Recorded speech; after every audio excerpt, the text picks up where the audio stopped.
Probably just a touch of space madness.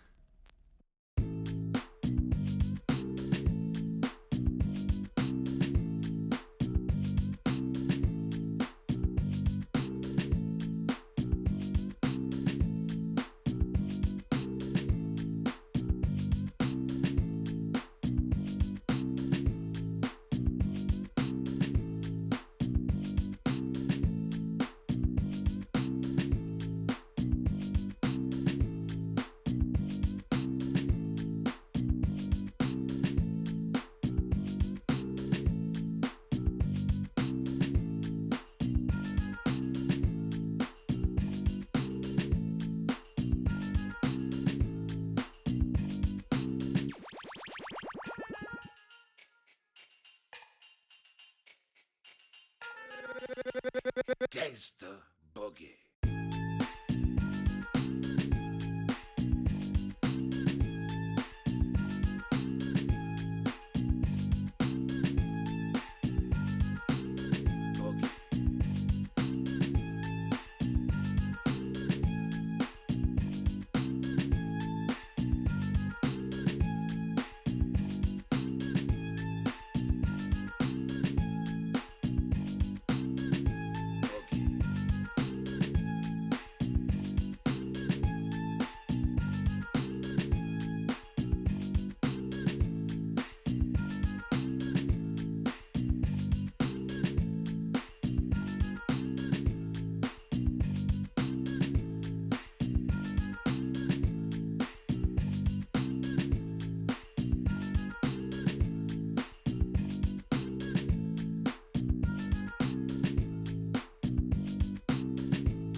Hello everybody, and oh my god, I missed that. Hello everybody, and welcome to the CPL premiere. This time we're gonna see the second game coming up from the CPL Premier League. It does look like we're still in the seeding phase, and we will be for another 7 weeks.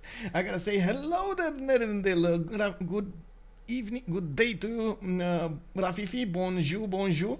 Just ahead, thank you very much for the follow and welcome to the stream. We got Chingo also lurking over there behind the scenes and trying to get an eye out on this stream. Thank you very much, sir, for doing that. We do have also Beaver Simpson also lurking around without audio, but he's definitely checking my lips out. He's reading my lips of what I'm saying. Hello there, sir, and welcome. We got Legilementos. Good evening, sir, and hello. Marcus, good evening. Hello there, sir. We got Monster subscribing for 4 months. Thank you very much, sir. It does help me a lot, and we're just oh my god, we're getting there, but you know, a little bit of a push over there. It looks like for this month's how do you call it, goal. Oh my god, this is gonna be quite a month to actually get there. I don't think I'm gonna get to the goal. Just my thoughts on that. Alex RTP, hello there, sir, and welcome. You're also at work. I do hope you're actually gonna get an easy day at work. Borderline, hello there, and welcome, sir. How you doing, man? How you doing? I hope everything is okay. Oh, you got oh my god, that's so cool. The Van Bradley goal with Christmas on top. Oh, so cool, bro. Big Z, good evening, sir, and welcome. Akshat971, hello there, and I do hope you're also gonna have an easy days at work. And of course, I do want to say thank you very much for picking up that first promotion, a Big Z, much appreciated, sir. Alex RTP was the first one to actually talk in the channel, so you know, I gotta give it up on that. We do have the players joining the lobby. I do think I need to put on the logo. Give me a second, because I didn't forget, but for some reason I omitted it for a second over here. Give me a second, let me actually put it up over here. I know I actually did all the logos and there we go. White text, this one. So need to put this, make it small, somewhere around, I don't know, here or somewhere. Let's put it somewhere around here. It does look like it should be fine. This is the CPL Premier League, as you can see, and we do need to see how it's gonna work. Maniac, hello there, and welcome. Our big tournament director over here showing up to see what's going on. Thank you very much, sir. Guzakimbo also, hello. I do want to say we did have a few games that did finish, so I do want to put them up over here on the screen. In the round 1, it looks like La Table Ronde did manage to get a win against Gaul by Library. Forever Young, as you've seen on the stream over here, did manage to get a win on Civ Australia. We do have also LDSS and I getting a win against the Zero Huts. We did have a bit of a problem yesterday with them. And Zero Huts are new guys, and they didn't know exactly that they should play, they shouldn't play without the caster, and so on and so forth. There was a bit of a misunderstanding, and we're gonna ask them if they wanna replay that game. But in the end, they did not show up at the correct moment in time, so they didn't actually get to play, which is kind of unfortunate. This is one of the reasons we do have a seeding phase. The players and the teams are getting accustomed to the tournaments, accustomed to the rules, and how we do things. Also, we do need to get accustomed to the rules and everything, and we're probably gonna slowly but surely try to churn out the details that we should keep and the details that we shouldn't keep. We do have also I'm with Stupa getting a win against Bryce guys over here a few days ago. Quite a few games actually. At the moment we got 2 games going on. It's Duhanza. Where is Duhanza, by the way? I know they were playing, but I don't know exactly. I know they were playing against a Chinese team. Oh, this is Bahamut. Duhanza versus Bahamut. They're playing right now, and there is a stream on the Trinda actually. You don't see Ulysses. Ulysses, it's actually La Table Ronde. They changed their thing over here. If you look at the teams, let's see where they are. They should be around here somewhere. There we go. So it's Barsake with Liege, with Firso, Stiritz, Sprigante, and Damori. It's basically a mix of very good players coming up from Barking Gang from Sphinx and from Ulysses, all in one team. Hey, hello there, guten Abend, Salty Capybara. No, actually say, wait, guten Tag, Salty Capybara. Welcome, willkommen. Du Hansa just won another team CC. Oh, I see. So we're just waiting probably for the update to show up over here in the Premier League. Okay, got it. Let's actually check out what the players are doing. Looks like, okay, so they're gonna go right now for the maps, and by the looks of it, we do already start to see them banning some of them. I do want to point out there's a bit of a change up in the rules. We do have 2 extra bans in the second phase versus all other tournaments, so they're gonna actually have to do it quite quickly over here, and it looks like they actually the host forgot about the tilted axis map. We're waiting to see what's gonna happen. Hello there, guys. Anthony, welcome. Haren Charm, hello there, and bună seara, salut. Titube, bonsoir, monsieur, and bienvenue. Please no Highlands. The last like 8 games have been Highlands. Buddies, hello there. And yeah, indeed, we did have quite a few, like like a marathon, and can you imagine a marathon of a Highlands map? Oh man, that's quite something. Anyway, I gotta say, the last 3 casts over here were a bit, taxing, but it's fine. We got really good content going on, so that's what matters over here. I do hope you guys enjoyed it, because I definitely did enjoy seeing them. We do have in the map pool choices 7 Seas and Pangea remaining, so Highlands got snipped out, so we're gonna need to see, are these bad boys gonna play mano a mano, or are they gonna play on the boats, on the yaks? It looks like it's the boats and the yaks being chosen, and the 7 Seas coming up over here. We do have actually a few name changes. I'm not sure exactly. Let me go through the team rosters here really quickly. So we got Kazandar with Odin, with Alphasometz and Batty coming up for Alpha. Is this Alphasometz or Alpha Male? I'm not sure exactly. Oh my god, I forgot again. But anyway, you guys know better than me on this case. I really don't know Cyrillic, so I don't know what to say. Anyway, this is the roster for Civ Russia. On the other side, we do have the French team of Les Sant D Shark, and we've seen yesterday Alphasometz. Okay, it's Alphasometz. Got it. Thank you very much, Beavis. Thank you. Wait, I told you, man, this guy is reading my lips. This is unbelievable. That is such an awesome skill that I actually need to learn. Unbelievable, man. Thank you. We do have Slipounet with Josie06 looking for an eagle. Whoa, looking for an eagle over here with Pipo also coming up today to play for Le Centre D Shark. You can read. I don't know. Oh, you just read the subtitle? Wait, really? That's one of them? Whoa. Okay, I didn't know you can actually do that. Okay. Wait, does Twitch actually have that? Oh my god, that's amazing. Finally caught a stream, and it's a new league. Hey, Ardiaka, thank you very much for joining us. I do hope you're definitely gonna enjoy the show over here. Let's put on some music in the background. Let's take a look at the active ban phases. This is going to be played on the 7 Seas. We're probably going to be more heavy on the bans when it comes to the naval powers. And we do already see Rome taken out as the first one. Not really a naval power, but carefully with the monuments does have some good tempo over there for mercenaries. We do have Portugal, very important ban. We do have Spain taken out as well. Again, very good. Coupe. Okay, I mean, you've seen how much damage it can do. Norway didn't get taken out, and I'm a bit surprised over here. Norway left on the map. I don't know about that, bro. Norway, Victoria, Dido, all of those bad boys bad boys and girls, Victoria. We got Eleanor actually as the 5th ban, and the last one, it's gonna be Mapuche. Mapuche declared worse than Norway right here, right now on the 7 Seas.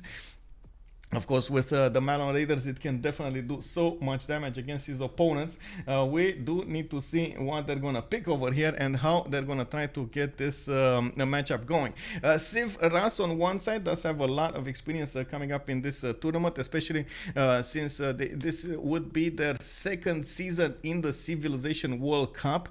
It's second or third, I'm not sure. But the same players actually played a lot in the Civ World Cup. I believe they have been there for like from the first or the second season over there in the Civ World Cup. Very, very good players coming up from them.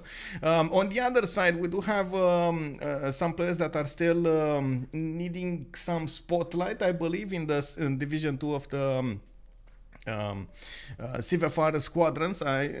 That's one of the reasons I do want to sometimes take the time and actually go into the Division 2, Division 3, because we do have a lot of very good teams, very good players playing there, and they're just now trying to find their way. They're trying to get on the ladder to get into the Division 1. You've seen how much of a battle is for Division 1. Even the teams that do get there, they do get confronted with a new meta, with a change of meta, and so on and so forth, and they do have a bit of a struggle to stay there. On the 7 seas, I prefer Russia over Canada. Same if Russia on 7 seas. 90% of the time, Peter spawns on the coast. Well, I gotta say, we've seen quite a few very good games with Russia on the coast over there. But when it comes to, well, I guess early tempo, I still think Canada is a bit better. There will be a lot of, how to say, Tundra to play with. I'm not so sure they're gonna go for the Tundra over here. I wouldn't really take the chance on the 7 seas. Highlands, yes. 7 seas. We do have people going for Mansa Musa, looking for an eagle, went for Shaka, and oh my god, and Odin is gonna need to pick something because we got only 5 seconds to go, and bam! Second water naval power over here. Dido is gonna come up on the drafting phase, and we do have of course Norway as the second team on their side. Mali with Shaka on the other team. It looks like they went for 2 of those inlands rather than the coastals. This might pose an issue on the 7 seas. We might actually have the lands connected, or I should say the water bodies connected, or with an easy chance to go and make the connections. It's not as easy as you might think to get away with only inland seas. Of course, especially late game, some submarines, ping, ping, ping, ping. We have them moving under the water over there, shooting those, light fireworks. Man, they just want to give the people some fun. Monkey Wanzaru, hello there, sir. Good evening. We do have a Dido over England. I know, right? They just, I don't know. Wait, Salty Capybara just shined over there. Wait a second. Just realized it's an eagle, not an eagle. Yes. Sounds like, whoa. I mean, man, you gotta do what you gotta do in this land. What can I say? Tinder doesn't really work. Did you guys try working out Tinder, by the way? Let's see. Who got dates on Tinder? Let's put up a poll over here. Let's see what the truth is. Who got to go on dates on Tinder? I honestly believe these are like fake. I did, or no, I didn't. Okay, let's see. And without additional votes, you cannot put additional votes there. So let's see. 5 minutes. Let's see. You're marrying your Tinder date in 2 months? Whoa, congratulations. Nice one, bro. I'm gonna find you and hope like Tito, what's up, bro? I tried Tinder, it was a terrible experience. Look at that. Salty Capybara. Yeah, I tried Tinder too. It's not happening. Very bad. I think it's because of my my face and my my cat. I have a picture with my cat. I don't know, man, it just doesn't work.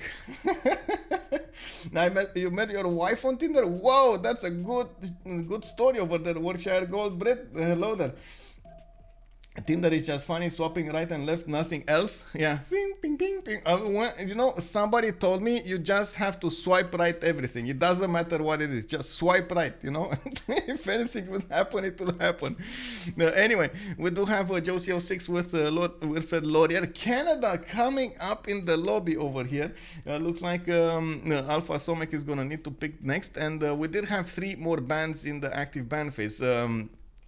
Victoria with Khmer and Japan showing up over here, and of course it does look like we're waiting for the last 3 picks. Well, I'm a bit worried about the lack of naval powers on Le Saint de Shark. I was hoping for a bit more navy over here. Yes, Mansa Musa can get some, yes, Shaka can get some, but they're not specialized in it, so you don't really get that easy way to get admirals, those easy ways to build boats with higher strength and so on and so forth. It's definitely gonna happen. Hardra, Hardrada and Dido are gonna rule the seas wherever they're gonna get there, right? They just don't have a chance to go somewhere else. Let's see. Wow, the vote is still going on. Look at that. We got 6 with the I did and 7 with the no I didn't. Bonjour, Sisi Pyro. Bienvenue. Careful, I'll call you grandpa soon. Whoa. Whoa. Well, shots fired over there. Gunzakimo, hello. What is to regret when nothing happens with it? Yeah, I know. Right. It just, I guess time spent with it's totally useless. Alphasometz with the goals. Oh, what is it? What is Uzi? We got Ambiotics showing up on the 7 Seas. Roy Batty is gonna go Christina. It looks like we might actually have some setup over here for a Diplo victory. While Slipounet actually. What does Slipounet mean, by the way? What does this mean? Slipounet. Slipounet. I see it's EGs. Wait. This is actually another player from somewhere. Oh, it is. Oh, it means nothing. Okay, but I see if I sleep on it. Yeah, Kingo nails it. No, there is a name showing up from EGS or something like that, from a team from EU. That's EU West, right? TFT Ensemble. Is that actually the same player? Is that the same player? I honestly don't know. But on Mobalytics, it looks like there is actually a player. EG's Slipounet, EU West. Slipounet, French 1C bad. Well, okay. We do have the last civilization picked here. It looks like it's gonna be John Curtin showing up, and this time finally they did actually pick one of the naval powers. Unfortunately, it's not one of those powers that does shine when it comes to its boats. It does shine in the production. It does have a good tempo at the beginning, and we're definitely gonna need to see how it's gonna fare. We got Roy Batty, Christina, Pipo on Mansa Musa, looking for an eagle on Wilfred Laurier. We got Odin on Hardrada, Slipounet on Shaka. We got Alphasometz on Ambiotics, and whoa, we lost on Dido with Josie 06 on John Curtin. That is some I would say some pessimism over there with the we lost move. Oh man, I do hope he's gonna come back in this. You know, man, you need to be mentally prepared for these games. You can't really, you know, all the time be negative, because you spread it around. You know, you gotta be positive. You gotta see the light.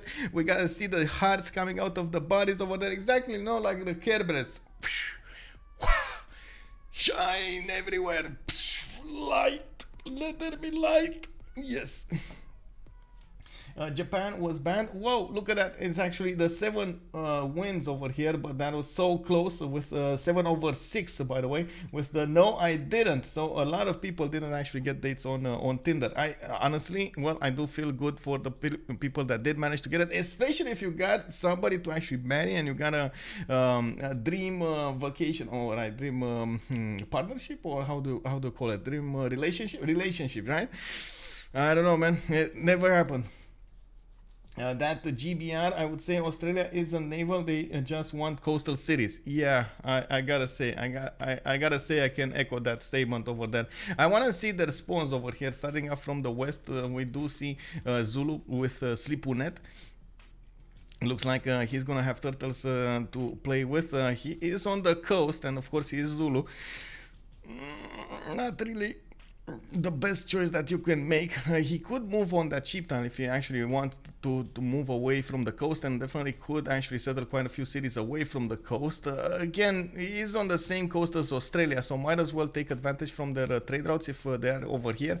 They honestly, they can't ignore the coast. They will have to fight Norway at some point, Odin, and they need to be mentally prepared that that is gonna happen, and I think they are. I think the second they actually saw the pics of their opponents, they realized that they will need to fight. Oh my god, this spawn, bro. Oh my god, 1 2 3 4 5 6 pastures in the capital. I mean, at this point, just buy him builder, bro. I mean, I don't say that this often, but with this one, it's just buy him a builder. Canberra is in heaven right now. Let's see his breathtaking appeal. He does have quite a few tiles with breathtaking appeal. This would be an amazing campus. Oh my, another one over. Oh, look at this campus over here. 2 reef tiles next to a 1 3 4. Gotta go campus first, Josio 6. You gotta do it, bro. Even like get tobacco to work. Oh my god, this is heaven. This is heaven for Australia. He does have a lot of coast to go for, and this is his own island over here. It does look like he's gonna have some fun. Let's go forward, because I'm gonna keep on drooling on this point. I don't want to get stuck over here, you know. And it's just one of those moments in which you see something extremely beautiful and you just stare at it. That's what happens then. And we don't have Odin with Norway. When Nira's on scout 3 turns, it looks like he does have a 3 reef fish tile to work on the northeast. He does have a Dead Sea to the northwest, but honestly, I don't think he's actually gonna go and settle it immediately. Oh, actually, if I have to compare the south with the north, I would say, yeah, settle the Dead Sea, bro. It's, you know, just settle the niter, work the tobacco, get a very good holy site or something, because this land in the south, it's really big poodoo. Big poodoo, smelly poodoo. We do have Nidaros with a 2 tiles to work. Does look like, of course, he does have some coast to settle. To the north, unfortunately, if you take a look at all of this coast, it is full of cliffs, so he's not gonna easily settle this. He's gonna need to get some connection cities over here, and you know, find where the coast is with beaches over here. It's not gonna be easy, but he can definitely find it. We do have Mali in the south. Monsieur Pipo is gonna get himself a nice and juicy copper to work at the beginning. He does have 3 tiles, very nice. Going builder first. Does have that 6 faith per turn worked around his city. Unfortunately, it's gonna be a bit expensive, and he doesn't easily have the extra production that usually you do need with Mali. You can see he can actually buy the 1-3 tile and the 2-2 to the north and to the south. Unfortunately, they are 3 tiles away, and of course, it's gonna take a lot of gold from their team. Not to mention they are the only tiles with extra production that he can benefit from. This is gonna be a bit. I don't know about this, bro. I don't know about this. We're gonna need to see how this will develop here. I do like that he does have quite a bit of land to settle on the west, on the east, northwest as well, between the mountains, with a lot of desert settles. He could definitely go holy sites and desert folklore over here, so that could be a good option for him. I also like these reef tiles that give him the extra adjacency towards his how do you call it, towards his campuses. But oh my god,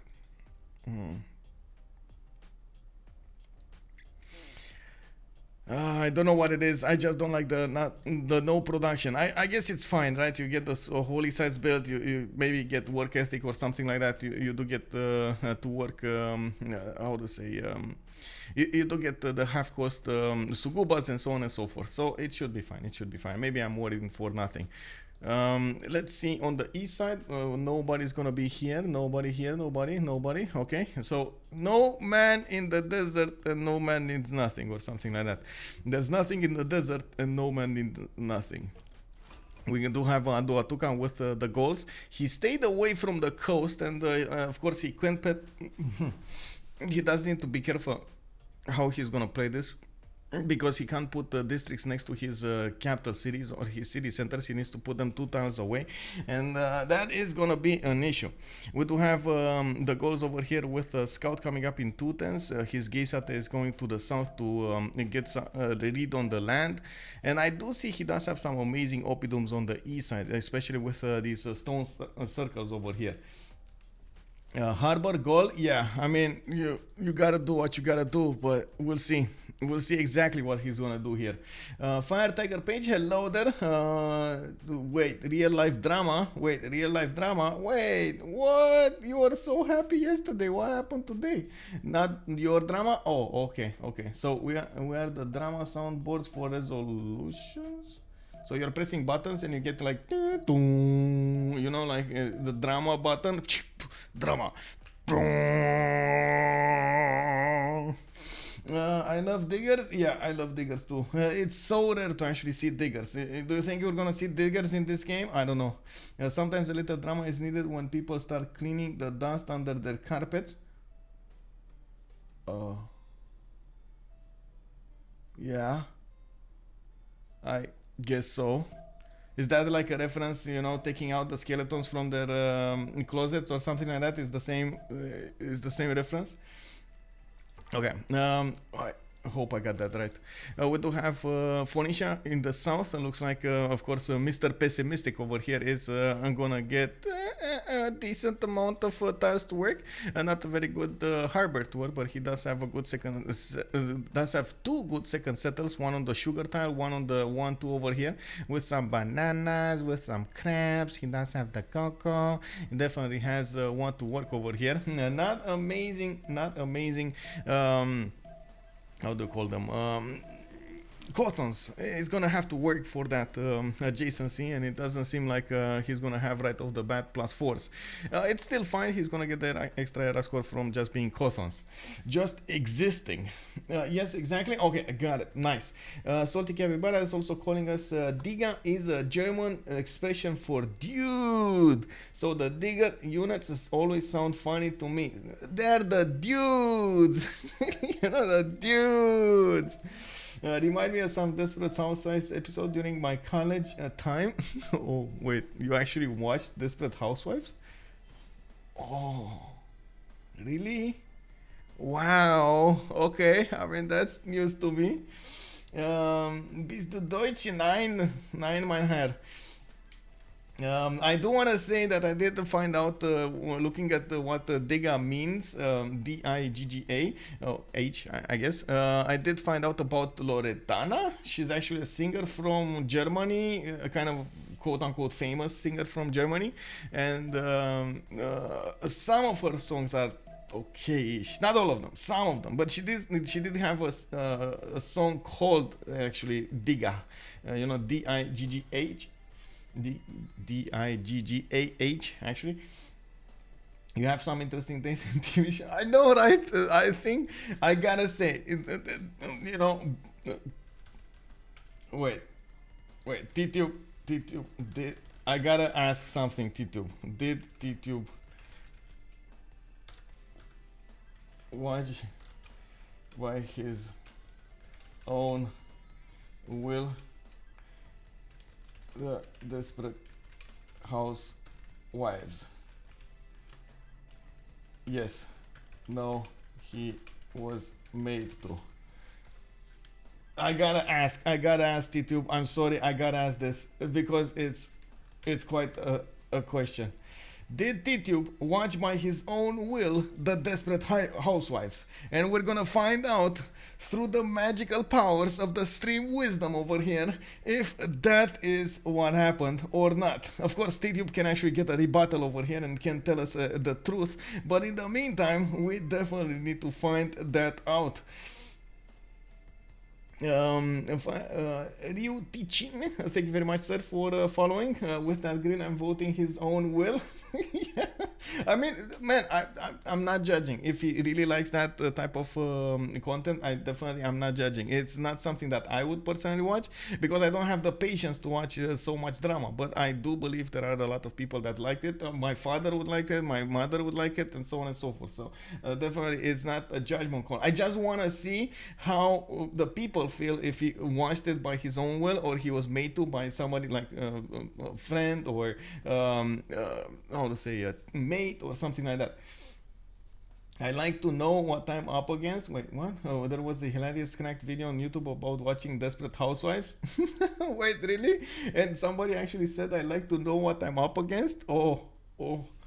Wait, I watched till the... Did you coming up with the rebuttal over here? Let's see. I watched till the red-haired mother killed her husband or whatever. I remember Andrew is his son's name, I think. Okay, I have no idea what happened over there. Okay, anyway, it looks like we do need to put the team names on the screen over here so we get to know exactly who is who. On the left side we do have Lesant D Shark, so I'm just going to call him LS oh wait, it actually is LSD. Oh man, I'm sorry, it actually okay. I now I know why they call themselves Lesant D Shark. Anyway, on the right side we do have CivRU over here and coming up on this side. How are Canadian and Swedish spawn? Okay, let's see Canadian and Swedish. We do have Stockholm over here with 2 geothermals. He's gonna have amazing campuses to work with, and it does look like, of course, we do have the map. This map is gonna be the one played on. I was distracted by stream chat, but that's what you told me yesterday. You know, you wanted me to go on more rants over here and get more interaction, so I'm trying to do that. You know, trying.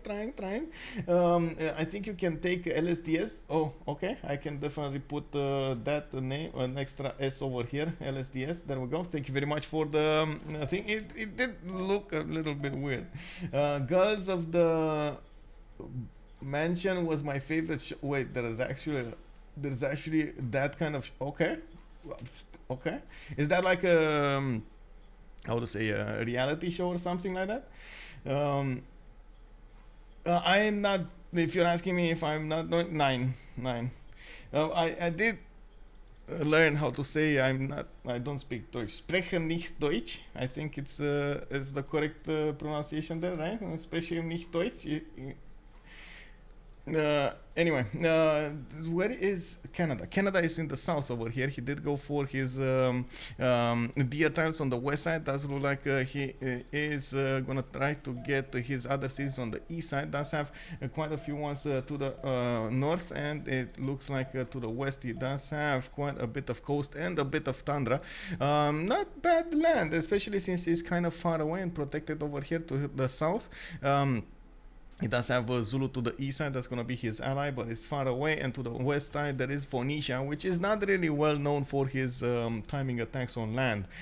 Good water, you know, playing in the puddle over there with his little spade, but it doesn't really actually do a lot of damage on the land until later on in the game.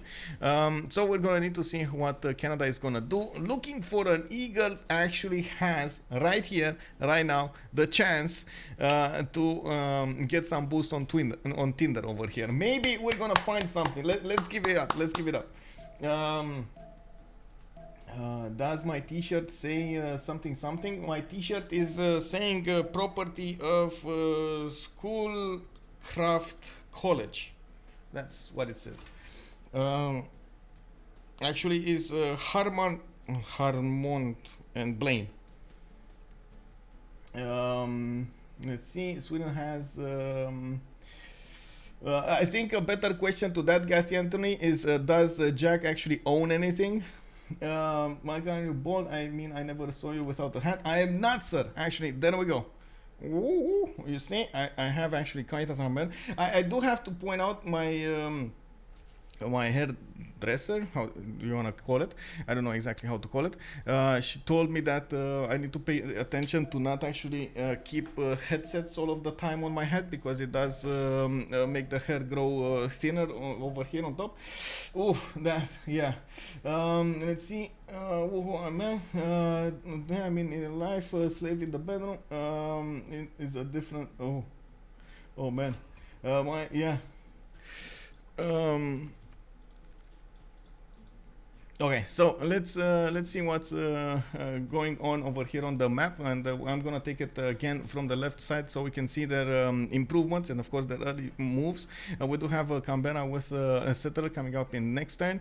There are quite a few sheep tiles over here improved, and a cattle tile getting himself the culture bombs, and at the same time he's getting that extra production nice and juicy.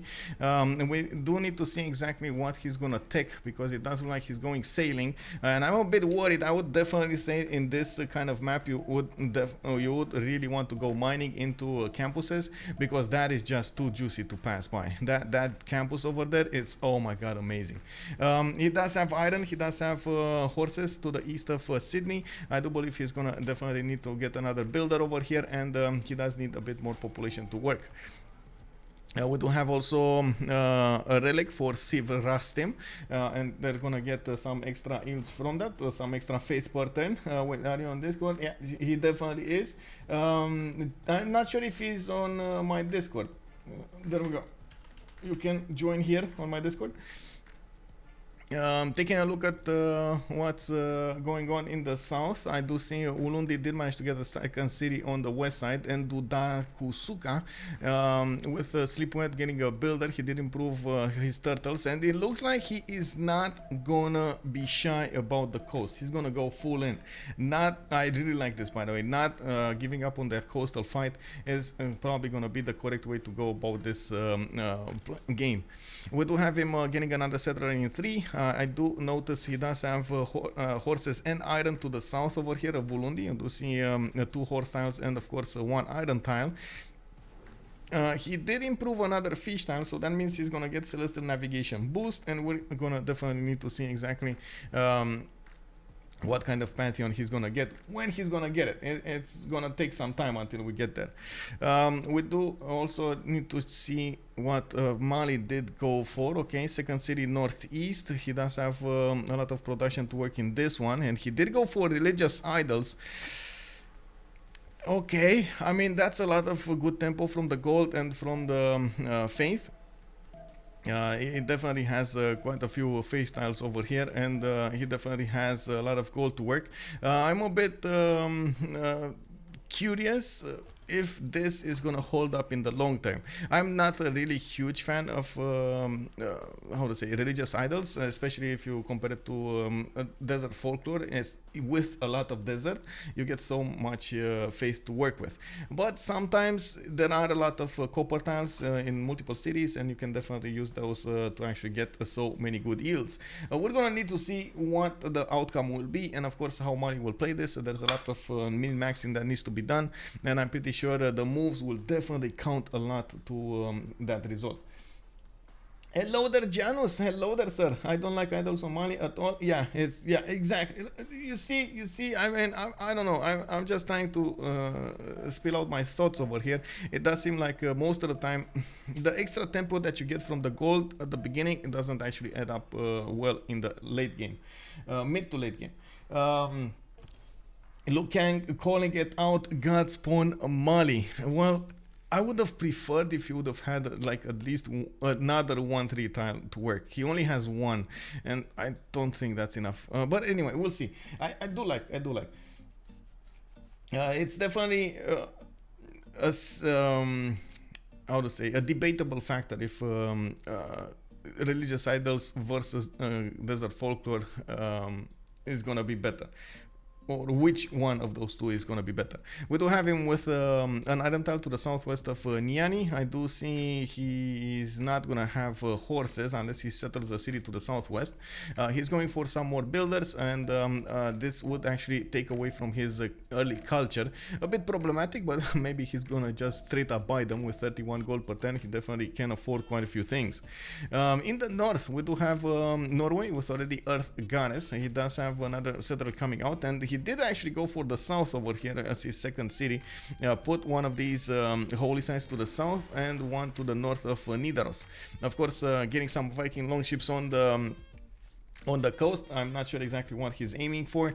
Could definitely take out Hattusa if he wants to and keep on going against Australia to grief him a little bit. And when I say grief him is, you know, some love taps over here, some baby hugs. It definitely looks like Josie 06 will need to be on point with his well, maneuvers also. Oh, interesting choice, by the way. Didn't want to take out that tile on the plains because he would have needed mining, and he did put campus much faster on the east on the iron tile. I'm pretty sure Josie 06 will have a lot of science and a lot of culture to work, especially with the God of Open Sky, giving him that nice and juicy extra culture point on each of his pastures. We do have Norway with the Earth Goddess, I did say that. On the Eels tab, we do have him with 11 faith per turn. Not an impressive amount, but he can definitely work some more. I do believe he's gonna need to get a city there on the Dead Sea, especially with the tobacco and how to say, we're gonna need to see what kind of religion he's gonna get soon enough. I'm a bit worried about his coast. Yes, he can work it. Not amazing. Maybe God of the Sea is gonna be a choice. We're gonna need to check it out. We do have a war declaration, and this is something that I'm not so sure why they declared war at the moment. I didn't see them having that close proximity to each other, and that's something that we're gonna need to check out. On Norway, we do have iron underneath that holy site to the south next to Oslo, and it looks like he does have horses to the west of Nidaros. Actually, he might even settle a horse next to the horse tile with that city. I don't know what this city is doing here, by the way. I'm not sure why he's putting a city there. Anyway, he can definitely connect to the west side, but if he does put this city over here, he's gonna take away quite a few good spots on the freshwater tiles. This is not gonna be ideal. Still can work one with, but again, not ideal. Anyway, coming up on the Dido series, we do have him with a warrior next to the city of Sidon, inside of the city of Sidon. A lady of the reeds and marshes coming up as a pantheon for him, and he's getting that extra production in the city of Byblos. 3-2 tiles, 1-2 tiles, and so on and so forth. Very nice, very nice. We do have a tile with a monument. And it looks like his builders are coming up from the city. We're gonna need to see how this will fare over here. Definitely we're gonna need to check it out, how he's gonna develop, how many cities he's gonna get. With Lady of the Region Marshes, it does feel like he's gonna go inland a little bit over here. He does have a lot of marsh tiles. Could even go at Temenanki from the capital, not unheard of, but I can't say I remember the last time I saw Phoenicia go for a Temenanki. He does have access to an iron tile to the east side, 2 horse tiles to the west side of Tyre, and I do believe we're gonna need to see him, how to say, get some amazing things here. I saw Roku, thank you very much for the follow. I did lose my train of thought over there because I'm not sure if he's gonna ward anybody. Oh no, he does actually have an ally to the north, that's Alphasometz with Aduatuca, and you do see that he's starting to improve his mines, getting that extra culture. He did go for stone circles, and of course that's gonna give him that. Oh wait, no, Alpha, what did you do, bro? Bro, I mean, those lovely +6 oppidums, they disappeared. No. Oh man, he's gonna definitely chop this out. He's gonna put a +6 there. It could be a +8, right? He does have iron, he does have stone, and the niter over here. It's gonna be +8, +16 next when he's gonna discover niter.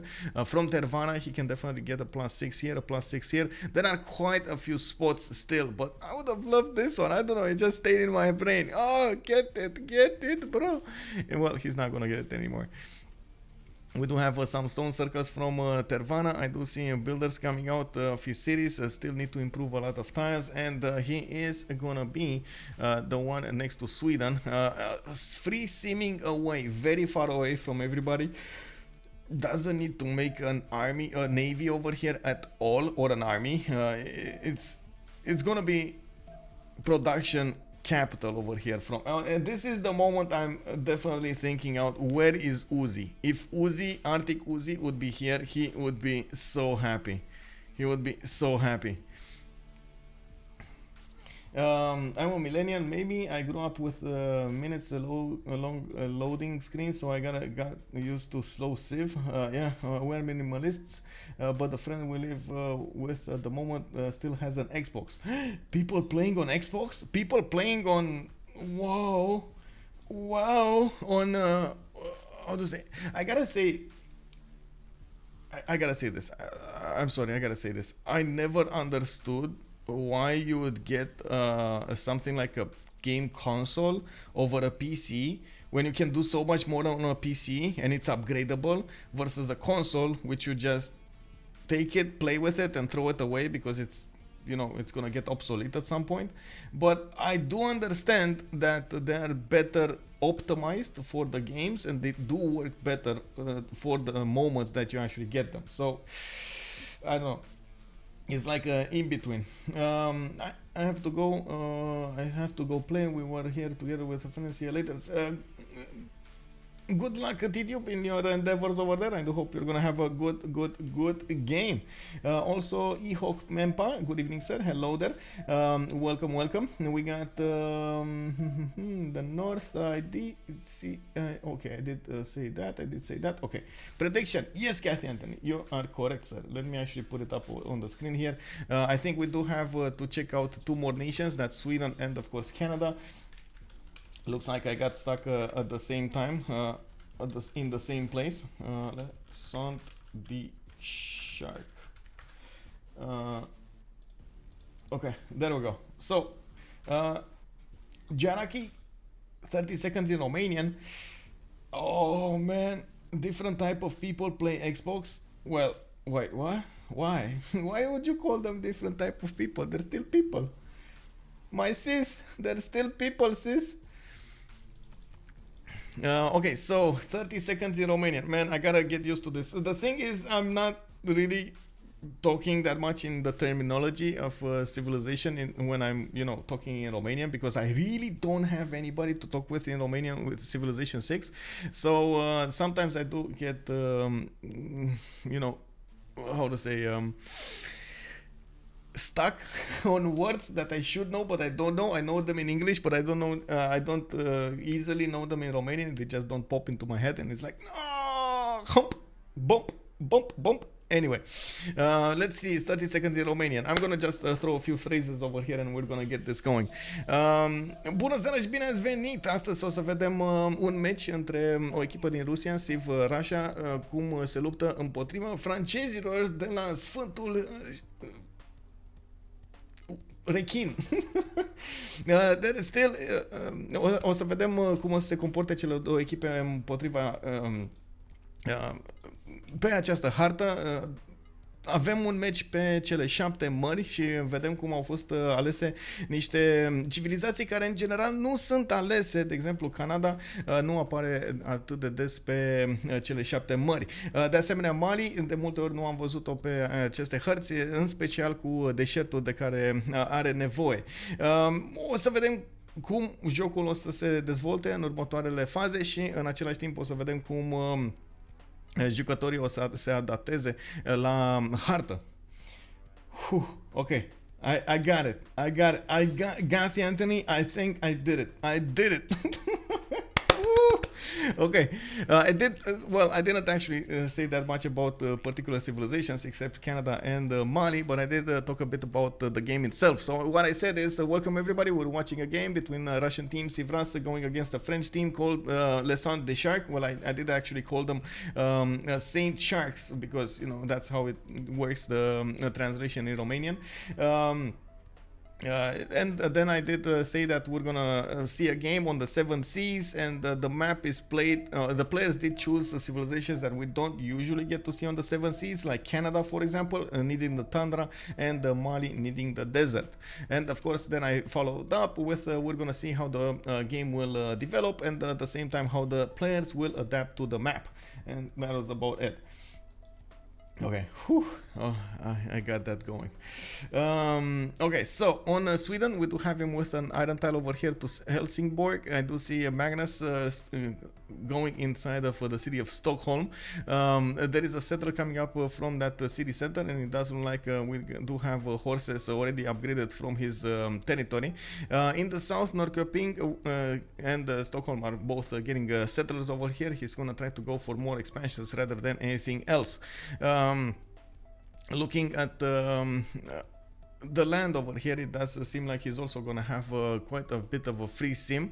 He is close to the coast where John Curtin is, and I do think this is gonna be an extremely dangerous place to be, especially when John Curtin is gonna get his diggers. But at the beginning of the game, I'm pretty sure Odin will pose quite a few issues here for Australia, and Australia definitely 100% needs to get as fast as possible to higher science generation per turn and culture, so he can get to mercenaries and his cannibals very quickly. We do notice in the south. Oh wait. City Patreon Goddess was picked up as a pantheon for Sweden. I forgot about that little detail over there. In the south, we do have Canada, last but not least, with looking for an eagle.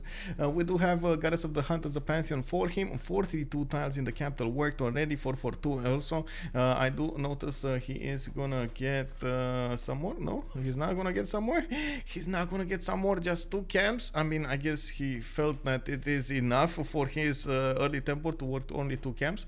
Did go for Magnus in the capital city for some extra tempo, and he does have, as you can see, Pamukkale to the north of Quebec City. Opening up with campuses, he did manage to build a Temple of Artemis as a wonder at the beginning. That's going to give his city Ottawa a lot more population and a lot more food to work with, not to mention housing, which is amazing, especially if you couple it with extra amenities that you get.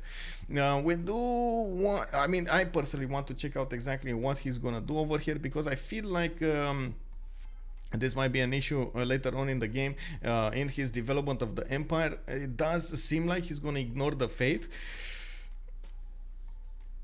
and he's going to go for the straight up production, theater squares and stuff like that, which we're going to need to see if that's going to be the correct way to go about things later on in the game. Canada does require quite a bit of faith, or could actually benefit a lot from the faith generation for the mounties, for the units, for the rock bands, for a lot of stuff over there.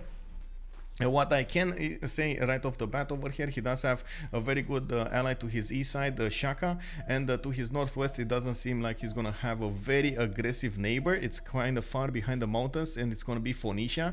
On land, it doesn't seem like Phoenicia is going to shine that well. I have seen multiple times of Phoenicia do extremely well, very good tank pushes and so on and so forth, but I do believe Canada is going to be there trying to defend his territory with all his might and power. Let me see what's happening over here. We do have is this Sweden Diplo victory versus Canada culture victory. Pebbles is asking us the good and hard questions over here.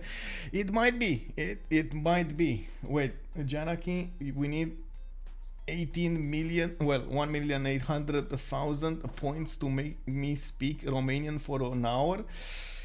Ooh, yeah. Nacho Libre, not Saint Shark. I mean, what can I say, man? Oh yeah, that's right, I was gonna stream, but Michael informed me there are minimum system. Wait, no, there aren't. What do you mean? There are no minimum wait, what? Does anyone here identify as not cat or dog, but fish, bird, rodent, or lizard person? I guess that's a good question, but I don't know. We can ask them.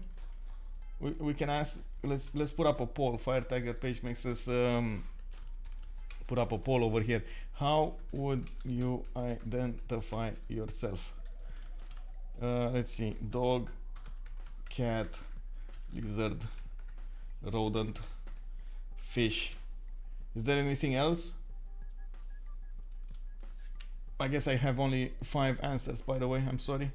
I'm gonna allow additional votes. Maybe some people are actually gonna be extremely happy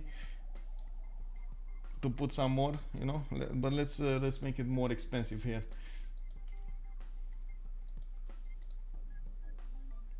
Let's do.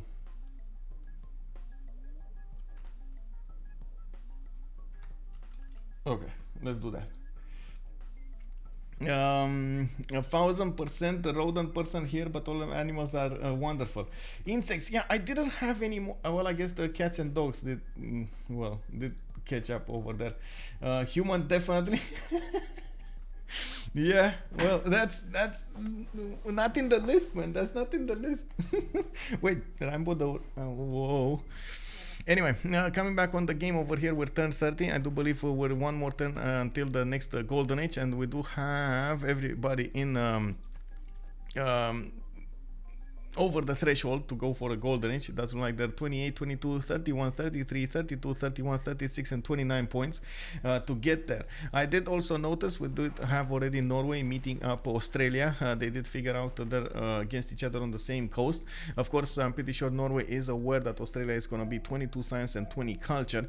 While he did manage to get the city over here on the west side, the city of Bergen, he is probably going to try to take Hattusa away with him. We're also seeing some Australian settlers going to the west of Canberra, and Newcastle is going to try to get harbors out. Canberra did manage to put down Government Plaza, and he's going to try to get one of that going. One of the specialized. Wait, he did? No, he didn't build it. He did start audience chamber, but he didn't finish it. Definitely needs a lot of food for these cities. These are extremely full of like very good in housing. They have a lot of housing available, so you need the food to get there. Arenden, I misunderstood. Wait, my cat is on my legs. My cats are actually playing outside, not outside, like in the house and stuff like that. Yeah, pronounce it like Canberra. Wait, is it Canberra or Canberra, Canberra or Canberra? I'm sorry. I think I wanted to say Canberra, but I guess something else came out. Well, we got a lot of cats in the house. Whoa, hello. We got 7 cats, 2 rodents, and 1 fish. Hello. Hello there, Junior. Hello there, sir. Welcome. I just noticed Michael's completely frozen from me. Wait, you are? No, I hope not. I hope I'm not. Okay, so my mom loves anything with fur. I have that, and she hates me because I never kill spiders. I bring them in my room. Wait, you actually bring spiders in your room? Okay. Der Gardner, guten Abend. Hello there. Welcome. Willkommen. Canberra is basically right, just not Canberra. Oh, okay. Sure. Okay, so let's see what's going on over here and what kind of golden age options did they go for. I do want to quickly check the city states as well because I believe somebody did ask about this earlier, but I got distracted with something else and I totally forgot to check this out. Engazargamu, a cat, Valletta with Granada coming up for the military city states. We do have, of course, them giving quite a few interesting bonuses, especially Valletta over here is going to be amazing. Not to mention Engazargamu, Mali. We've talked about it so many times. Very good bonuses. We do have also Cardiff and Buenos Aires coming up for the industry. Very good cities for the Gauls. You can see the Gauls already generating a lot of. Oh my god, he didn't know about the niter.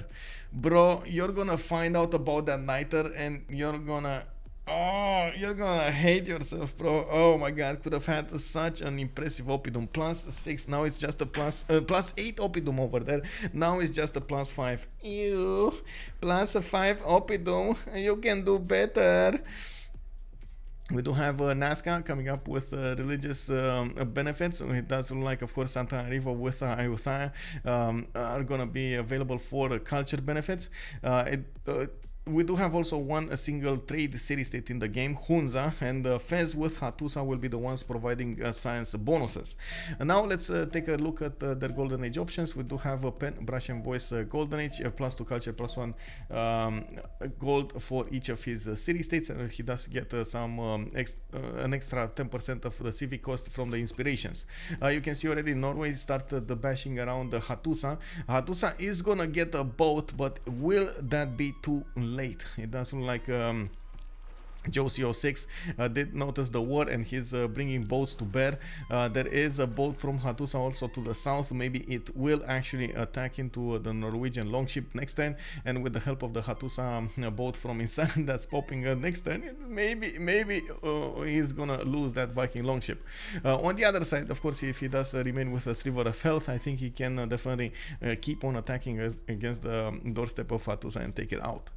We do have Slipounet with pen, brush, and voice Golden Age on Shaka.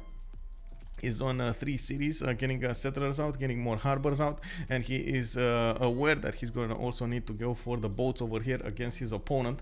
Doesn't really have a chance to go on the land against anybody, and this is a bit sad, I gotta say. You don't really go for Shaka if you don't have a land party to attack into. Wait, I just noticed the stats of Australia, and I'm like, bro, you're gonna get so fast on those caravels. I don't think you're even gonna get the gold to build them.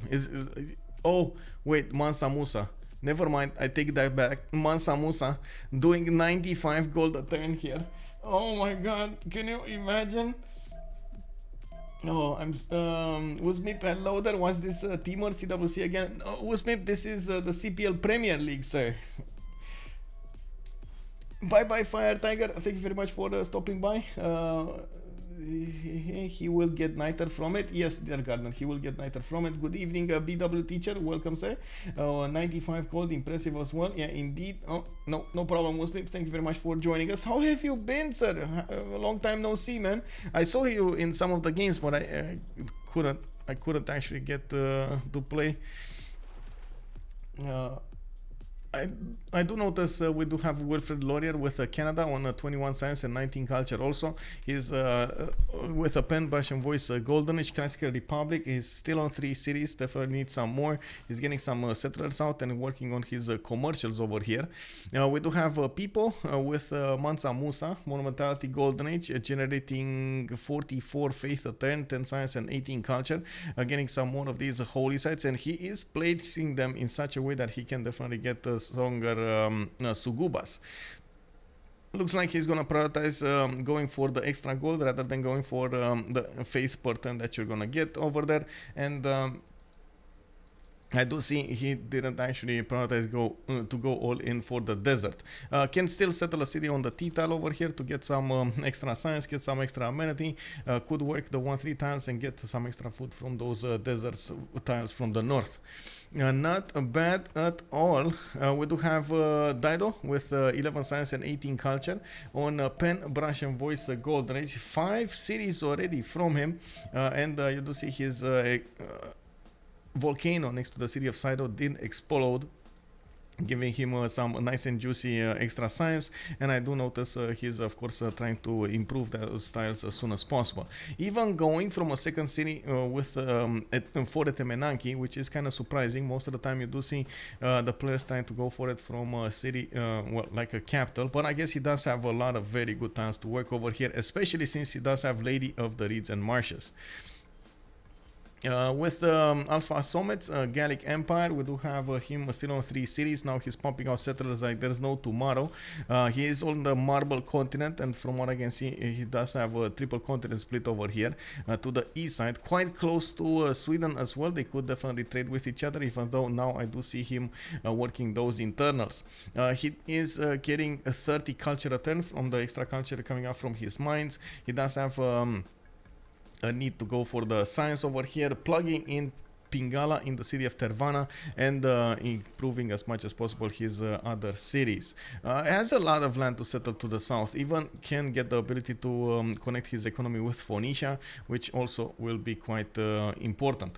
I do have to say, if they lose Norway over here, this is gonna be extremely bad for them. And this is something that I have been pointing out quite a few times on the stream. Norway, if it doesn't get a good sim going, it ends up being a lot lower in tempo than his opponents or his counterparts, like Dido, for example, or other naval powers like Victoria, like Eleanor, and even Indonesia. You have to be really careful how you're going to play Norway. You might end up in a trap of trying to get too much faith over getting your production or boats or science and so on and so forth, and it's quite hard to actually make it through. Anyway, there are of course possibilities that you can use Norway to grief your opponent very, very quickly, and that's also something depending on the distance, the resupply range, and of course your opponent's reaction to your actions. In this scenario, for example, I would have loved to see Australia put some more boats in the water and try to keep as much as possible Norway out from his cities. Well, now it looks like he might actually lose a few boats over here. Definitely would need a lot more to work with. We do have also Odin with a monumentality golden age. She's working on 45 faith a turn. Definitely has the potential of a lot of bullying over here, Australia, and by the looks of it, he is gonna require to get a lot of stats up. Josie 06 is already one turn away from Buttress. Will turn 36. Is this gonna be turn 43 something, even 40, maybe 42? Caravels? Are we gonna see Caravels turn 42? Oh my god, going even for Victor in Newcastle.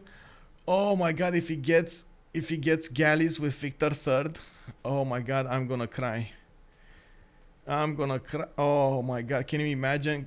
So not only he's gonna get like a caravel tech against the Viking longships, but he's gonna get caravels with an extra promotion. Wow, that's too big to fail, bro. We do have Sweden with 12 science and 14 culture with a Penbash Voice Golden Age. He's on a 5 series. He did manage to get Oracle. He's pulling down as many theater squares as possible next to it. And you can see he's trying as much as possible to get his government plaza to hit them. We do have him also pulling down some campuses. He didn't finish any. He just put them down, and you can see he's still working on his settlers, trying to lock in that production as fast as possible, so he actually spends less production on these. We're gonna need to see how this will develop later on in the game. I do want to check something really quickly over here, because yeah, definitely okay.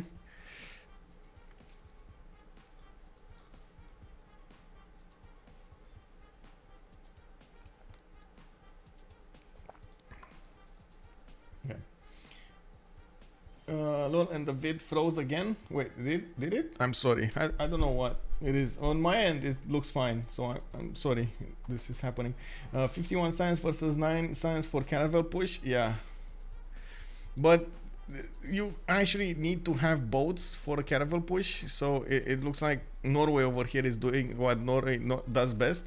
And Josie 6 might have underestimated the threat. He definitely needs a lot of galleys in the water in his own borders, and you can see he's trying to back them out, but he's gonna lose a lot of them. These Norwegian Viking longships are quite fast, and they do attack very, very powerful. So at this point, I'm very concerned about his city Newcastle. I think he is also. And we're gonna need to see what Odin is gonna do in this scenario to try to break John Curtin's defenses. There are boats. Why? So, for example, you know, in Adelaide, instead of going for the campus, you go for galleys. Like all of your cities right now, 4 turns away from getting cartography, need to make galleys. This is a must over here for him. They have the gold. They need the pre-builds. He needs the pre-builds. Oh man, this is quite interesting to see what's gonna happen here. Unbelievable that Australia did manage to get this spawn and they didn't remap, and then do see on the other side Mali getting a free sim, managing to get the gold for him. That is quite amazing. This Uragan Oh, this hurricane? Yeah, yeah. It's what was this? Can I see the? Oh, it's a. But it doesn't tell me what name it is. I guess I need to actually check it out. Oh, we got, by the way, on Norway, choral music with Pilgrimage. He did manage to get some extra culture from that, but not a lot though. He's still on 11 science with 14 culture, and you do see he's gonna need to put some more holy science to actually make that work. Still has 43 faith per turn. Again, not impressive, but I guess Earth Goddess over there showing up with some extra eels. This is the danger point. We do have Victor establishing next turn. I'm actually quite curious if Victor is gonna have the third promotion or even the second promotion. Second promotion would be that +3 that you get for your units in the city's territory. And of course, we do have more boats coming up from the north part. This is gonna get dangerous really fast over here, especially since these Viking longships are gonna get their promotions. Josio 6 100% needs his boats out, and he needs cartography. When he's gonna get cartography, he's gonna be fine. But man, more pre-builds, please, more pre-builds. He's gonna end up in the situation that he has only like 2 or maybe 3 boats to upgrade, and he's gonna scream because he builds his boats in like 5 turns, his caravels in like 5 turns. That is gonna be so so hard for him to deal with. Definitely needs to take care of that. Of course, Odin is trying to use his advantage in the higher strength, with the higher strength, to actually get more promotions on his boats. He does have quite a few of them actually very close to getting their promotions, or even there with 15 points for a promotion. Now that we do have Victor established, it looks like yes, he did get the garrison commander, so those Viking longships are hitting the galleys 46 strength with only 39. Not really a good matchup from what I can see for them, especially if they are in the borders. Newcastle does need to buy the borders also to the north. I guess he doesn't want to right now, and he does want to focus on just getting more boats out. Oh man, this hurts. Please, Adelaide, switch to a boat. For the love of the gods, for the love of Joseph, how is Momoa? How is that guy called from Aquaman? Right, Aquaman. For the love of Aquaman, you gotta get more galleys out. Please leave that campus alone. Adelaide, build more boats. Anyway, I hope he's gonna hear us. He's even delaying this. He's going archery right now, even though he could have actually had. I mean, you delay it, just get the boats out. Get the boats, bro. Oh my god. Anyway, he's not gonna have an admiral. We do see Phoenicia is making 4 great admiral points a turn. Australia is on 2 great admiral points a turn.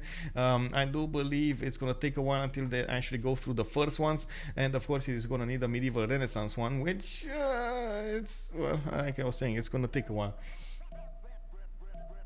Your prayers are too silent. Yeah, looks like. I'm sorry, Kuzakimbo. I do hope your internet is gonna get fixed, or Twitch is gonna get fixed. Definitely. Show galley, please. Just ahead. Which galley? Oh my god, he actually got caravels. Oh well, that happened. That's. I guess at this point, Odin is too late. Somebody killed the city state, and I didn't get who it was. Cardiff. Okay, Cardiff died. Pipo got Cardiff. Who is Pipo, by the way? Is Pipo actually a player, or is he? Oh, Pipo is actually a player. Oh man, we got.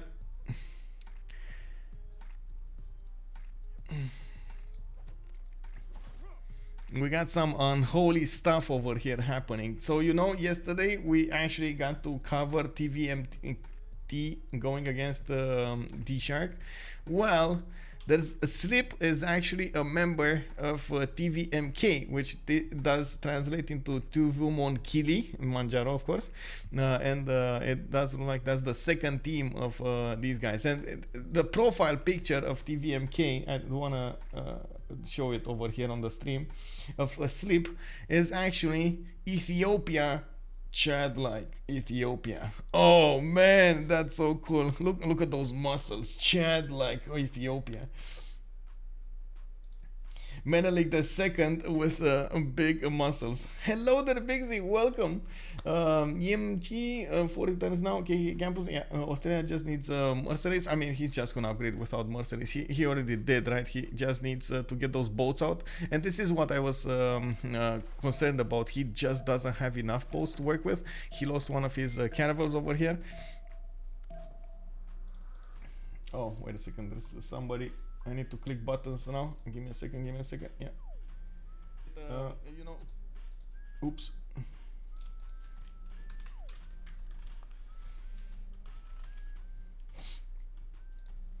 Okay, so now of course we do have the counterattack of the caravels of Australia. He is going against these Norwegian boats as soon as possible.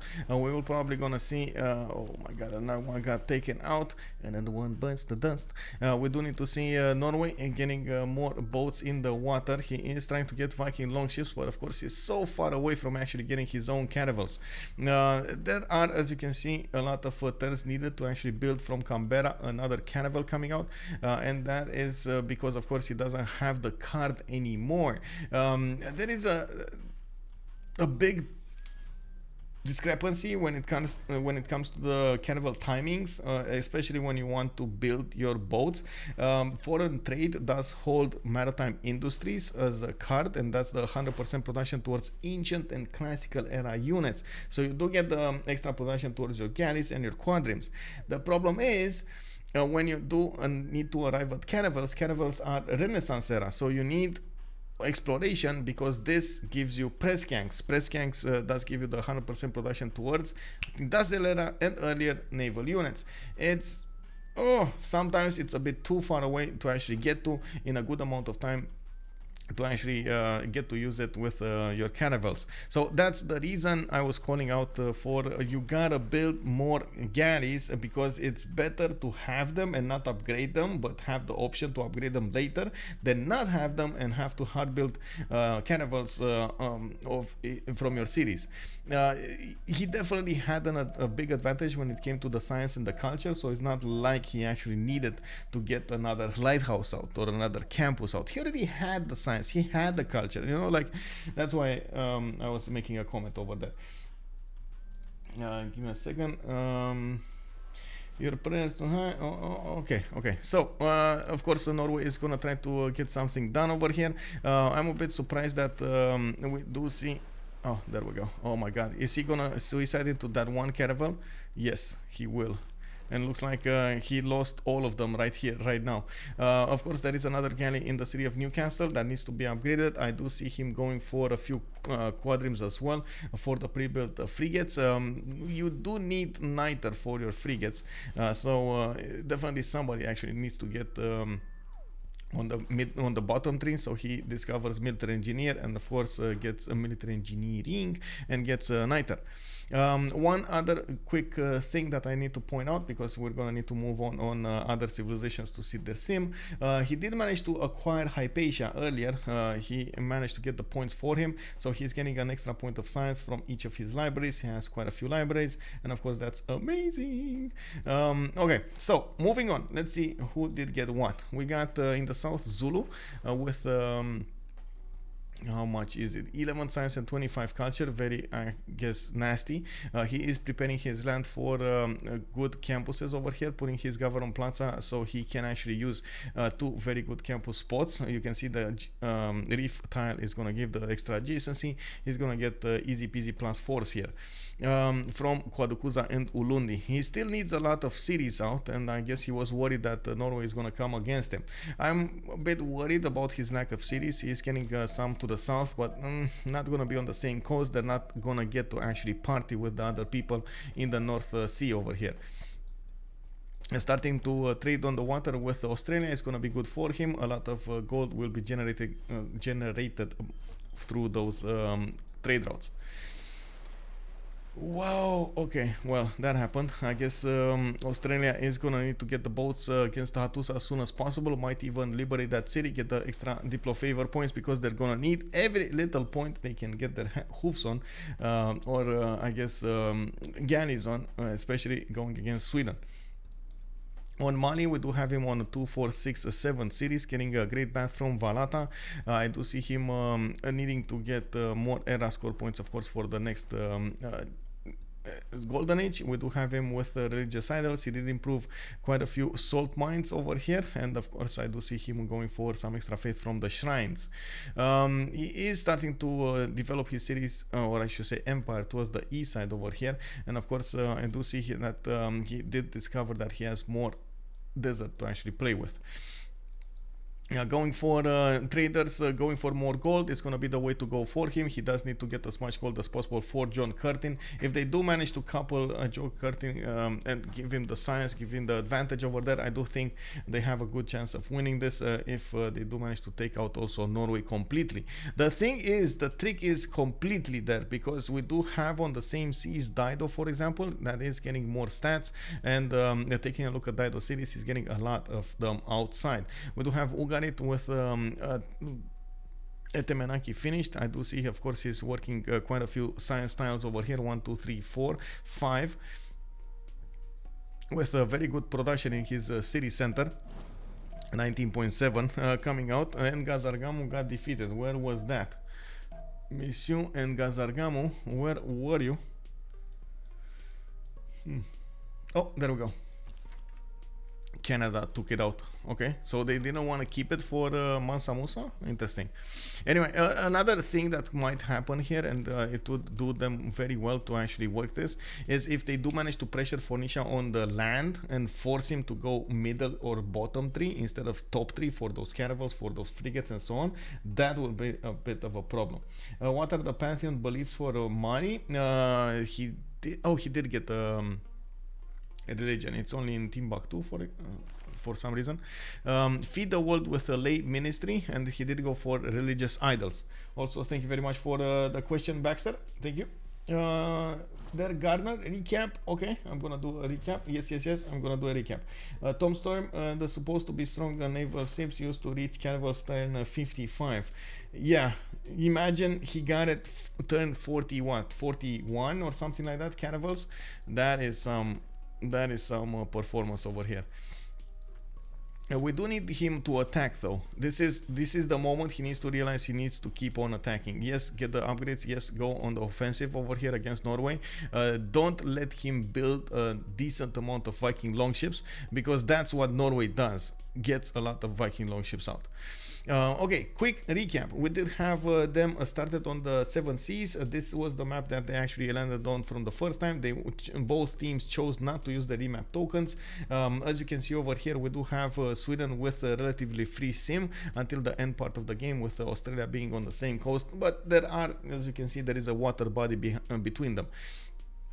We did have him going for Oracle over here in the city of Stockholm, with a decent amount of theater squares around it, and relatively good land to work. He does have a desert, he does have tundra, he does have plains, and he does have grassland.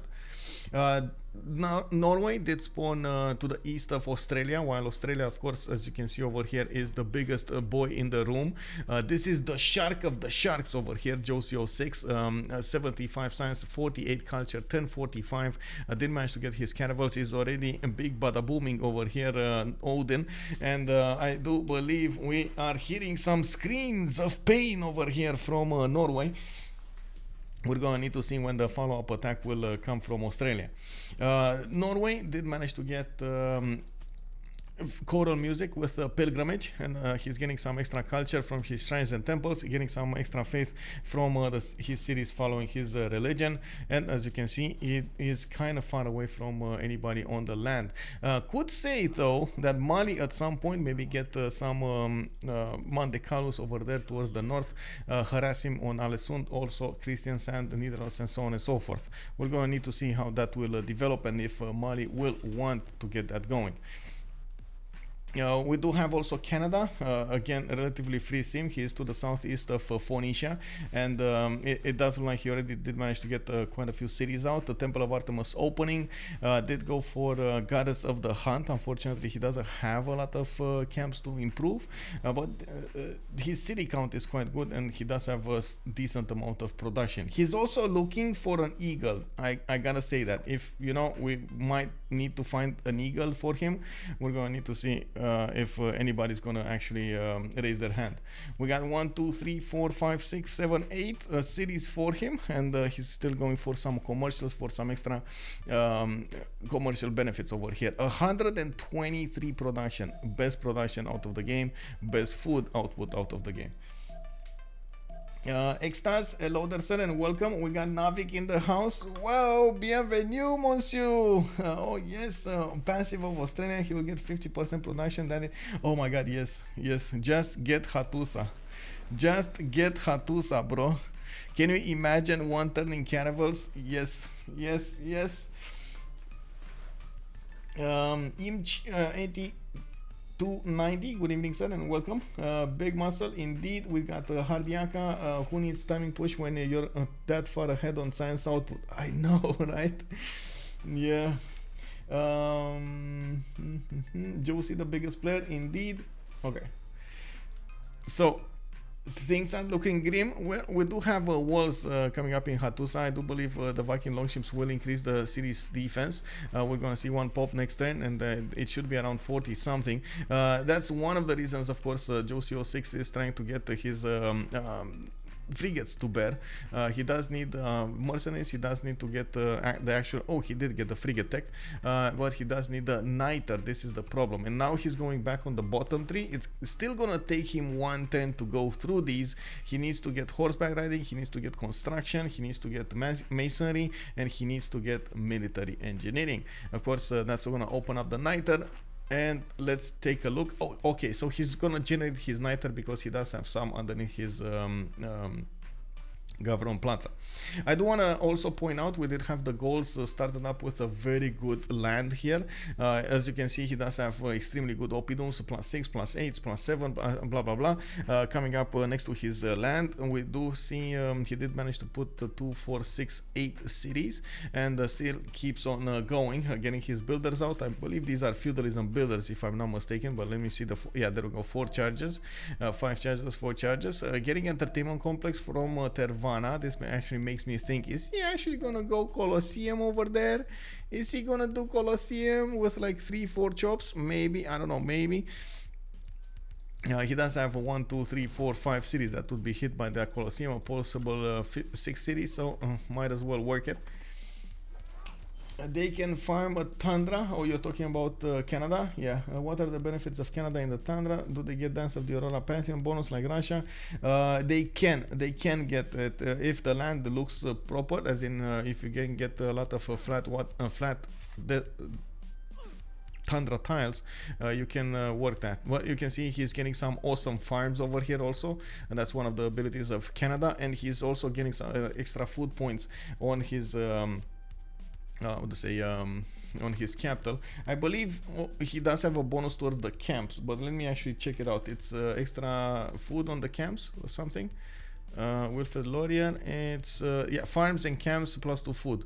That's another amazing one. So it's one of the best reasons that it's one of the reasons that, of course, Canada wants to go for Goddess of the Hunt, so he gets to couple that extra food with the extra production.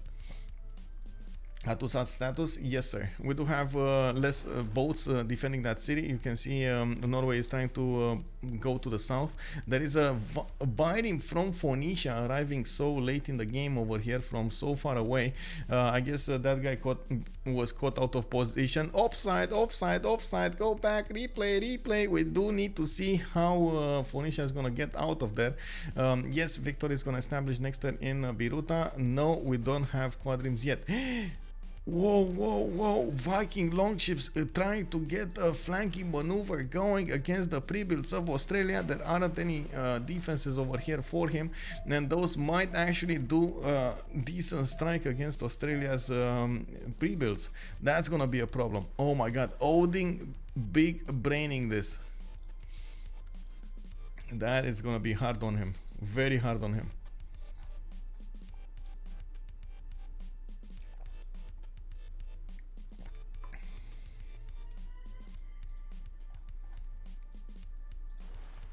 Yeah, there we go. We got Norway moving in, destroying or attacking the Australian boats.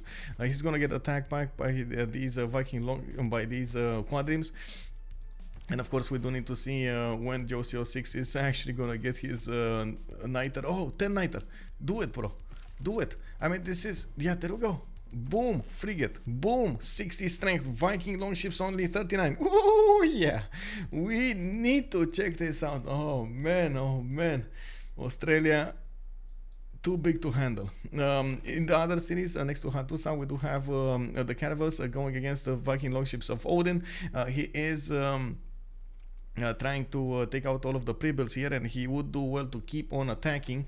He's getting some free experience over there, and I'm pretty sure it's gonna be very good for him to actually not allow Norway to get anywhere near caravels. It's still, as you can see, 3 turns away from getting buttress, and then he's gonna need the caravel technology.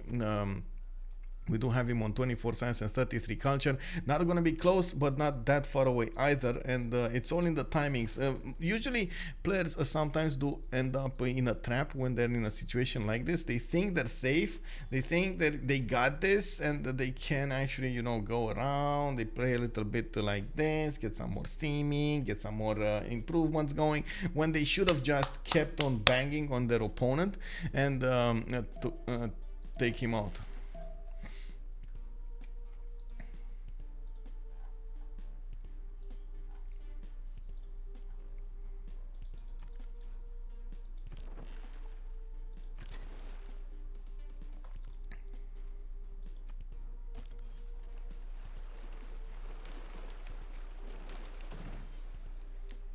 Okay. Well, that's 2 Viking longships taken out, no damage done. I do see he can actually attack a third one, but he doesn't care. He's gonna go directly at Hattusa.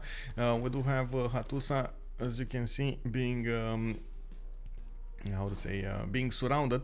JOC06 did get closer, especially, well, I know he's worried about being counterattacked with so many of these Viking longships, but he should have enough strength to actually go against his opponent and not care about repercussions there. A 90 science, 51 culture keeps on getting more. We do also have Canada with 60 and 65, 31 gold. Wait, did you guys see that? Did you guys see that? Sunday Soldier, I know you asked it, but did you guys see it? Because I'm scared of pushing the button right now.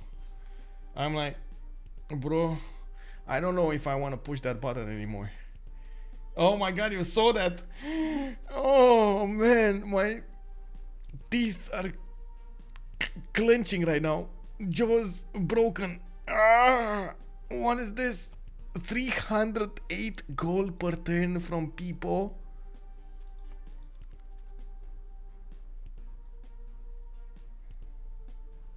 Wow. How many times on era can Norway hit golden realistically? Hello there, elephant guy. Welcome, sir. But is Norway going to hit golden? That's a good question, by the way. Let me actually see. 6 turns until the next era. We do need to check out their era score in a second here. We do have JOC06. Well, not really getting there. He's trying to get harbor shipping projects for, of course, those admirals. And we do have the next one, actually the +3 one. Rahendra Kola. He's gonna need at least 2 more of these projects if he wants to get that. Looking at Zulu, we do have him 36 out of 40. Canada is gonna be 64 out of 60. We got Pipo 56 out of 62. Dido is 56 out of 61. Alphasometz a 53 out of 60. He was building something, and I'm pretty sure. Oh, there we go. He got actually Colosseum over here in Tervana, trying to be as relevant as possible for his team. I'm pretty sure he needs to get harbors in the water. This is a must for him. He's putting a few of them outside. He does have a lot of production. Could definitely try to put some boats there. We do have also Odin, 51 out of 54. Doesn't look like he's gonna get his second golden, his second monumentality era. We do already have the frigates arriving next to the city of Hattusa. You do see that at the moment the city strength is still high with 43 garrison defense strength. Governor Victor is establishing there, and we do have even the caravels poking ahead against the walls. 168 points out of 200. Fortification health is 38 out of 75, and there are quite a few more of these frigates available to attack with. I would love to see a few more caravels, because he's definitely going to need a lot of caravels to finish the war over here, go through the one-tile chokes, and at the same time take on the cities. We do have Roy Batty, 55 out of 58 points with Sweden. He's getting quite a few of these amphitheaters going, a lot of these great writers. I do believe he actually got the first ones. Let me see, he's making 11.5 great writer points a turn. He did manage to get, let's see, and 1 and 2 and 3 and 4. Okay, so 4 of them got taken away by him. He's gonna get another one soon enough. He doesn't just need 3 turns to get it, and you can see he's gonna get some more points per turn, since he's gonna finish those amphitheaters. Working Pingala in the city that he has Oracle in, he's getting those double nice and juicy points, and of course he did manage to actually get quite a few nice cities over here to the southeast. We do need to see and keep on looking at what's gonna happen over here. It's definitely very important how this will fare.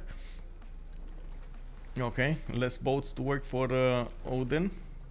Less boats. Bam, bam, bam, bam, bam, bam, bam, bam, bam, bam. 8 turns cartography. He might actually get some boats over here on the east side. It looks like yes, Australia was a bit too late in the push. He's gonna need to get more frigates out against his opponent here.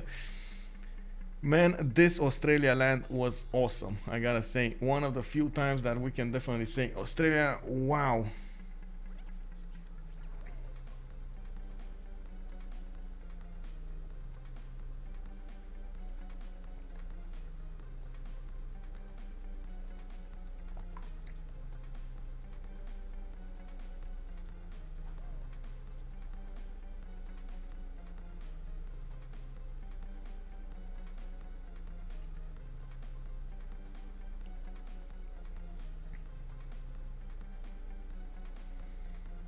Whoa.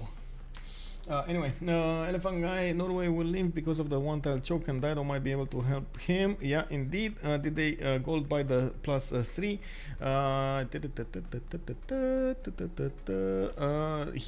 Himerios actually showing up over here. They did not actually. Phoenicia got the +3. He's trying to get more of these harbor shipping projects going, and as you can see, he got Gaius Duidius and Rahendra Kola. Eddie Coffin, good evening, sir, and welcome. Extans was also saying, kind of sad he didn't switch Magnus on all new cities on the Gaul. Well, oh, you mean he didn't, how to say, he didn't get the chops fully? I guess. Elephant Guy was also saying he doubts that Australia will be able to do both top and bottom trees, and Norway will have caravel city strength eventually.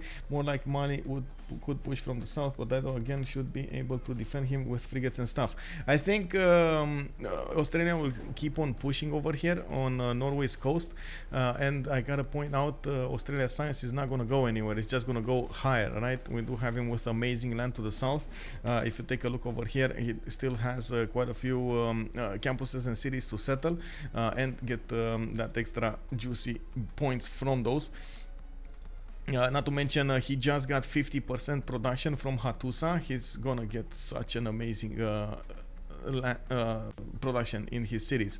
One of the things that I also want to point out, diggers, don't underestimate the diggers. They can definitely quote-unquote IRL Australia over here, Australia, Norway. He's gonna be remaining on 3 cities, and it's not like he actually has good stats to work with at the moment. Yes, he can settle a few cities to the north. I'm actually surprised he didn't go for the north first, or even over here on the Dead Sea. And he's gonna try to catch back up. The advantage will be Australia is gonna have frigates and promoted caravels, not to mention Australia is gonna have the ability to go for printing, and as you can see over here, 3 times printing, and go for ironclads. The ironclads plus those frigates will push through the line of defenses of Norway. Yes, Phoenicia did manage to get one by him over there, but he didn't get that many on the choke point. He's gonna rely on Norway to keep that choke point alive. I mean, he won't make it through the one-tile choke. Sure, he takes 3 cities from Norway, but he's only on 4. Yeah. Oh, you mean he's not? You think he's not gonna make it here? I mean, he can shoot with 2 frigates onto 1 tile over here from Norway, and then he can definitely keep on moving. Ironclads, bro, ironclads. He doesn't scale very well beyond this push. His size will cap at around the 130 if he doesn't settle more cities. That I can agree on. Actually, since he did get the 50% from Hattusa, he doesn't need to make more boats here. I would definitely say that we need to lobby him to get more settlers out. Like, you know, like 1 or 2 waves of settlers from all of his cities. Just get them out, bro. It's like going to the how to say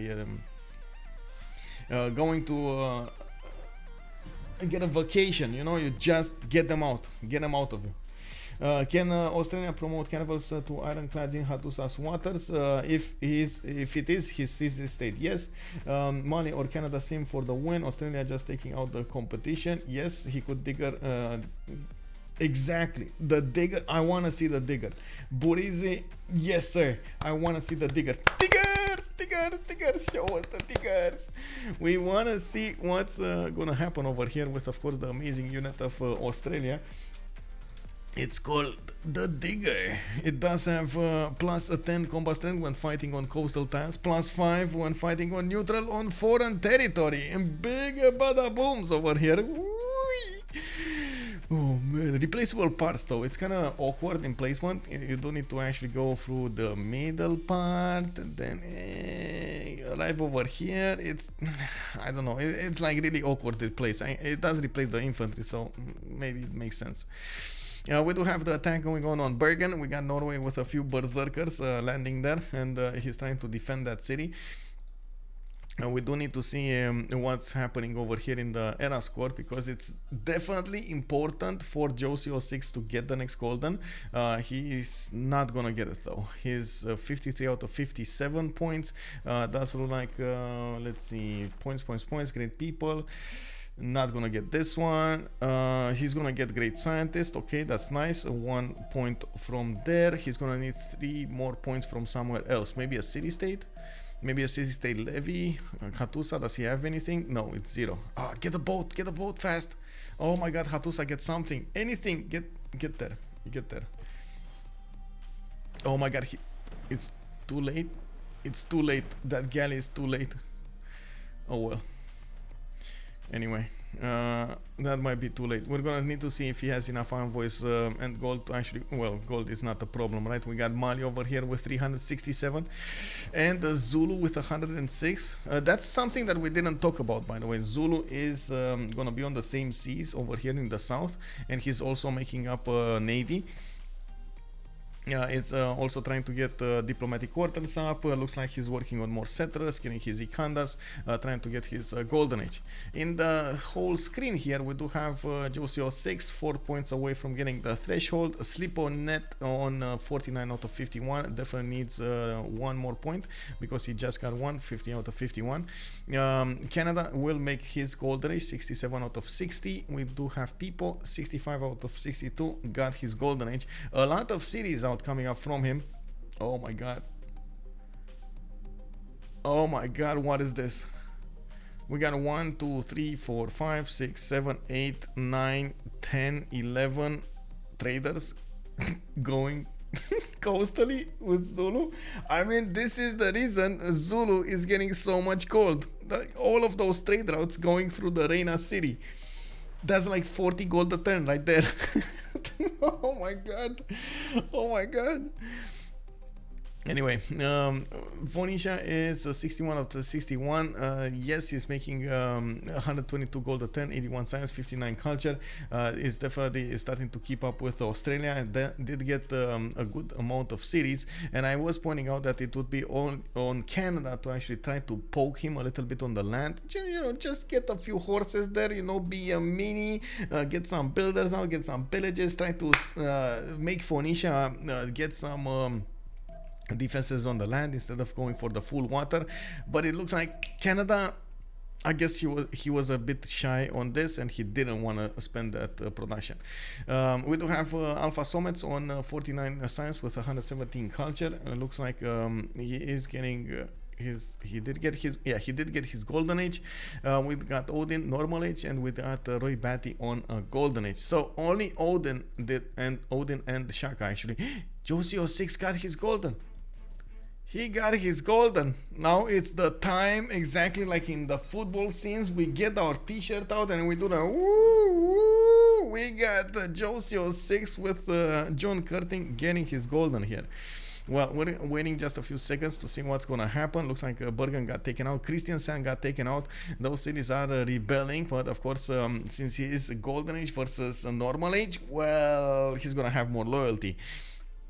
We're gonna need to see if he's gonna manage to keep those. And now he can actually get holy sites worked for the great prophet points. Can put a good harbor, a good campus over there. Oh my god, another +7. What is this guy getting, bro? Oh my god, unbelievable. +7s everywhere. We do have, of course, the frigates arriving on the scene in the Norwegian land.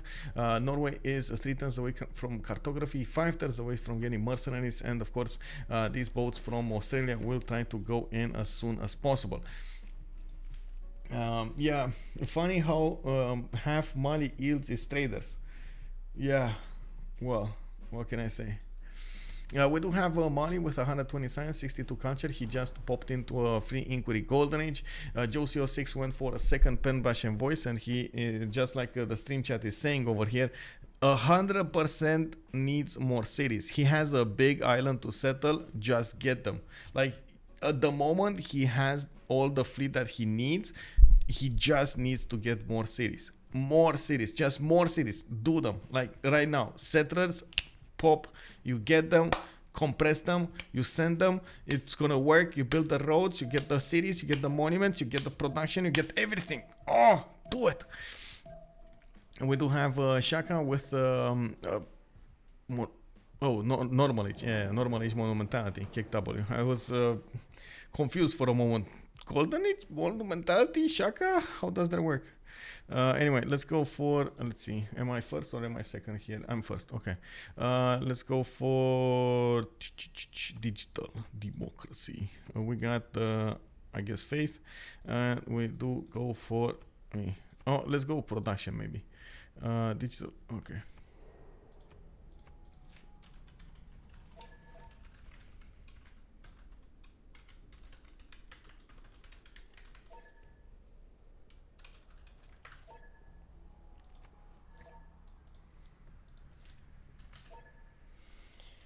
Time to grab the shovels and dig the S out of Norway and Sweden. Yes, yes, yes. Let's do it.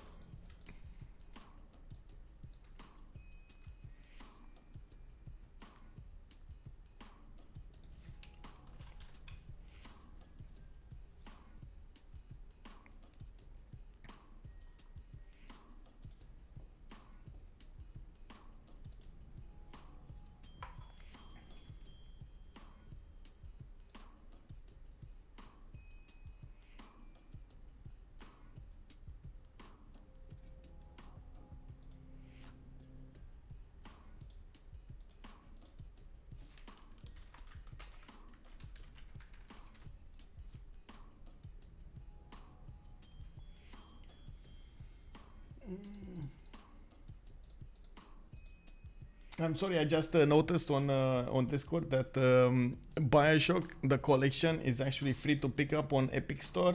Not sure if you guys saw it, but oh my god.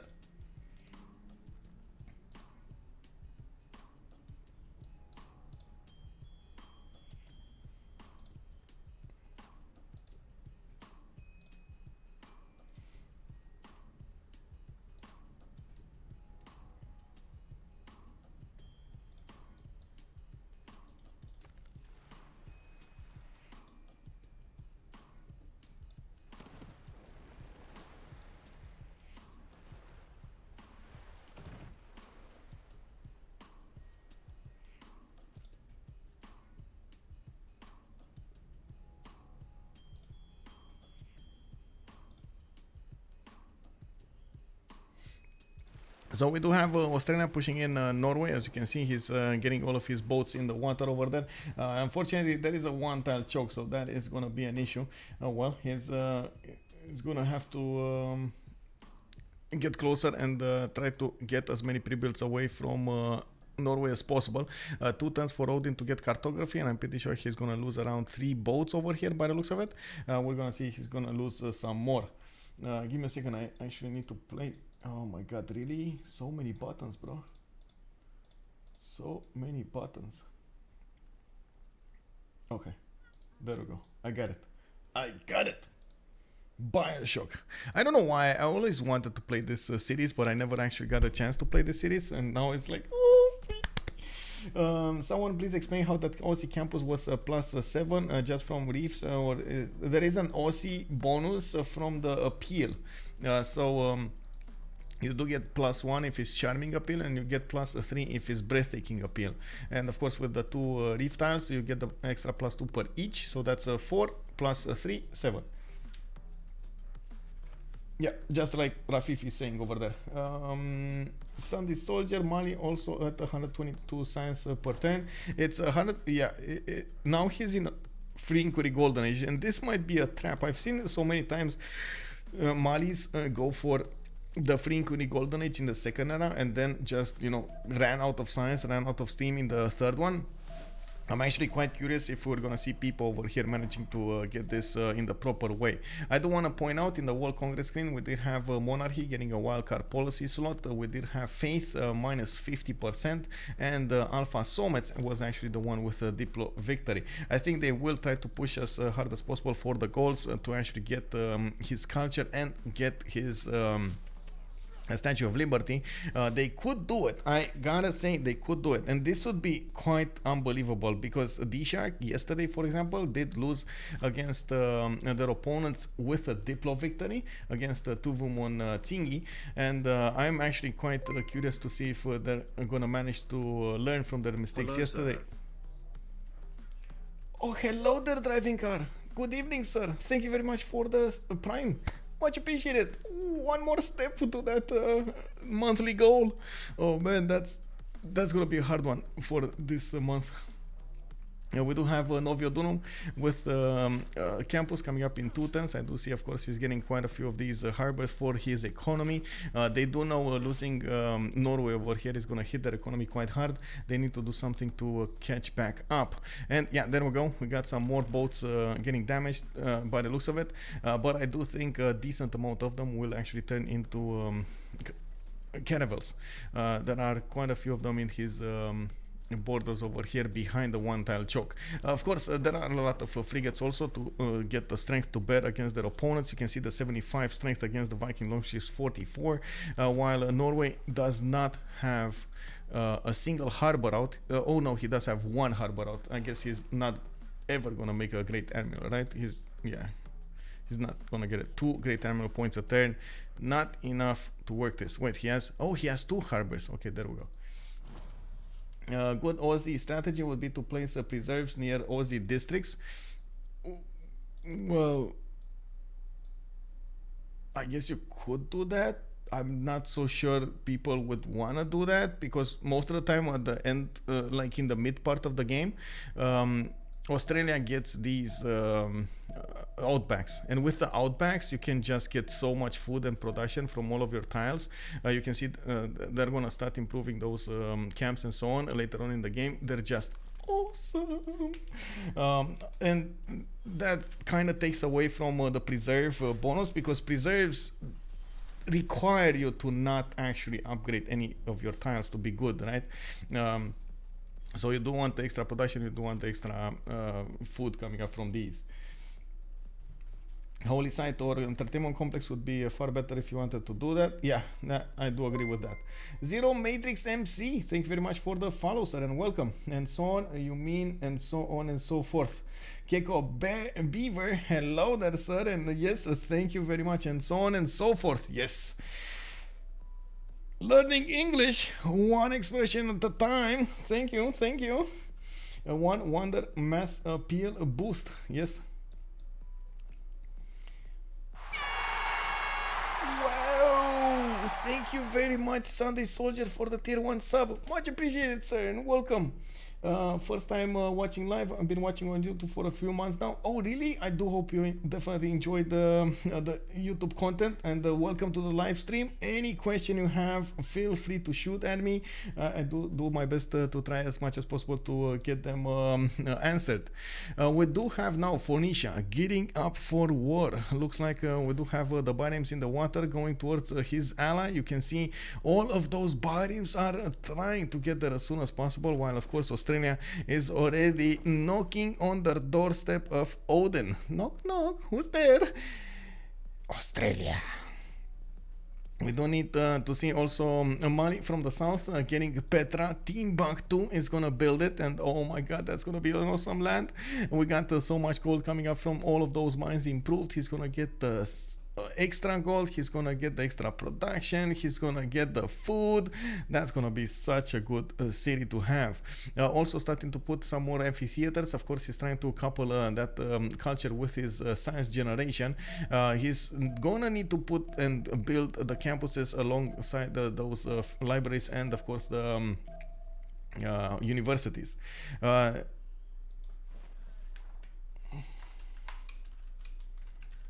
Diplo versus culture here.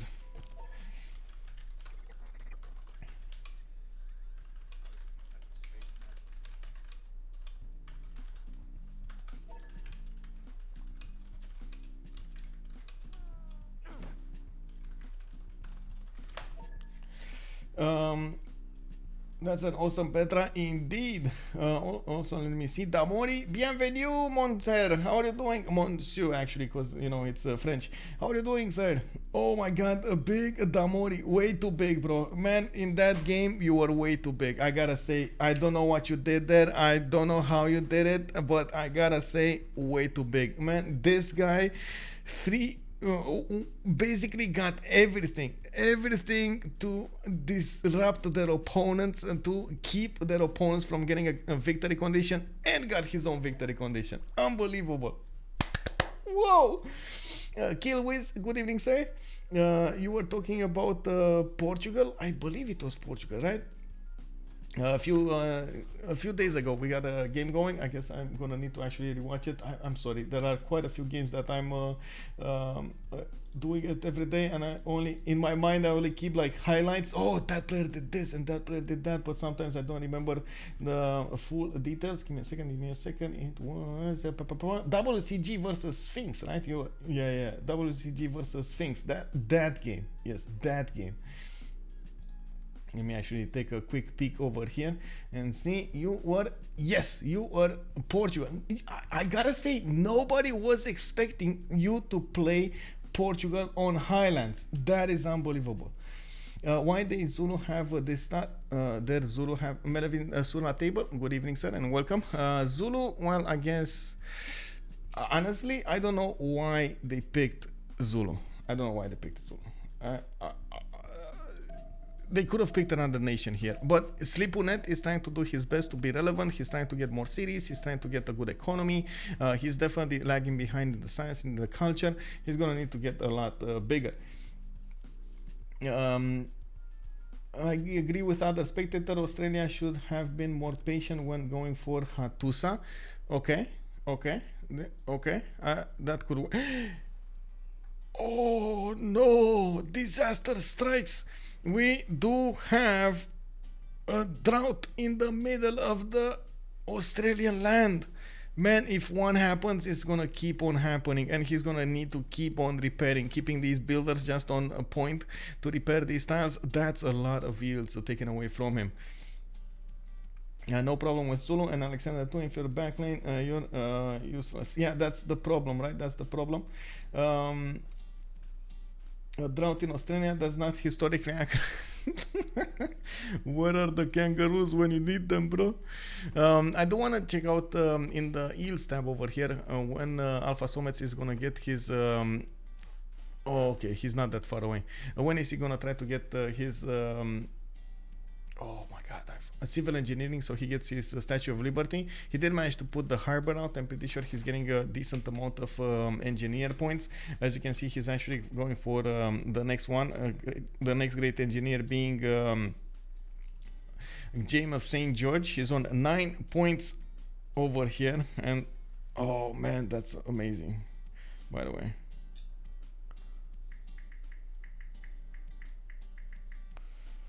Okay, there we go.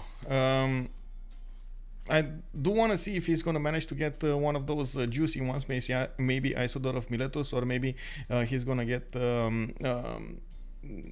my god, I've totally forgot which the other one is, but anyway, one of the wonder ones. I do know there's another one over there. It's just missing from my mind right now. Taking a look at what's happening in the south, we do have Canada trying to get more stats with 124 science and 122 culture. He definitely has the science to play with, and he can go against Dido at some point. Like I was saying, it does look like Dido is gonna be the hard defense over here for Norway and for the Gauls, and I think if they don't manage to actually take away that Statue of Liberty from the Gauls, they will lose the game.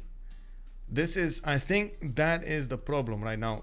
Yes, we do have Canada with a good ability to get a lot of stats out and some, but he cannot do the warfare against the Gauls and the Sweden and Dido with their stats at the moment, and at the same time try to go for a victory condition. Actually, neither of their teammates do have a victory condition unless they take out Norway and defeat the Diplo victory. The Diplo victory is just going to happen much faster.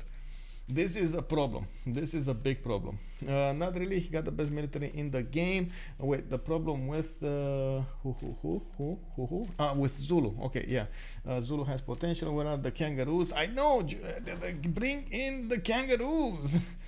And I gotta say, man, the rabbits. I gotta say, rabbits. I think they're like Gaelic to vampires over here, but they're like rabbits for Australians. They're like Gaelic for vampires. Do you agree with me on this? Yes, we do have 300 production coming up from the Gauls. He's getting 288, and of course he's still needing to build up his workshops. As you can see, he's gonna go for the next ones soon enough over here. 9 great engineer points a turn, and Canada is the only one making some more points on the engineer screen. Only 2 per turn. It's gonna take him a long time to actually be relevant on that one. Coyotes. Yeah, I guess they do laugh hard. We do have 4 turns for Petra to finish in Timbuktu. We are just passing the 30% time on the on the era over here, and we're gonna go into the third one. We do have Grandmaster Chapel coming up in 10 turns, and I do want to quickly check what's happening here. Okay, so it looks like they kind of missed on attacking Norway on the land over here. They could have taken out Zulu, or at least Mali could have actually taken out Zulu on the way towards Norway. Maybe he can still do it with some cuirassiers, maybe a bombard or something like that. Try to help out Australia take out his opponent.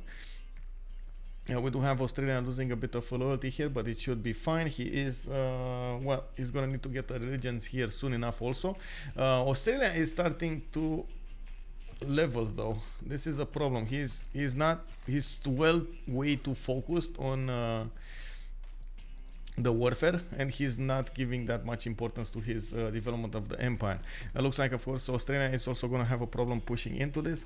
He's unfortunately not attacking at the moment. He could use that 75 strength frigate from the north to keep on banging and get the promotions. Very important to get the promotions on your boats, especially if you do have this array. Yes, this is kind of stopped. It does look like at the moment Norway is gonna get the ability to just switch those boats with new fresh ones and also get the heals in his capital. He did get Governor Victor established in there. He has garrison commander and a lot of support bonus to work. He can even put some more berserkers over here in the middle for some more support bonus if he wants to, or even, you know, just get scouts. Harem Charm, I had to leave, but I'm not surprised to see Australia took a Norwegian series. Yeah, indeed. How long until course for Oz? Wizard of Oz? Wait, which is Oz? Which is Oz? You mean Australia? Who's Oz? I mean, not that soon, I would say. Not soon. He's barely exploration over here, one turn. Okay, Oz is Australia. Okay, got it. So yeah, is one turn away from getting exploration. It's gonna take a while to actually go through the middle tree and then go towards nationalism. He needs diplomatic service and humanism to go for enlightenment, and then he needs nationalism. So you can see this is gonna be extremely expensive to get there, especially with his only 66 culture a turn. He still needs those cities. I don't know why he stopped settling. Like this. I feel right now the pressure of all of the eyes from the viewers on me to give them an answer why Australia stopped settling. I do not know. Like, he did an impressive game at the moment. He has taken Hattusa, liberated it. He got Buenos Aires. He got 2 more cities from his opponent, but it's just not enough. Like, he could have had so much more and get so many cities out. Just, you know, he has the fleet. He doesn't need to actually be scared of Sweden from his west side. Just keep going. By the way, on the score screen here, that's something that I did mention earlier. We do have Roy Batty with a good amount of a diplo favor possibility, or diplo favor requirement possibility, because he's recruiting a lot of these great people, and it does look like he is gonna get, yes, he is gonna get some more of these. Every time he's getting one of these, one of the big things of Sweden is you are getting some diplo favor when earning a great person. I believe it's 25, right, if I'm not mistaken. It's 50 on normal speed, 25 on online speed when we're playing at. So it's definitely going to be a lot of favor over here. Boom, 110. You see, it's just getting more. So good land to settle as well. I know, right? I mean, he can definitely keep on settling to the south. All of this can be his. Has such a big peninsula over here with relatively good harbors. Well, not amazing land, but could make it work. I'm pretty sure when he chops these rainforests out or settles next to them, it's going to be much better. It's fine. Yeah, I think he did get the tunnel vision over here. And on the other side, we do have Dido that is swimming beautifully over here. He did manage to get that amazing Etemenanki and Ugarit. Now we do see him keeping on settling. By the way, he did get 1, 2, 3 more in production, even though he's being poked a little bit by the Canadian horses. He's not phased out of this. We do have him going for the Colossus for an extra trade route, and of course he did couple his economy with Gaul. On the water is going to be very nice to actually see this happening. They are getting 187 gold a turn for Dido, 146 on Ambionics.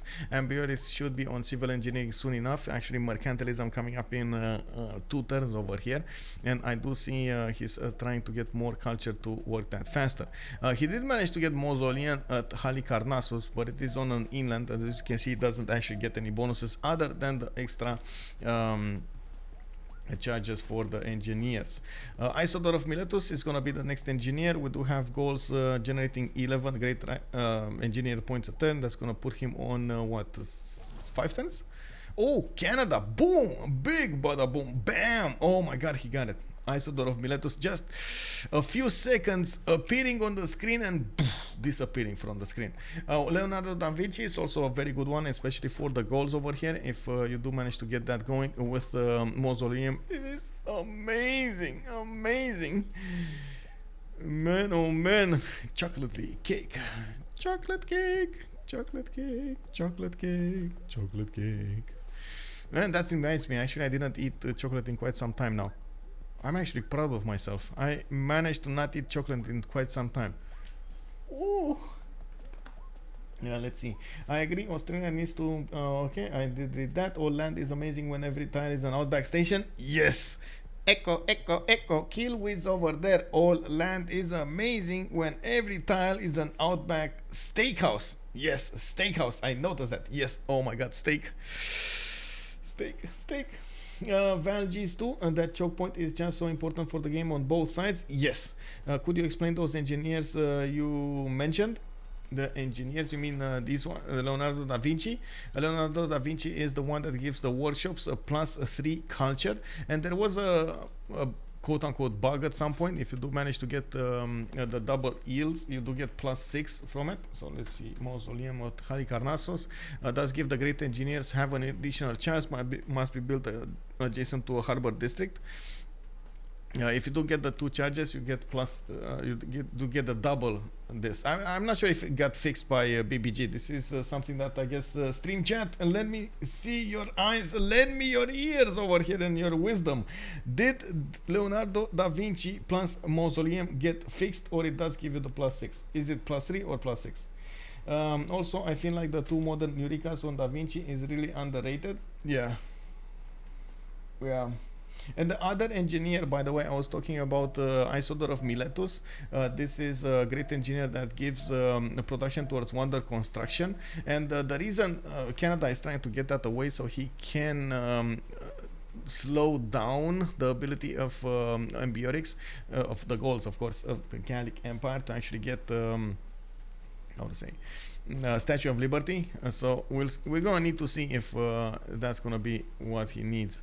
I do notice at the moment, you know, the best way of dealing with this, as in the best way of taking away the option or slowing down the option for your opponent to actually get Statue of Liberty, is to get your own Statue of Liberty.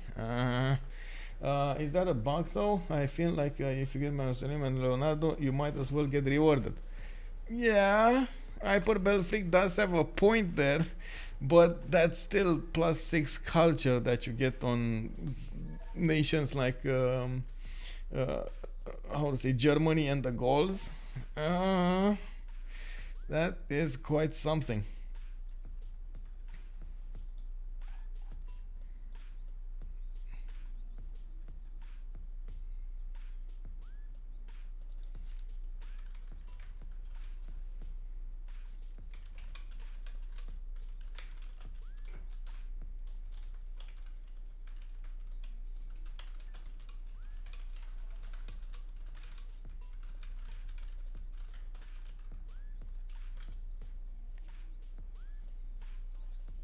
How's the situation on the era scores? Checkmate Gaming, hello there. Let me put it up on the screen. It looks like everybody is having a trouble getting past the threshold for a normal age. We're still barely halfway through the era, so I'm expecting them to take quite some time to get there. Pretty sure it's not a bug, just a really strong combo. Yeah, Valgiz is making a point over there. Well, I'm saying it's a quote-unquote bug because some of the players did refer to it as such, so I just picked up the thing. Wouldn't be the first OP Phyrexis mechanic. Yeah, I can't say that. Remember, planes block tiles. You know, just gonna leave it at that. Planes block tiles. I love the mechanic, it's amazing. How is Norway doing? Keeping strong, man. Holding on. He's holding on over here. Fist in the air. He's like, no, you're not gonna pass. You shall not pass. And Josie06 is unfortunately actually not pulling as much as he would. I would definitely try to poke with the frigates. You know, just get the promotion points. These are all at some point gonna turn into battleships. And if you do manage to get level 2, level 3, level 4 battleships going, you can imagine it's quite great.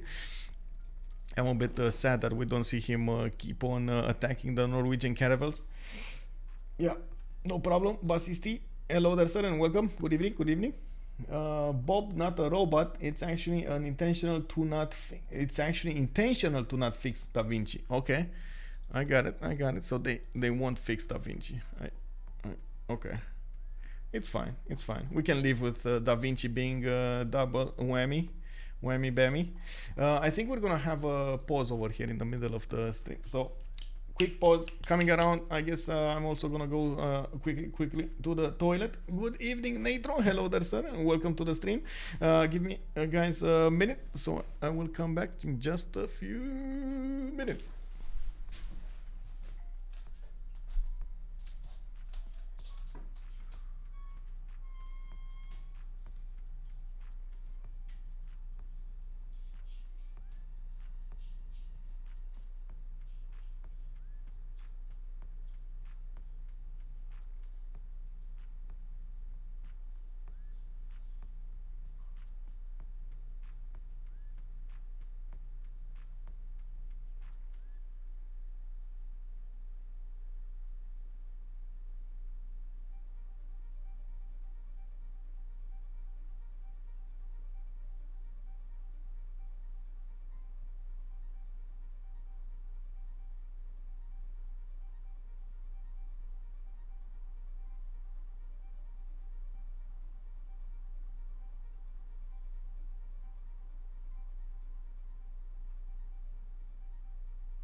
Oh man, I gotta say this. By the way, welcome back, everybody. I gotta say, I am still thinking about chocolate cake.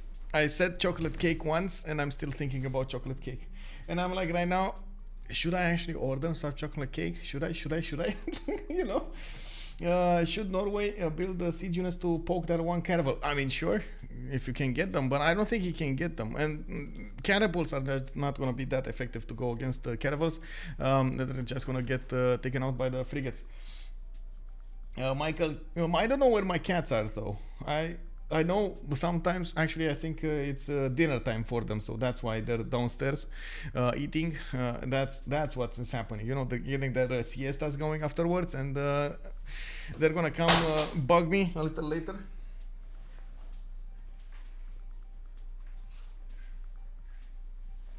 Oops. One second.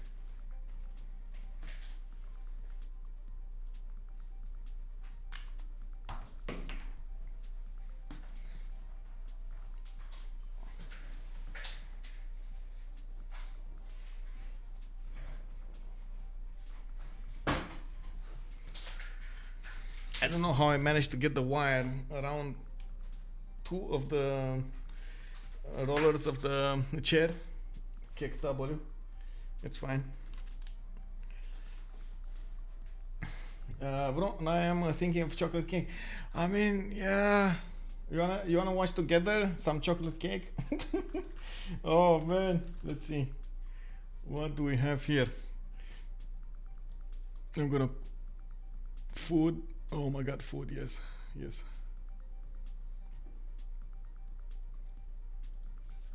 Cake.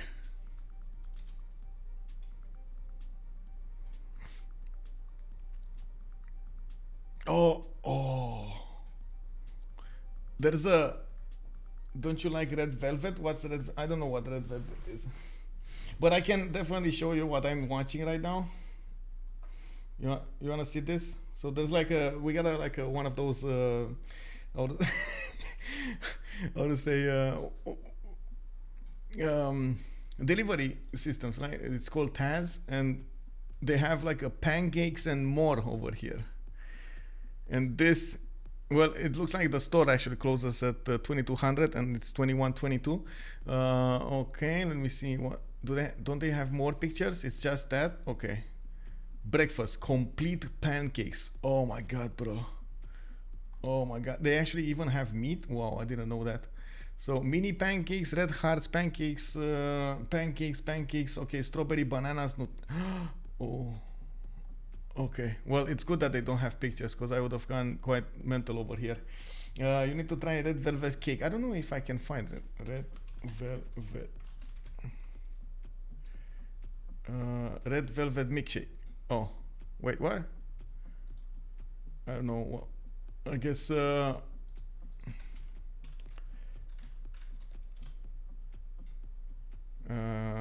Well, I guess that's a pop.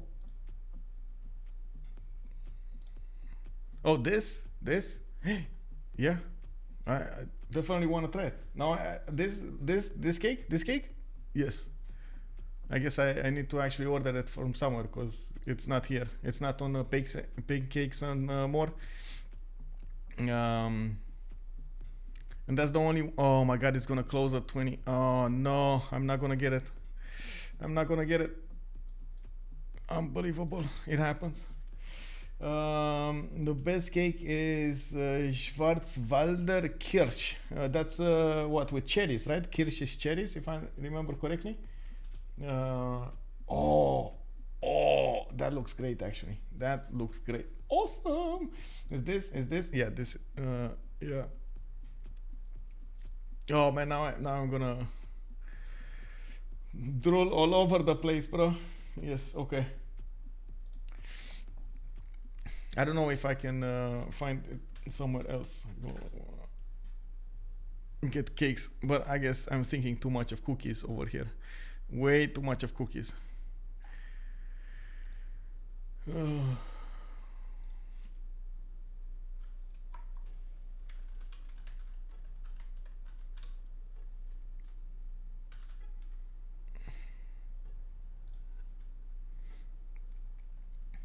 I just lost 9 kilograms in 2 months. You're gonna make me throw that away. Oh, you did? Oh my god, that's amazing. How did you manage to do that? Was that just diet, or did you actually do a workout? I do also try to do workout almost every day. I walk, or I try to run. I do try to make exercises and, you know, burn some fat, but it's quite something. I don't really pay that much attention to my diet, though. I know everybody's telling me that you need to watch your diet, you need to do that. Yeah, but food is so good, man. You know, don't take that away from me. Fasting during Ramadan and a bit of exercise. Okay, so fasting means you're actually abstaining, right? Abstaining from eating food, or eating kind of food only. Interesting. We do have some settlers coming up from Norway. Looks like we just started up that game, and of course we do see that Mansa Musa over here is well on his way to getting his third golden. We do have him with more cities. Did manage to get a city on Paititi, and we do see that he's gonna get his Grandmaster Champion in 3 turns. Got an awesome placement for his theater squares over here to the north. And he is on 181 science with 157 science culture. I do have to point out his 616 gold does seem a bit threatening over here. My only worry is what they will be able to do with them, and if is it gonna be on time to defend that culture victory, to defend the Diplo victory, to stop the Diplo victory of their opponents. They could do that if they do manage to take out an opponent. I think it is too late with these 2 settlers coming out of the cities of Norway that are going over here towards the northeast. I'm pretty sure Norway is going to be safe for a long time, especially since Phoenician fleet is over here, not only doubling, but I think it's going to be tripling that army, that naval strength. We do have Phoenicia trying to get more settlers on the water. He's trying also to get more science, so this is the way to go here in this golden age. What do do we have here? But it's not for looking good, it's for my yeah. By fasting, by feeling good, I meant healthy. I was going for extreme diet to get shredded, but that left me with low energy levels, so I stopped that diet. Oh, okay. Yeah, I think you need to be a bit balanced on that. But yeah, what can I say? Wow, ice cream. I'm sorry, I'm seeing chocolate cake still in front of my face, in front of my eyes. We do have factories coming out from Ottawa. He is trying to get more cities out on the east side. He's going to try to get his economy coupled with Zulus over here on the coast between Halifax and Kangela. Both of them will probably try to get Reina in there. There was Reina in the north. Oh, Reina is Nobamba. Okay, never mind. It's fine. We did have also a city on Pamukkale. This is a city that gives you, this is a wonder that gives you extra adjacency to the different districts, campuses and amphitheaters between them, and of course some entertainment complexes. We do see that Victoria is gonna get Governor Pingala worked, and he definitely needs to build a university in there. We don't have the full potential of Wilfred Laurier in front of our faces now, but we definitely have an idea of what he's going for. His 218 science, 376 production with 181 culture, and also 65 gold a turn. I'm still waiting to see when Phoenicia is going to get his shipyards. That's a very good moment to see how much production is he going to make. Unfortunately, he doesn't have a lot of very good customs to work with, and even with the double card, he's not gonna get that much production. Maybe around 50-ish, 50-60 more production coming out of from all of his empire. I do see him needing to put down more campuses. He will 100% gonna need to defend himself against tanks here. Coming up from Canada, Canada will have more than enough gold to play with in the tank screen in the later era, in the modern era, and I'm sure Mansa Musa will be more than glad to give him whatever gold he needs. We do also need to see what's gonna happen over here. Australia is probably gonna lose the city of Bergen with Christian Sand. I'm a bit surprised he's not keeping at least a unit in the city of Bergen to delay that rebellion. You do add more loyalty with a unit over there. Anyway, well, it happens. Someone tell Australia to take Mali gold and buy settlers. Yes, Kilwe is on point with that statement. Yeah, I don't do anything specific diet or extreme diet, just having less sugar and cutting bad habits of energy drinks and soft drinks.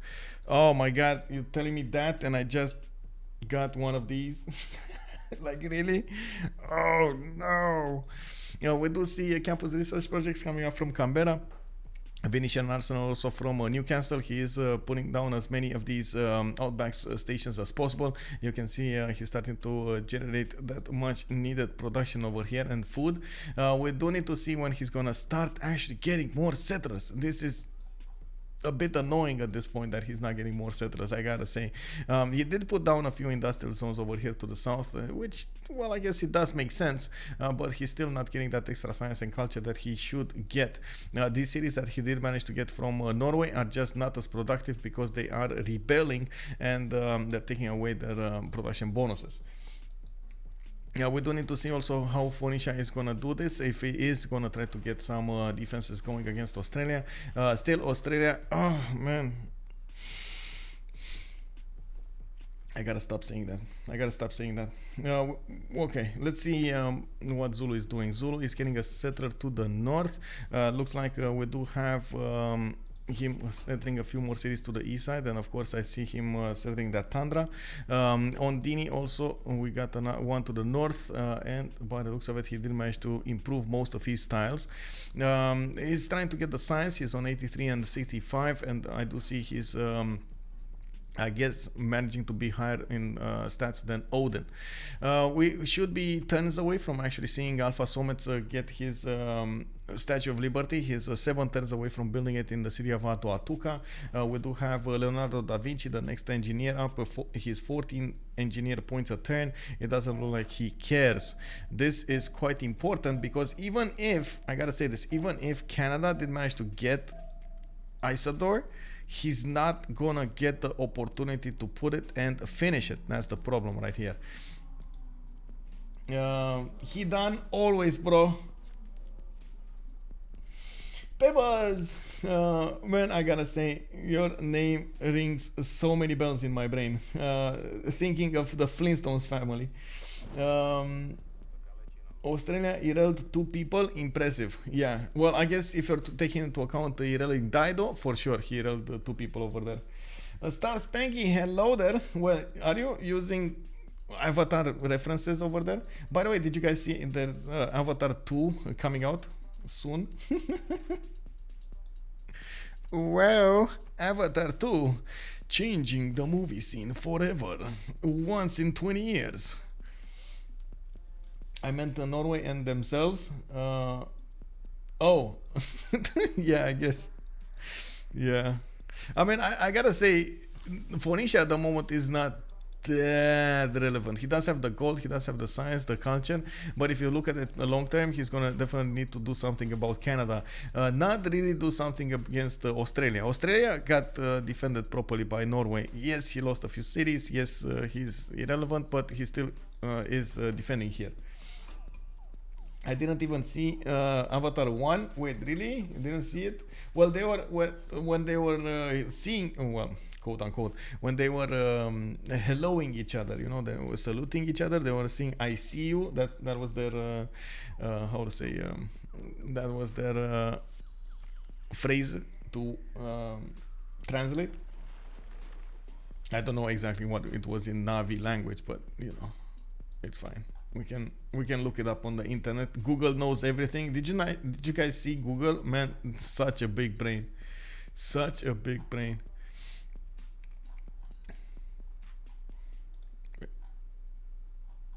Oh my god.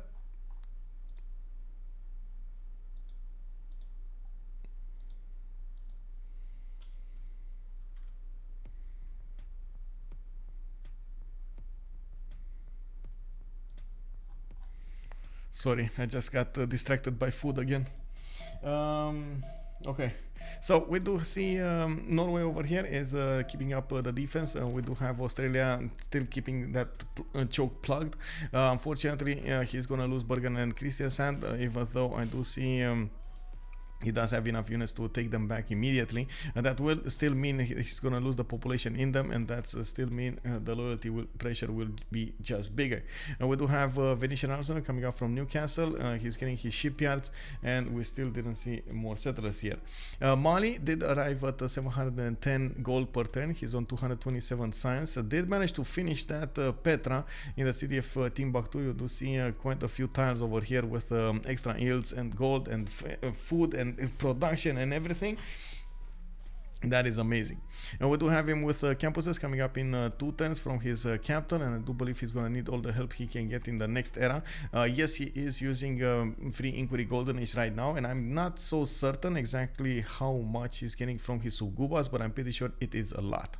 He has very good sugubas, plus 10, plus 14, plus 21 here, and so on and so forth. So we're going to need to see what he's going to do and how he is going to keep on being relevant in the next era. The thing is, we already have Alphasometz 4 out of 20 diplo points. He didn't go for religion yet, but he could definitely go for one to try to get Mahabodhi Temple for those extra 2 points. Wait, was there Mahabodhi Temple built here? I don't think I saw it. No, he didn't have forest next to a holy site. This might be a mistake. He definitely would need to get from Nyoro, for example, a holy site and build Mahabodhi Temple to deny every point they can take away from their opponents on the Diplo victory. That's a win. We do have Turones being settled over here to the south. Gaul is trying to get bigger. He's trying to get more science, trying to get that point in the Diplo victory. While of course his ally over here, Roy Batty on Christina, is also trying to get as much Diplo favor as possible. 305 points coming up from him. We do have Wilfred Laurier on 229, Pipo 151, Slip 148, and Josie 06 on 153. It does look like they are kind of equaling themselves out, especially since Odin is not making that much Diplo favor to begin with. Those Mali tiles, bro, go to see his POV and check how much card gives. Wait, I don't, wait, we're not using the card one. We're not using that mod. It doesn't say. Who went for pagodas in religion for Diplo points? I didn't see anybody. We got Defender of the Faith on Mali and Stupas, the +3 faith and +1 amenity, and Pilgrimage with the choral music on Norway. Nobody went for pagodas here. But in BBG, pagodas don't give you Diplo points. They give you like Diplo favor points. They give you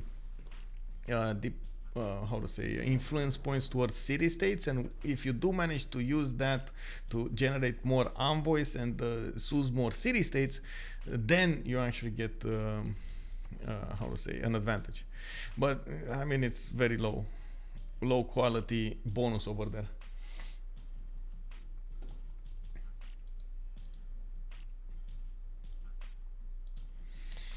Well, let's take a look at what's going on here. Zulu at the moment didn't build his Ikanda account, and he's still struggling to get over 100 science. Yes, he does have 195 gold per turn, and you can see actually between them they're making more than 1,000. Very good stats here. That's triple the amount of gold that the opponent team is generating, and of course most of that is because Mali is just so big. I'm actually quite curious how Mali is going to try to use his advantage here.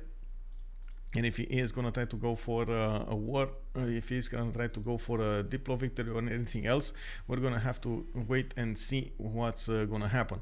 Stavager did get placed to the northeast of Nidaros. I do see Reina getting settled in there, trying to get the harbor out, and it doesn't look like he's going to go for his holy sites. He did manage to get his stave church in the city of Nidaros and in the south. Oh well, it's not that impressive as you might think. Australia still didn't settle, and his Norway cities are useless because they keep flipping. Yes, actually he raised them. Kick. He actually raised them.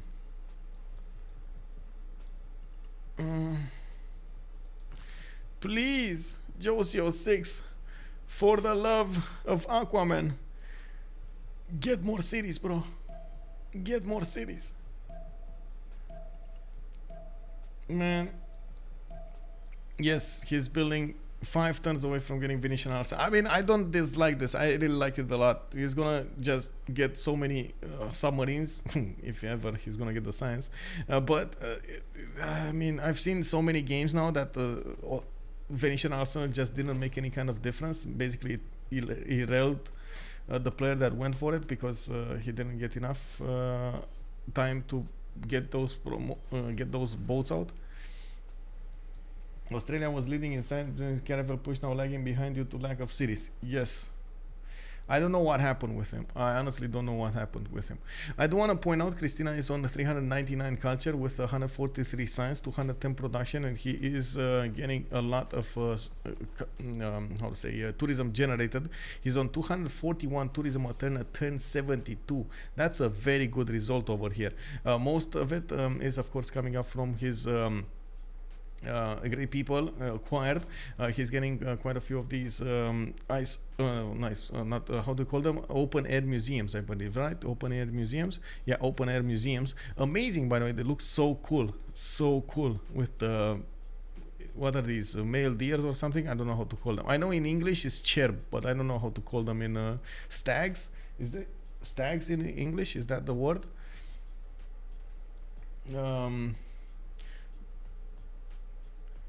No?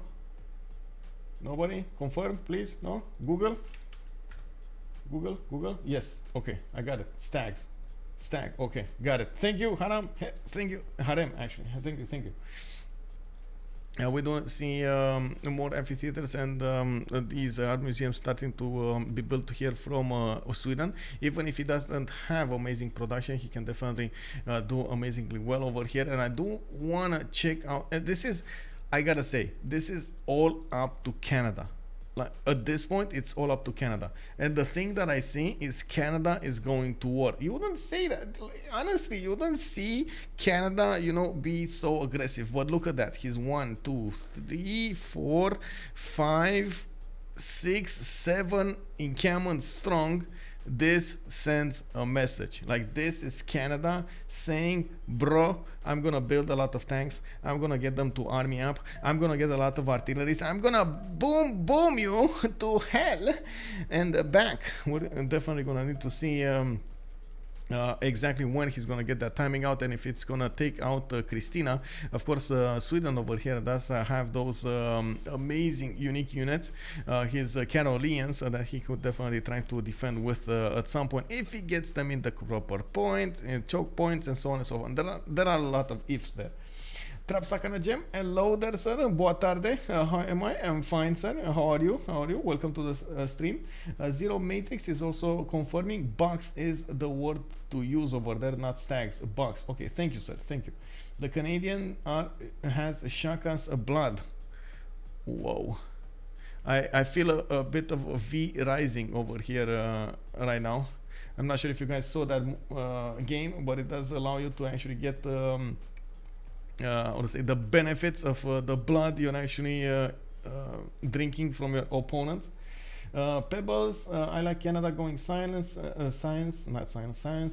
instead of culture, with Sweden having this much culture.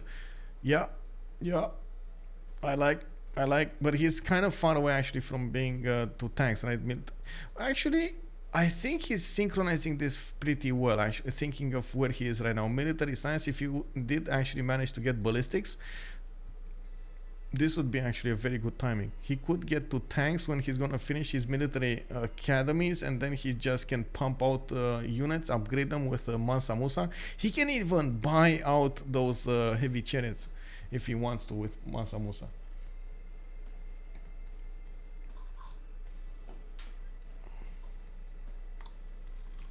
Let me put some flavor water here. Carolean armies versus over tank armies. Yeah, Carolean armies are amazing with a general, but he doesn't have a general. He only has like one single encampment down. He's generating, let's see, Sweden is on 8 great general points a turn now. That's decent. That is decent.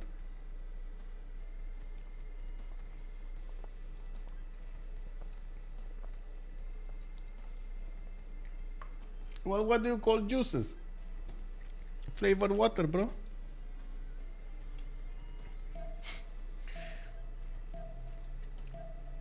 I totally forgot to buy some Curiosity Cola, by the way, the one made out of herbs and stuff like that. Oh, totally forgot to get it.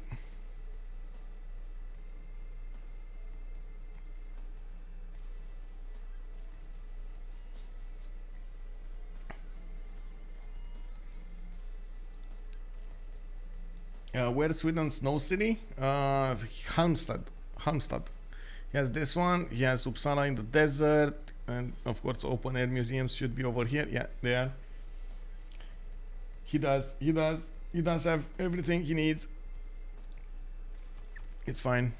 We do see also we lost a lot of city states over here. They got taken over by the looks of it, or razed to the ground. We do need to see what remained. Ayutthaya is being held by looking for an eagle, and of course it's actually quite amazing. You do get the culture equal to the 10% of the construction cost of a first building. They also have Antananarivo to work with, and it looks like only nobody found this. Bro, you gotta find Pipo strong, Pipo big. If Pipo managed to get to Antananarivo, he's gonna be so big. Like, Antananarivo has such an amazing potential for bonuses. You do get the 2 culture for each great person it has ever earned, up to a total of 30%. Oh my god, that's a lot of culture. We do see Roy Batty is also 8 out of 84 tourists, and of course he's generating a lot of tourism already, 249. I'm pretty sure he's gonna keep on adding to that number. Our museum's coming up from quite a few cities over here, getting his traders up, and trying to get his theater squares up as soon as possible from all sides. I don't really believe in his chances to get the culture victory before tanks are gonna be upon him, and it is all up to the Gauls over here to actually defend them, which well, the Gauls will get next turn Statue of Liberty from Aduatuca, and then they're gonna be able to try to get encampments down. But where are they gonna put them? Like, honestly, I don't even see slots open for them to put them. Yes, he can kill some mines, he can get some, for example, on the main stand from Bibrax, but for example, from his capital, he doesn't have slots. What is he gonna put on? You can't put them on iron, you can't put them on here, maybe over here, like 3 tiles away, kill the mine. That's a hard one. We do have some cities on the east side that are not that productive, but you can, I guess, use them. I don't know. It's not ideal.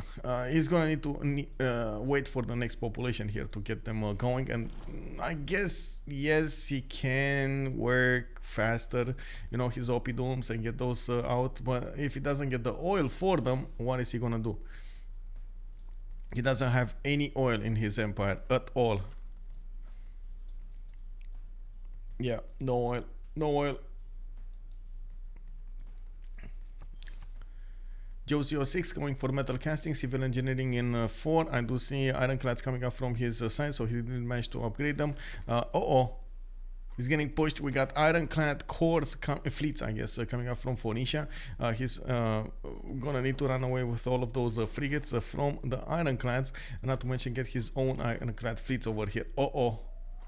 I mean, yes, he did manage to get Venetian arsenal, but this might be another one of those, oh my god, we're gonna see Venetian arsenal city being taken over by his opponents because he didn't have enough time to actually build enough boats.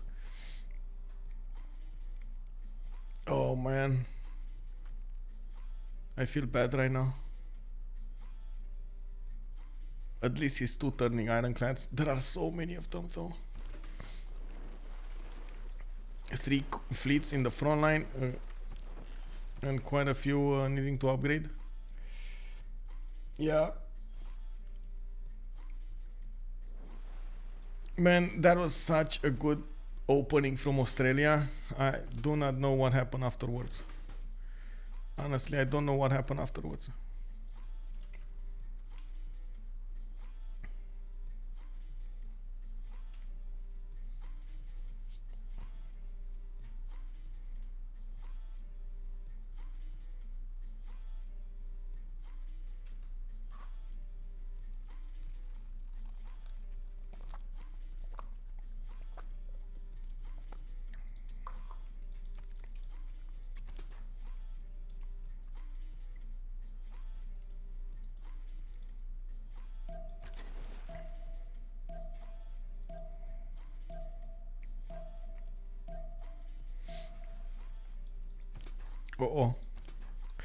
I'm how do you call it? Dumbfounded? I think it's let me actually check out that word. I don't know why it popped into my no. Founded.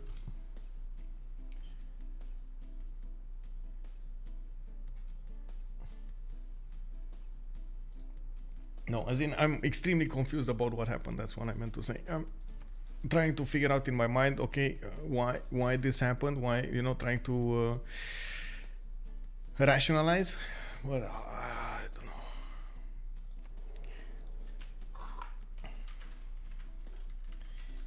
know. Wave. Kick. Breed them with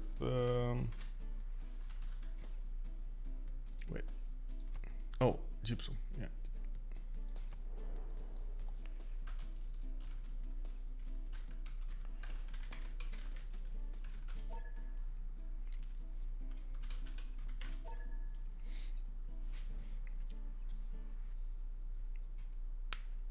He stopped settling. Yeah, Salty Capybara, I think, nailed it. He stopped settling. Well, I guess this is a hard lesson to learn, and you might as well learn it, you know. You shouldn't stop settling. Like, looking at the nation, especially on the 7 Seas map, right? Looking at the nations that are doing very well here, they just didn't stop settling. the ones that did stop, like Norway, because he was getting attacked and lost a few cities, and Australia are just lagging behind everybody else. Everyone else is, even Shaka is getting so much gold deals. I can't blame him. Like he tried to do his best here, and with being far away from his opponents, not really in his water, in his favored maneuver with galleys. Not really the best land for Shaka to get his land, get his A game going. I still believe it is all up to Canada, though. Even with Australia pooping his pants here, I still believe Canada needs to do something. I meant no disrespect by that. I just felt it's funny. I don't know if you guys know, by the way, at some point I was also getting the religion. I had the famous religion poopy pants.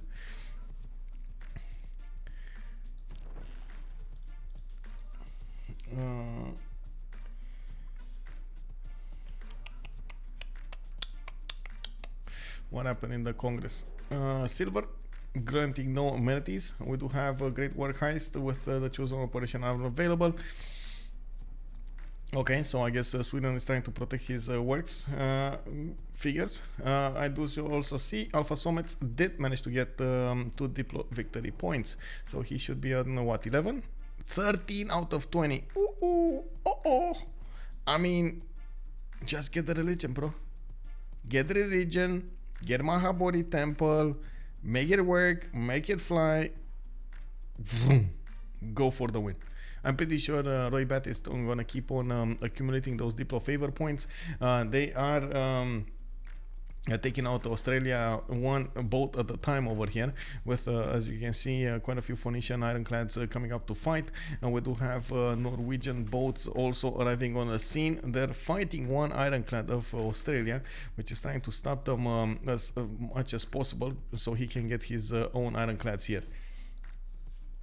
Did Gaul get Potala? I didn't see it, but I guess I can check it out another time. No. So he can get 3 more points. Potala, Mahabodhi temple. Wow. Yeah, there's no Potala. No Potala. And no man need nothing. Coming up next on Civilization Premiere. We got Bolshoi Theater coming out from Timbuktu. We got theater squares coming out from Valata, Niani, Tadmika, Todeni getting a theater squares. Okay.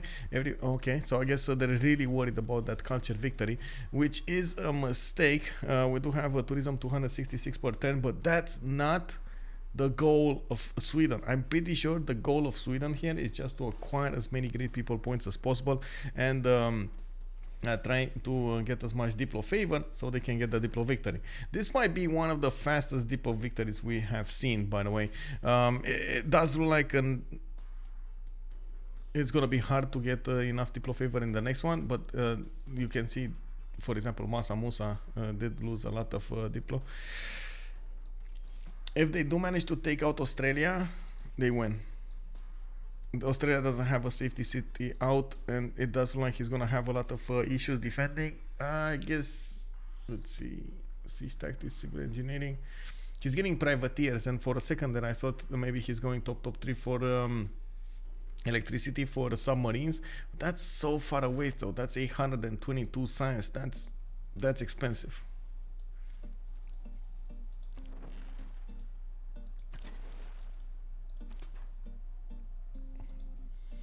I really like a Sweden goal combo for Diplo victory. Yeah, they did it amazing, by the way. They did it amazing. It does look like... also, Mali and Australia was amazing. It's just them stopping to settle caused so many issues.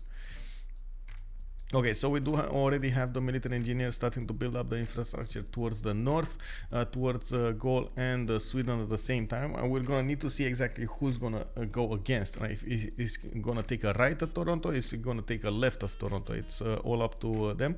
At the same time, in the main cities, is trying to get Potala from Ottawa. I do see Vancouver getting military academies. Actually, Montreal, Vancouver, Kingston, quite a few cities are getting those out. Also, we got the Knight Armies being 3-turned from Halifax, where he did manage to finish his military academy, and that's actually good production over there coming out from Canada. He is on 536 production, coming up right next to Ambiorix, actually a bit higher than him. We do have Christina with 302 of his own. I do believe Christina should be able to get his defensive units going. It's just a matter of pre-builds, and I'm really sad we don't see him get quite a few of those pre-builds over here.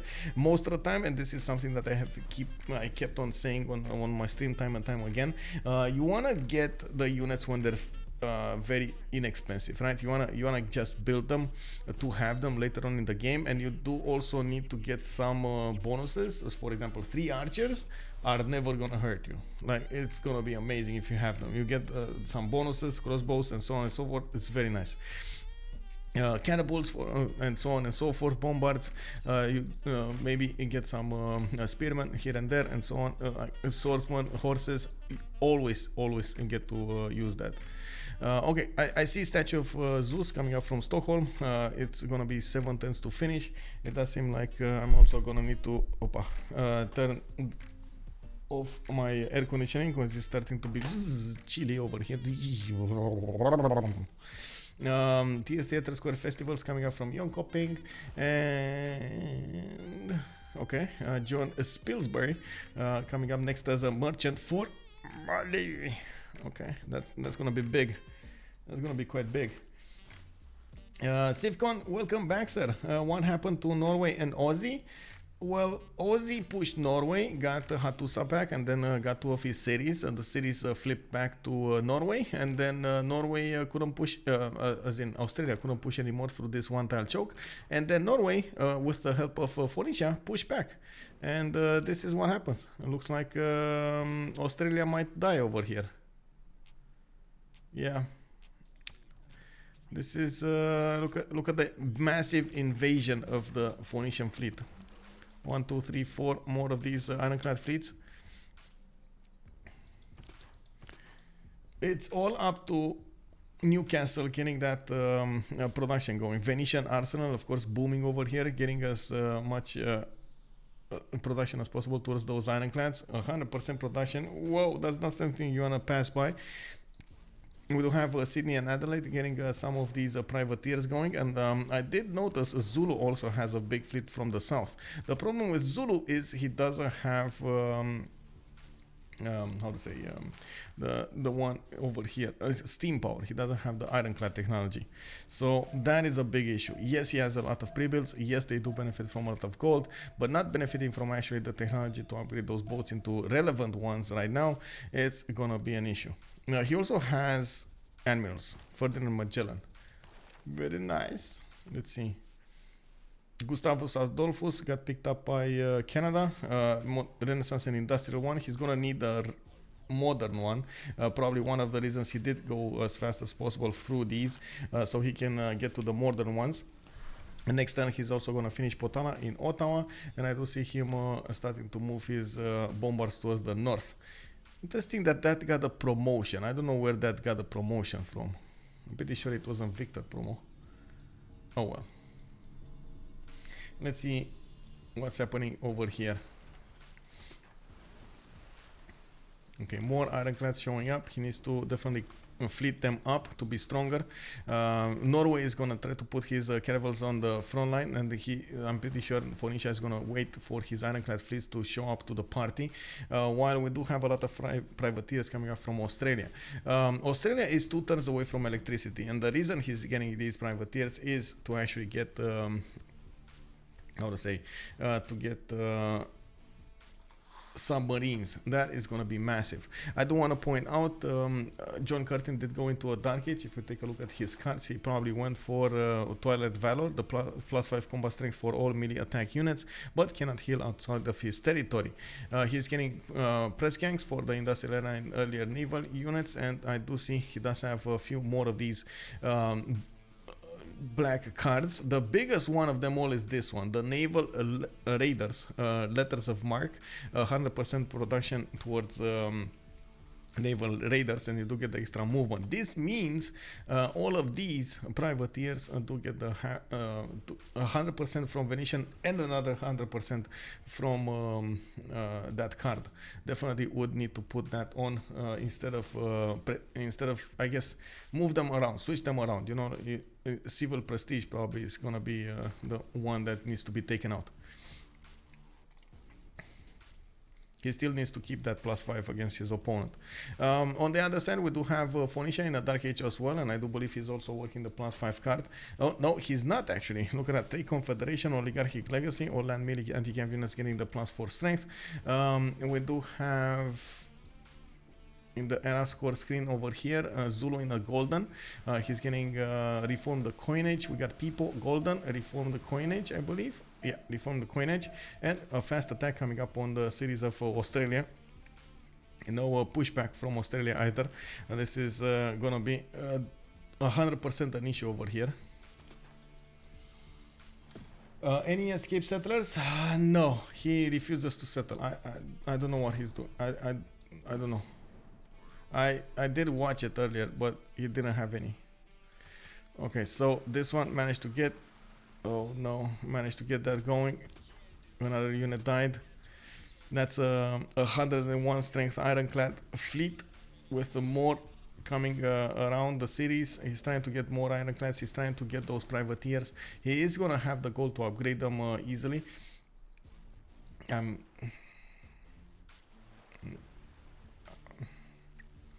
I'm at a loss of words over here. Let's see, on Canada, we do have him getting his heavy chariot armies. I'm actually curious if he's going to go against Phoenicia right now, or if he's going to go against Sweden. He is just getting he stopped getting the military. I don't know what happened here. He was over here with the road, and then he stopped and went back to Engazargamu. I don't know what he did. We do have some more heavy chariot armies coming up from his cities. Also hard building his cuirassier armies. I do see military academies coming up from Ottawa, and Quebec City is gonna get armories here, as well as more theater squares to the south. In the meantime, Christina did manage to get to suffrage. Actually, she's 2 turns away from getting suffrage. That means he is going to get democracy. He is right now in monarchy. A bit strange that he didn't go fascism, build the building, and then get, a democracy. So get the best of both worlds. Luke Yang, oh wow, what a turnaround. I know, this is unbelievable, actually. That is just wow. I don't know what to say. Sifcon, maybe he can just buy settler with Mali's insane gold. Yeah, I mean, that. Look at Mali, 2,000 gold. Even John Curtin has 858. They have the gold. They 100% have the gold.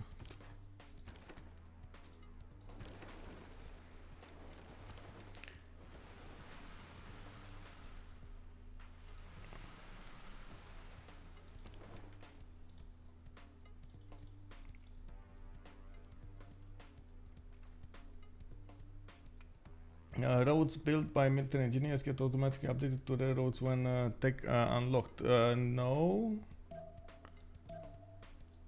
I think the railroads don't get automatically upgraded from anything. You need to hard build them, as far as I know. Yeah, can only be constructed by military engineers. Does not cost a charge, but does cost 1 iron and 1 coal. Greatly improves the movement speed. It's quite problematic. You need to time them properly. Okay, what's this? Okay, we got the first submarines. They're not strong enough. They are not strong enough.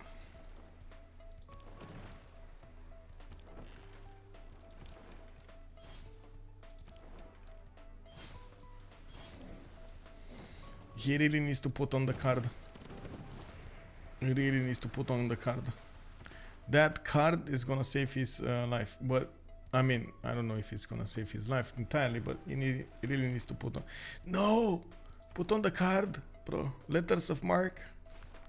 I guess he doesn't believe in the strength of those submarines to attack into the ironclad fleets, and honestly, I can't say I blame him. You can see the 80 strength of the submarine going against the ironclad of 101.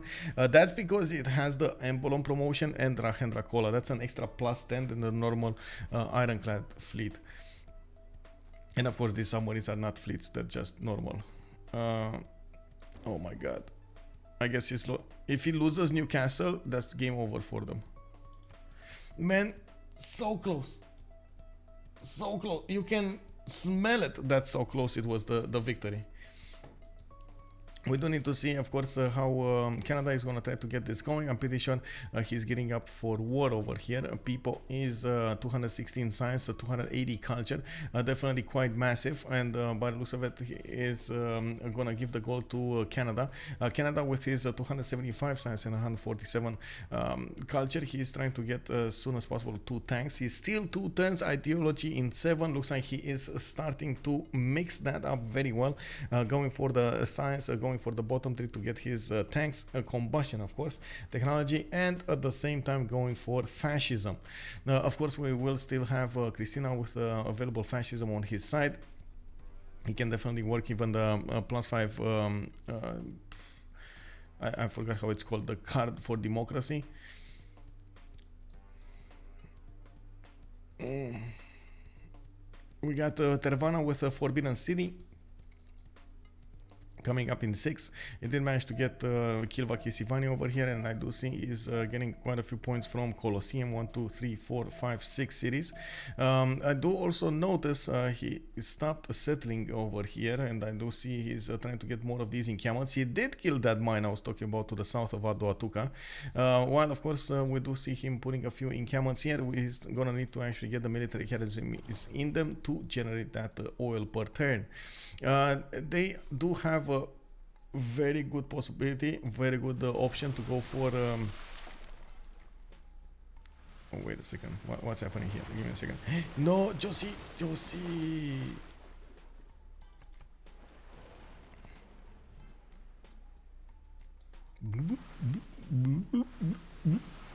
Oh man, these are just gonna die. Submarines just gonna die.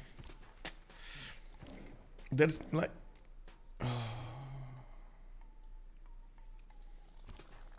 the city is gonna die as well. He doesn't see how many Phoenician he didn't see actually how many Phoenician ironclad fleets were on the way.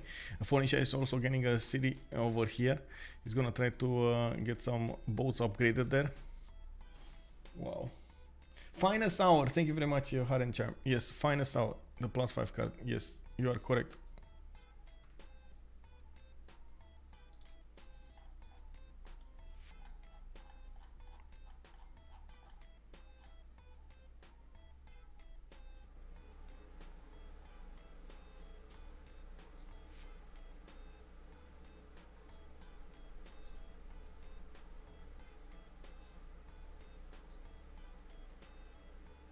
The Berserker is gonna get so many yields. Yeah.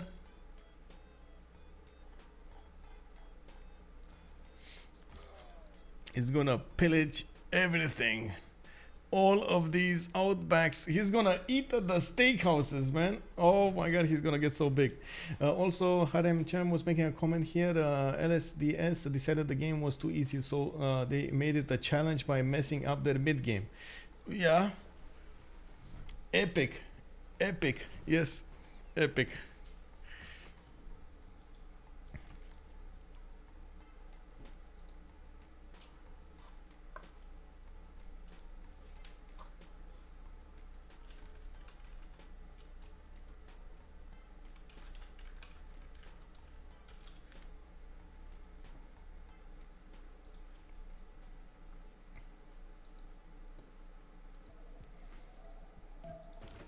Well, Walls will finish in 1 turn from Newcastle.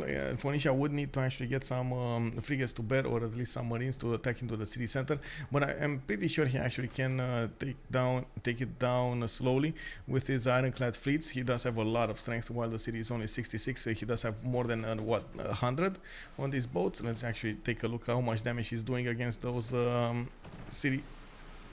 Oh, never mind. Oh, Norway does have a frigate there. Yeah, he's doing decent damage against the walls and the city center at the same time. What Australia did manage to do is delay this takeover, so he gets more boats out, and looks like he is managing to, whoa, almost take down an ironclad fleet over here. That is massive. I'm pretty sure actually Phoenicia is going to try to move it out the first turn. We're going to need to see if that's going to be his option, if he is going to have that option actually.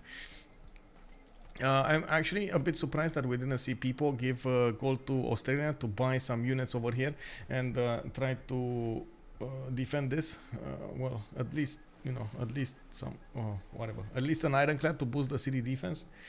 Anyway, we do have on the side of Zulu, he's starting to get his fleets up, galley fleets up, and I do see he's going to get closer to steam power. Next time he's going to get steam power. He should have the half coast card already plugged in, and he's going to need to start advancing. He doesn't have the half coast card plugged in. That means he's going to need to wait until civil engineering in 3 turns to actually switch that out. That's going to be a bit too long. He could definitely be the angel of how to say, hope over here for Australia. Why is Mali keeping his 3,500 gold? I want to know that. Maybe scientist? Maybe they want to buy out... no, Newton actually got picked up by Gaul, so that's not going to be a thing. I don't know. Honestly, I don't know. Mali does want to be big. Scanning Bolshoi. I guess they want to give for the tanks of Canada. Canada has a combustion in 2 turns, and he's gonna need an insane amount of gold to upgrade them. These are extremely costly, even with the half cost card. Upgrading from heavy chariots into tanks, oh man, that's gonna take a long or two. I do see by the positioning of his units, he is probably gonna go against Ayutthaya first, and then gonna keep on going towards Sweden. Wait, Ayutthaya, it's his, isn't he? Isn't it his? Looking for an eagle? Yeah, that's his. Never mind. He's just gonna need to go around the city. Let's see. Okay. Oh, he did buy an ironclad. Cool. Let's go, bro. You can do it.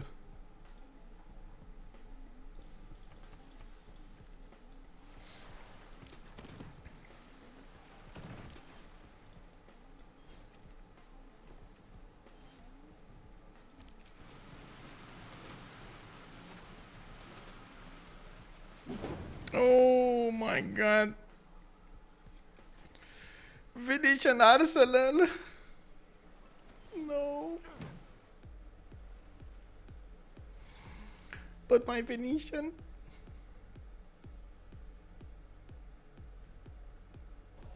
Oh, that's so bad. That is so bad.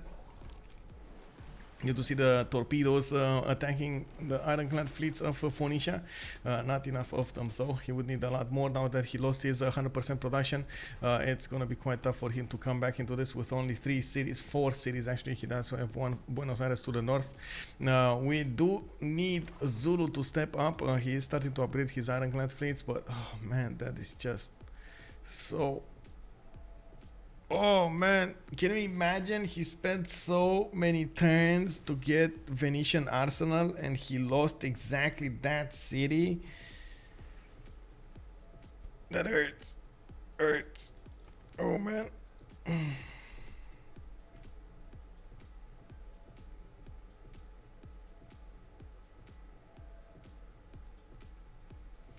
Yeah, indeed.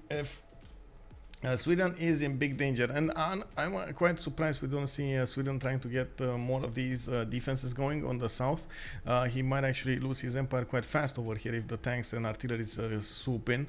There are so many possible tanks and artillery in Vancouver and Kazandar and Kingston, just waiting to be promoted. Military engineers coming up over there, and I'm pretty sure he's going to hard build the artillery armies.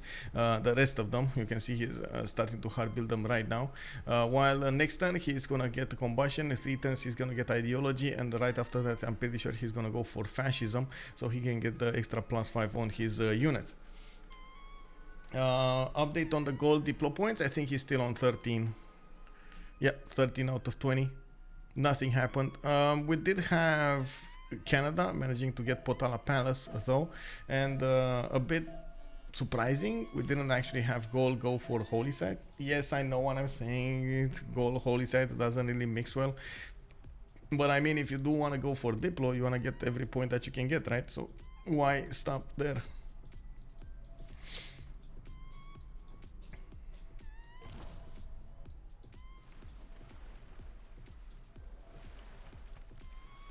Oh man, this is insult to injury. Phoenicia just rolling back to his cities, attacking Hattusa, not caring about the rest of the cities of Australia, basically declaring him relevant before killing him. Oh man, come on, bro. Like, such a disrespect.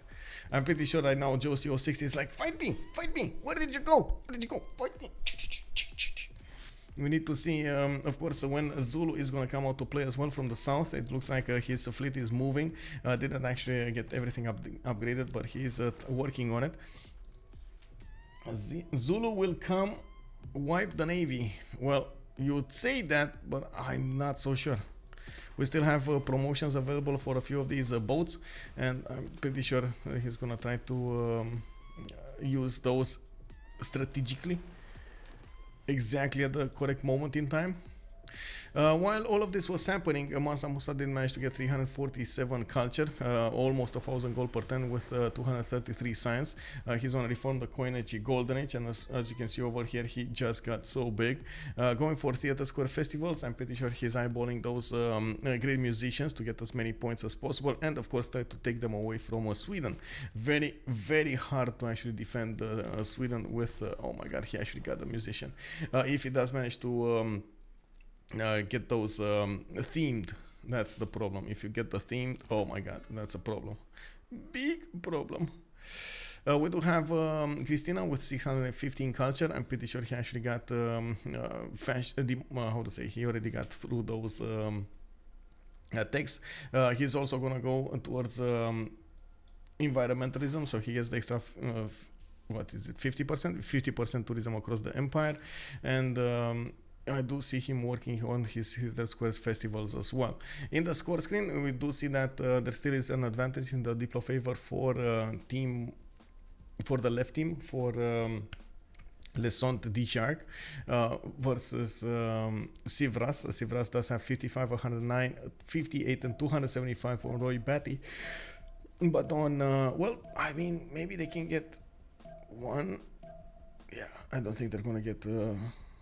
They can't get more than one, and not the last one. I'm pretty sure Lesson the Shark will try to max out the last one. We'll see.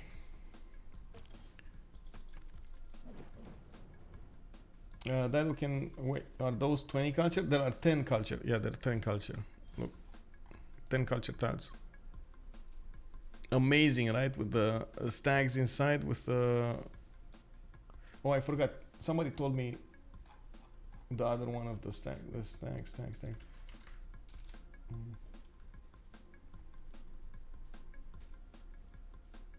The bucks, right? Bucks. Okay. Well, we do see Canada is starting to. Oh, I see where he's going. Phoenicia, really?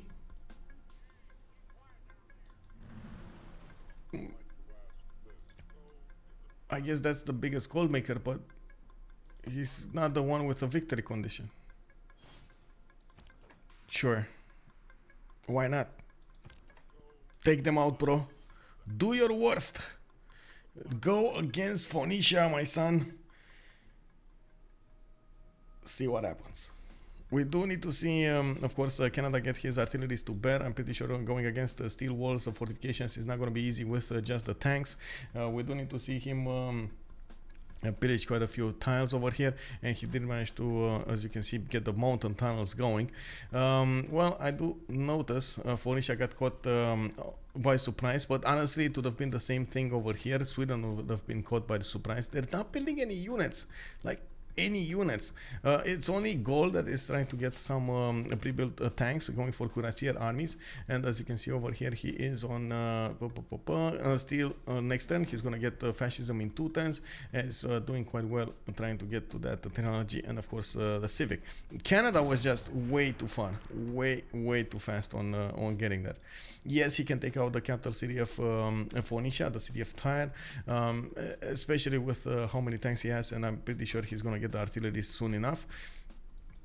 It's just not gonna be enough and fast enough to actually go against all of the cities of Phoenicia and taking them out. Not to mention Sweden is gonna keep on getting that favor from his great people. One more soon enough. Yeah, just one. I don't see him having any more points here. Oh, Albert Einstein coming up next. Woo woo. Okay. Sweden 95 musician points. He's still getting the Theater Square Festival points. Okay, so he's 100% trying to get the extra culture that he needs. With 441 tourism, 27 out of 116 tourists. He's kind of far away from getting a victory with passive tourism. He would need the rock pants to push this through, but I don't think he has any kind of faith generation. No, he's on 19. That's not enough faith generation.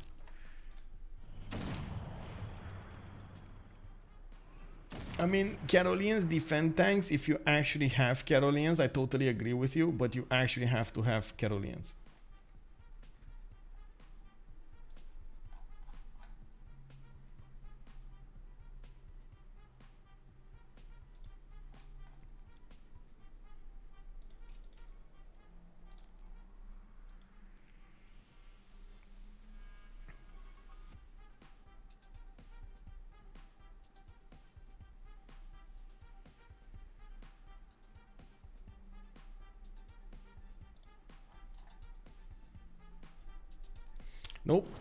Nope, he just pillaged this campus and that's it. He's still going against the city directly, and I mean, I can't fault him. Phoenicia did manage to get the tanks out, and he's gonna protect Tyre with one tank army over here. Looks like LPQI is gonna try to get some protection going, but honestly, it's not gonna be that good against these tanks of Canada. It's just so many of them. The first artillery did get on the scene, and it will slowly chip away the defenses of Byblos, while of course the tanks will do the last remaining damage there. Yeah, they have Mali. They can buy everything. They don't need the gold. I am still curious what's happening. Okay, Hattusa died. That's gonna eat away at their science generation. You can see how much they lost here in the science screen. We do have at the moment the Zulu fleet managing to take on the Phoenician fleet, and they did take out a few of the Norwegian boats as well. Now Australia is gonna push back, and oh my god, you see, yeah, this is. I think this was a death blow over here on Australia. Macracker, hello there, sir. Welcome. Thank you very much for the follow. It took me a while to actually think how should I say that? What accent should I use? Is it Macracker or Macracker? Aussie will get nuked and CC. Wait, Aussie? Why Aussie?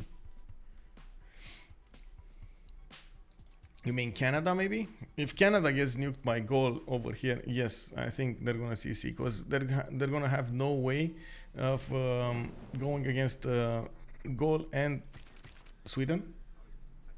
Yeah, Gaul will definitely do it. We'll see. Combustion next turn.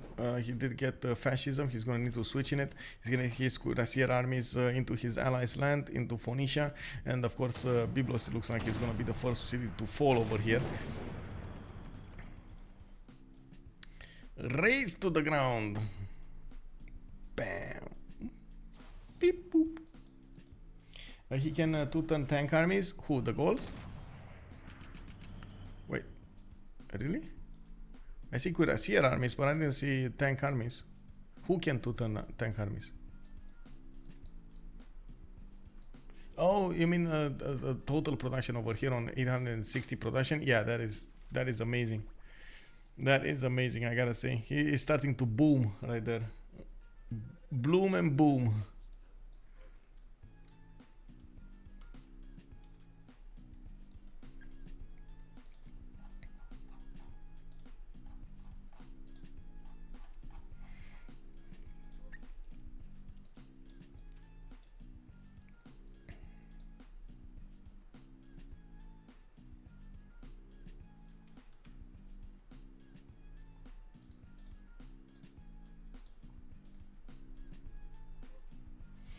The gold may carry LSDS here. I mean, yeah, but the gold can't really protect you against Diplo victory, though. They really need that Diplo victory and the Diplo win here. I gotta say, at least this one, they're probably gonna minus Alphasometz.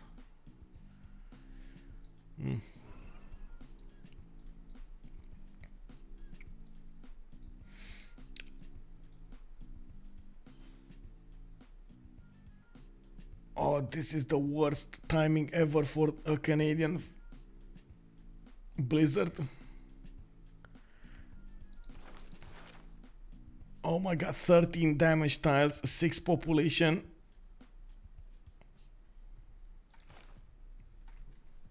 F for Canada, man. F for Canada. Wow.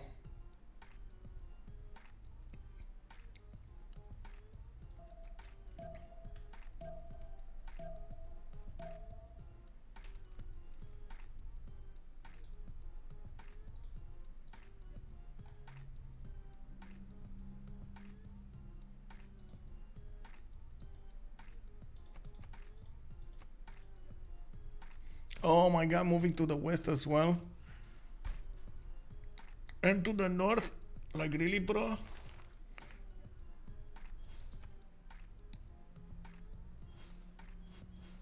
Man, I've seen players rage quit because of this. 37 damaged tiles by Leia. Oh my god, bro. Yes, 14 were fertilized, but really? He lost 18 population. That is, let's see the total, how to say, what is the population here? I mean, no. Eras? That's 15, that was 15% of his total population. He was on 14 or something? Wow. 112. Ottawa 7 pop. Yes. Man, that is disgusting. It's gonna take so long to repair all of this. I mean, we're not seeing the full destruction. We need to actually look underneath this, you know, whatever it is, the blizzard. Oh my god. Oh my god.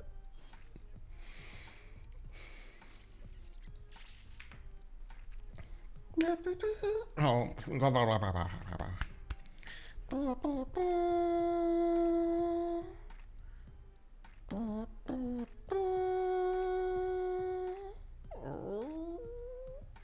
Bad, very bad. Or how the famous sad trumpet is saying.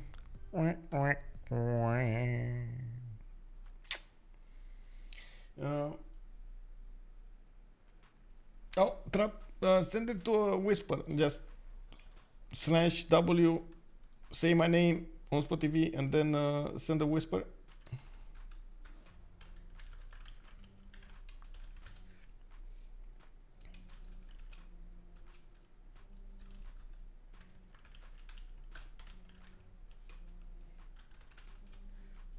There you go. I open up the chat.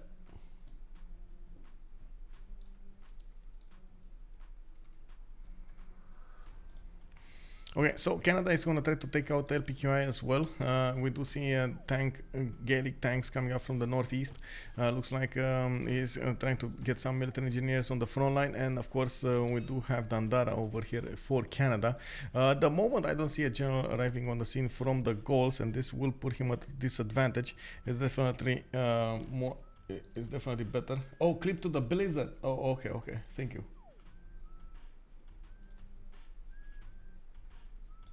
Oh, thank you, sir. I'll save that. Would never pick Canada over Russia after seeing this. Yeah, I mean Russia has the same problem. Just so you know, it's not immune to blizzards. It's just I think the units are immune or something like that. Let me see. Units, yeah, units do not receive damage from blizzards, but civilizations that are at war with Russia will receive 100% unit damage from blizzards in Russian territory. So it can happen to Russia as well. You can see this happening in Russian territory also. Yeah.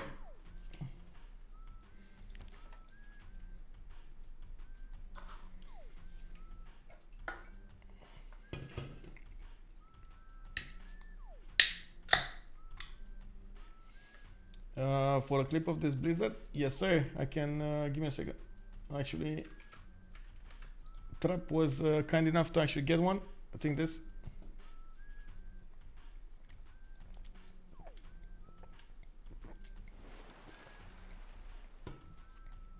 Yep, no problem.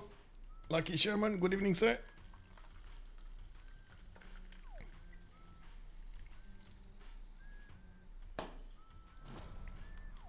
So I gotta point out at the beginning of the game, we did see Leson the Shark getting 65% of your votes over there versus 35 from CivRU.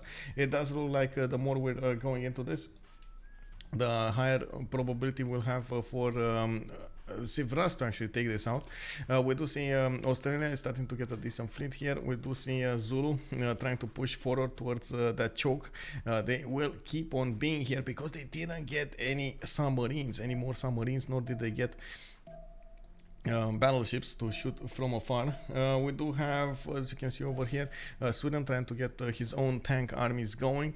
He definitely has a problem with his generals. I do see Timur acquired over here in Umea, and he does have a naturalist for a national park. We're a few turns away from getting the next World Congress session, and that means that we're a few turns away from getting the next Golden Age as well. I do see Canada is 9 points from getting there. We do have Pipo on 9 points from getting there. We got Dido on 4 points. We got Alphasometz with 6 points. Looks like Odin is going to be 10 points. Batty is going to be 1 point over. He got his Golden Age. You can see that at the moment LPQI is not that easy to take out. Yes, we do have military engineers building up those railroads. There are artillery armies showing up to the fight over here, and the more will need to join. Unfortunately, I see the mountain tunnels. These are amazing, by the way. The mountain tunnels connecting that through volcanoes. I don't know how this works, by the way. Through the volcano. Can you imagine going on a carousel over there over the magma, on top of the magma, near the magma, underneath the magma? You're like everywhere. You see steam coming out of the caverns next to you, and you're like it reminds me of a movie from how to say from TV. It was, what was it? Chronicles of Riddick, I believe, when he went to that prison planet, and they had to go like a few miles of tunnels with one of those things. I don't know how to call them actually. Wagons, I guess. Wagons, little wagons. Crematoria or something. It had like a specific name because it was burning. Did Sweden?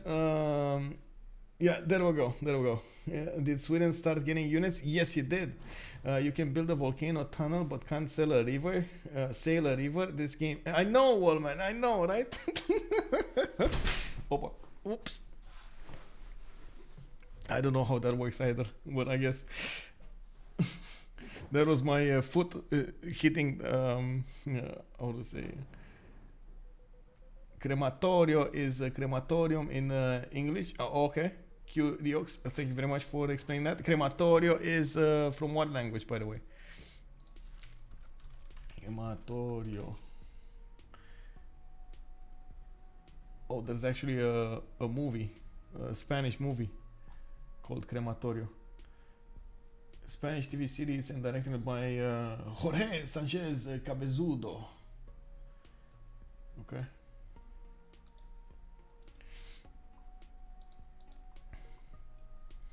Oh, in Portuguese. Okay, Portuguese, English. Got it. Well, we do need to see the next turns, and of course these artillery armies managing to take out LPQI. We do also notice we got quite a few heavy chariot armies coming up from the north. The problem would definitely be the gold, starting to be a bit of a problem here for CivRus, 143, 139, 188, while on the other side we got Pipo making making 877. Also Shaka is on 281, and we do have Canada on minus 136. Now it shouldn't be that big of an issue.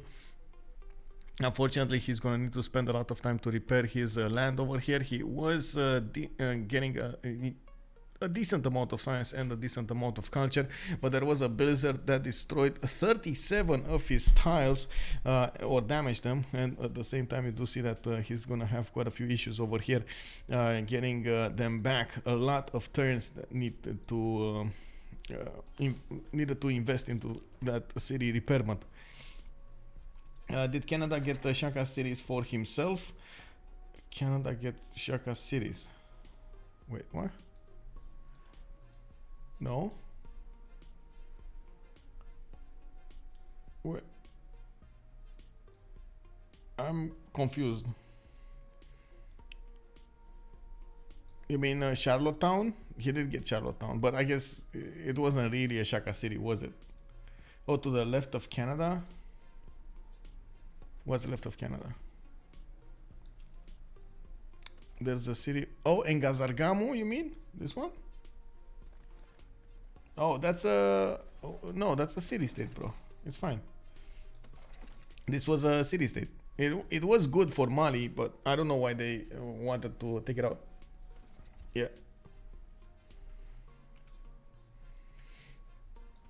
Well, we do have more and more troops arriving on the front line, and of course with the arrival of multiple artilleries, he can take out cities' defenses much faster. It is going to be a problem to actually go against the city of Tyre through the one-tile chokes, and of course we do see artillery armies are going to arrive over there to try to take down the defenses of the tank armies before, of course, Canada can push in. And more tanks being built from the Gauls from the north, and the more production he's going to put in his units, the more his gold he's going to need to spend, and this is going to be the problem here in the next phase. We do have tank armies coming out from multiple cities. We do have military academies showing up, and the Nakota army also. He did manage to build a more than decent number of encampments since the last time we saw him. 1, 2, 3, 4, 5, 6, 7 encampments. That's 14 oil per turn that he's getting from his military academies, so he should be well safe to go for as many a lot of artillery, a lot of tank armies and artilleries. We do see LPQI is probably going to fall over here this turn. It's on a sliver of health, and that should be enough for the tank armies to push through. Even if it was a victor strength city, it didn't look like it was enough. I'm pretty sure also looking for Eagle. Canada is going to raise that to the ground and see what's happening. We got Zulu also trying to push Sketsmo. I do notice Zulu also is going to have a really hard time to push through the one-tile choke towards Nidaros. We do see Tapsus is again having a bit of that is a bit of a skirmish over here. Australia trying to push it through the walls. Those are steel walls, very hard to actually go through, and the Ironclad fleets just don't have enough strength to push that. We do have Australia trying to get his flood barriers going, only a few turns from finishing. He stopped settling at some point in the game, and I think this was the biggest mistake of the game for him. He did so well at the beginning. You guys have to see the beginning. The beginning is awesome. We had Australia just 4 times the size of everybody else, and then boom, got caravels, boom, smashed Norway city, and then he stopped settling. It's, I don't know what to say.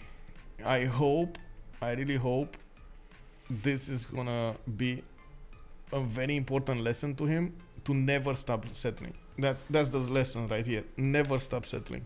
At least like you get a city there, you get like 2 cities there, you get like 3 cities there. You know, like you gotta pace yourself, but you gotta keep on going. It's like doing a workout. You know, you gotta keep on going.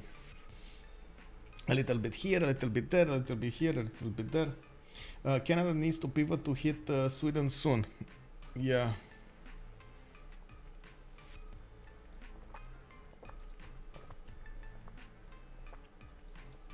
Oh my god. Sweden 536 Diplo favor. They might actually have a chance for the last one.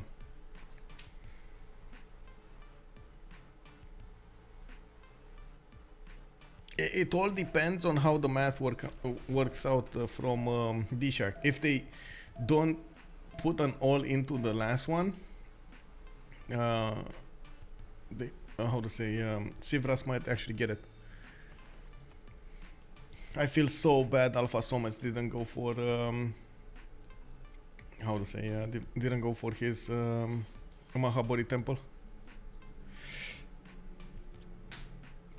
Keep those units there and take another set to Sweden. I think he did take another I mean, he did keep another set behind in Gazargamu. And looking at the yields tab over here, it does look like they keep on making the gold. It should be fine.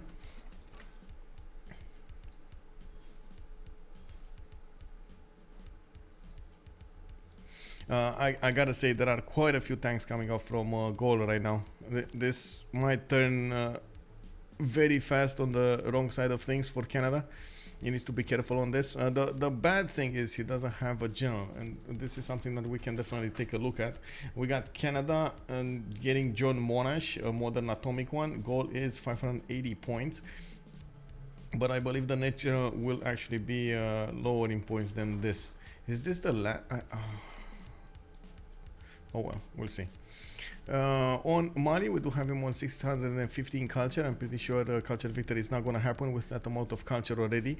Roy Batty is 59 out of 176 tourists, and he is on 1100 tourism, passive tourism per turn. Wait, did I just hear rock bands? Whoa, Mali, rock bands. He's actually trying to play in Zulu cities? Okay, well, I guess that's not that much land to play in.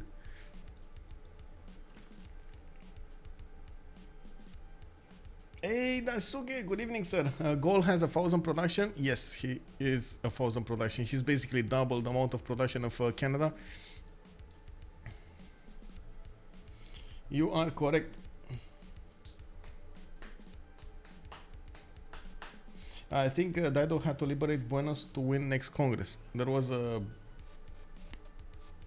Buenos? Where was Buenos?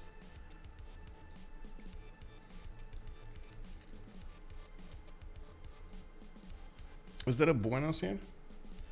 I don't know how Sweden will get her rock bands. Oh, Australia cities. Oh, this. I mean that. Yeah, but they can't, right? They can't liberate that city.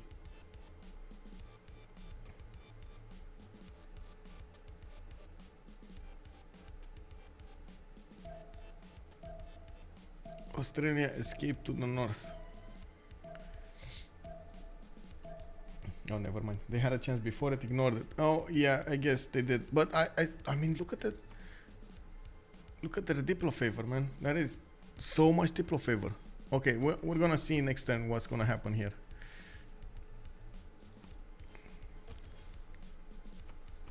So Golden Age Sweden, Golden Age Heroic Age actually on Dido, Golden Age on Masa Musa. We do have Dark Age Normal Age over here, and also Ambiorix Heroic Age. This is, by the way, extremely important goal on Heroic Age. He's gonna get 2 arms. He's gonna get the extra +10 against cities, and he can definitely get a lot of production from how to say it, from heartbeats of steam, the 10% production towards industrial era and later wonders. The campus district adjacency provides you production as well. That is amazing. We do have, I guess, rock bands starting to get some tourism from Zulu's land. And there are a few of them playing their songs over here. While Miley does have 148 faith per 10, he does have a lot of gold to go for, but I still don't believe in his chances to actually get a culture victory. He's trying though. I gotta respect that. Now we do have Wilfred Laurier with Mansa Musa with 511 tourism. We do have on the other side, as you can see, 1100 tourism from Sweden. That is quite something. That is problematic. He's getting a Hermitage in 5 tons from Norrköping. He's also gonna get more points used over here for Diplo, and this is the moment we need to see if they will split this accordingly. You can see actually on D-Shark they did split this as good as possible. 368, 368, 420, 424.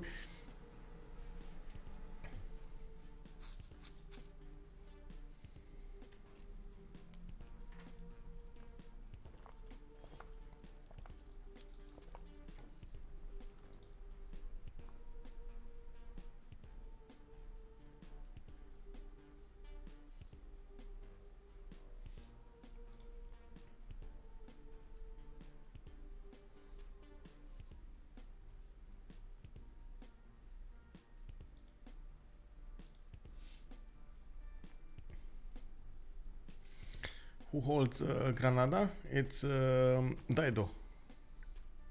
If you're referring to this.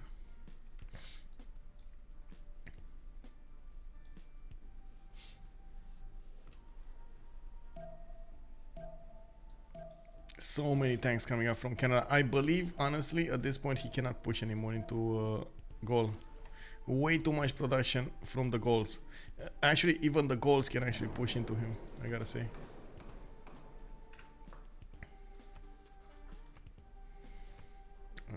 Let's go.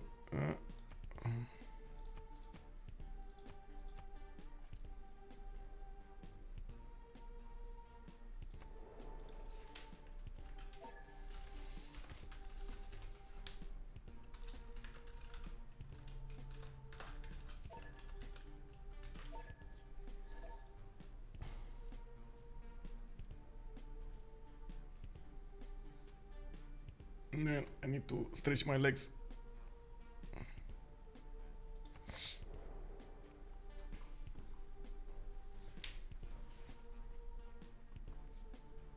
Give me a minute here.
I gotta say, sitting on a chair for so many hours at a time, it does feel like, you know, I need to move my legs, stretch my legs, and so on and so forth.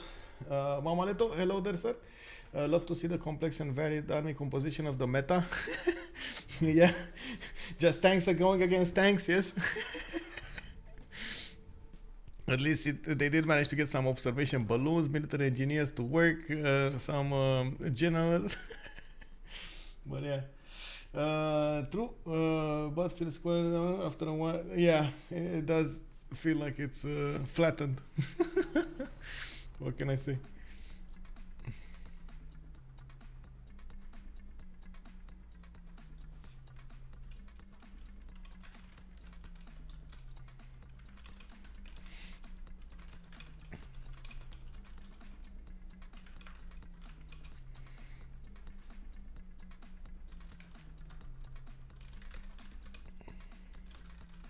Give me a second.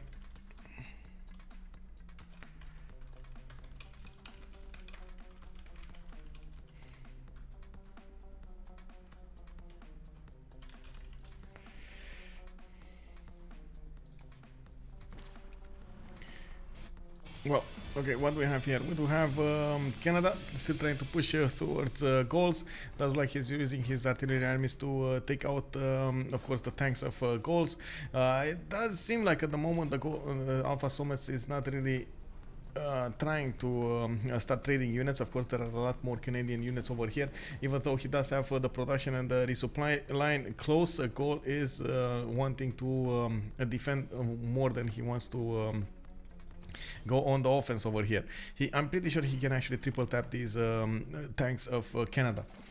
Why Canada is not taking down Anuk? I don't think he actually has enough units to go against this city. He does need at least like 2 or 3 artillery armies to attack into that city center at the same time, and I'm sure he's feeling a lot more threatened than from the Gaul from the north. He kind of poked the hornet's nest over here going against the Gauls, and of course, yes, let's see what happened in the World Congress. We did have Alphasometz losing the 2 diplo points. We do have, oh my god, so close, by the way, 46-47. Wow, 46-47. That's quite something. They had 1 point more, so they definitely did the math properly over here. And taking a look at the total score here, we do have Gallic Empire actually losing 1 diplo point on 12 out of 20. He was on 13 out of 20. So still at least 2 congresses away from getting a win. What I can say is we did have CivRU managing to keep on their side a lot of diplo favor. They still have on Roy Batty a lot of tourism to go for this. They're gonna get Hermitage, they're gonna get encampment, he's gonna get an army out to defend himself properly here. And at the moment it doesn't look like Canada is pushing through his opponent's cities fast enough. You know, there's a tempo over there that can decide if you're going to get the win or not. If you're not able to push fast enough through your opponents, you will probably not get the win. We do have over in the Culture Victory tab 1100 tourism for Roy Batty. In the side over here, he is 72 out of 186. I'm pretty sure Mali is going to push it as hard as possible to get the defense going with almost 700 defense per turn. It is amazing. 768 gold as well as 385 production, while he does only have 240 science, but honestly at this point it's fine. It's fine. We do have a big question to answer. Where are the nukes going to come out? The nukes, we were expecting nukes coming out from Ambiorix, now that he does have 1100 well production, and he is in a heroic age, getting himself quite an interesting array of artillery pieces over here to move to the south. He might actually break Canada's army. We don't need to see where he is on the tech side. He's going advanced flight in 3 turns, globalization in 4. I do hear the rock bands being played over here, and I do hear them dying, which is a bit of a problem. The Extreme Peacocks are still alive though. They sold 300 albums. The Arctic Diamonds also are moving over here next to Ulundi. We do have a Pale Pantheon to the north, and I guess Pipo did try to get this going. It's not gonna happen though. It's 37 out of 233.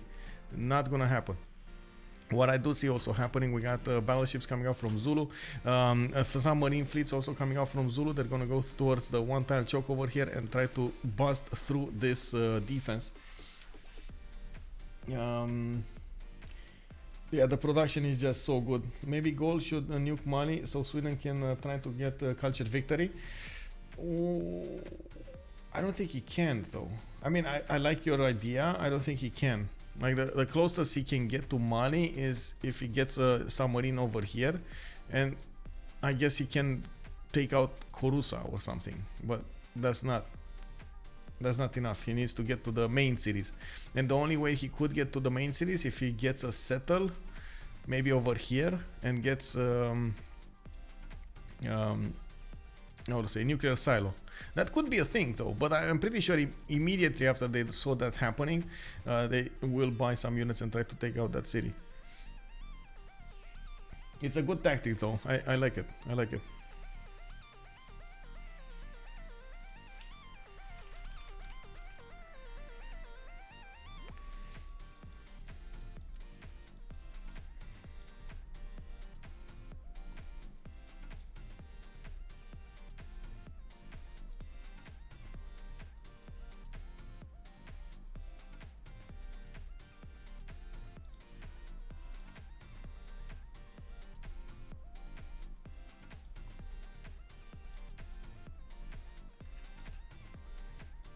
Well, we just went to the next turn, and we're gonna need to see what Canada is gonna finish here. I do see him repositioning his units right where you said, next to Inuk City, and we do need to see if he is gonna take that down.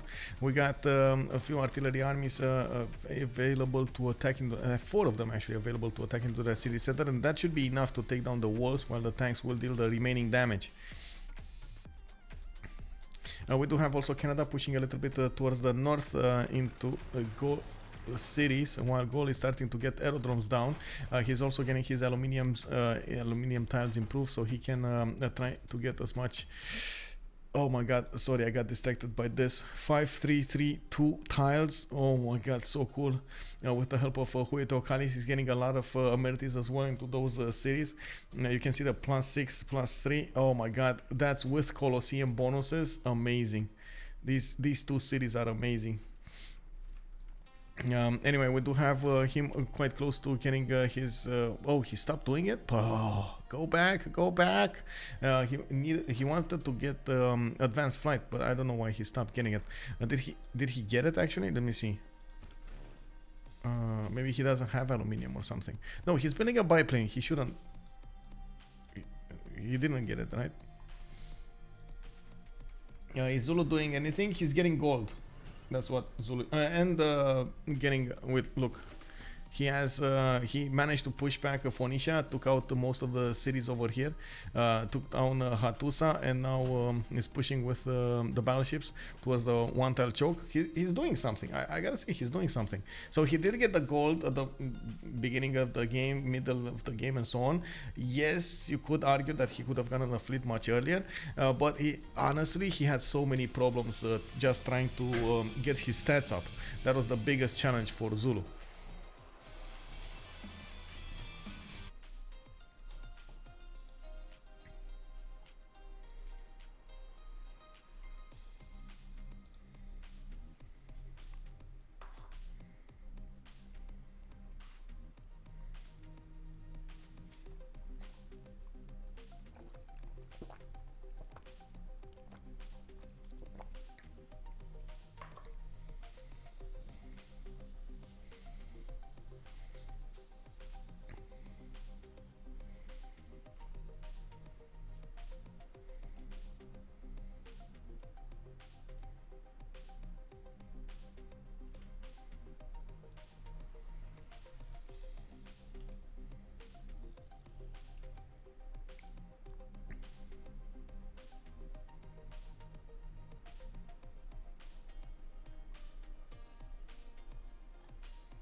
So they didn't manage to take down another city here from Dido. I'm sorry, I got distracted by a message over there.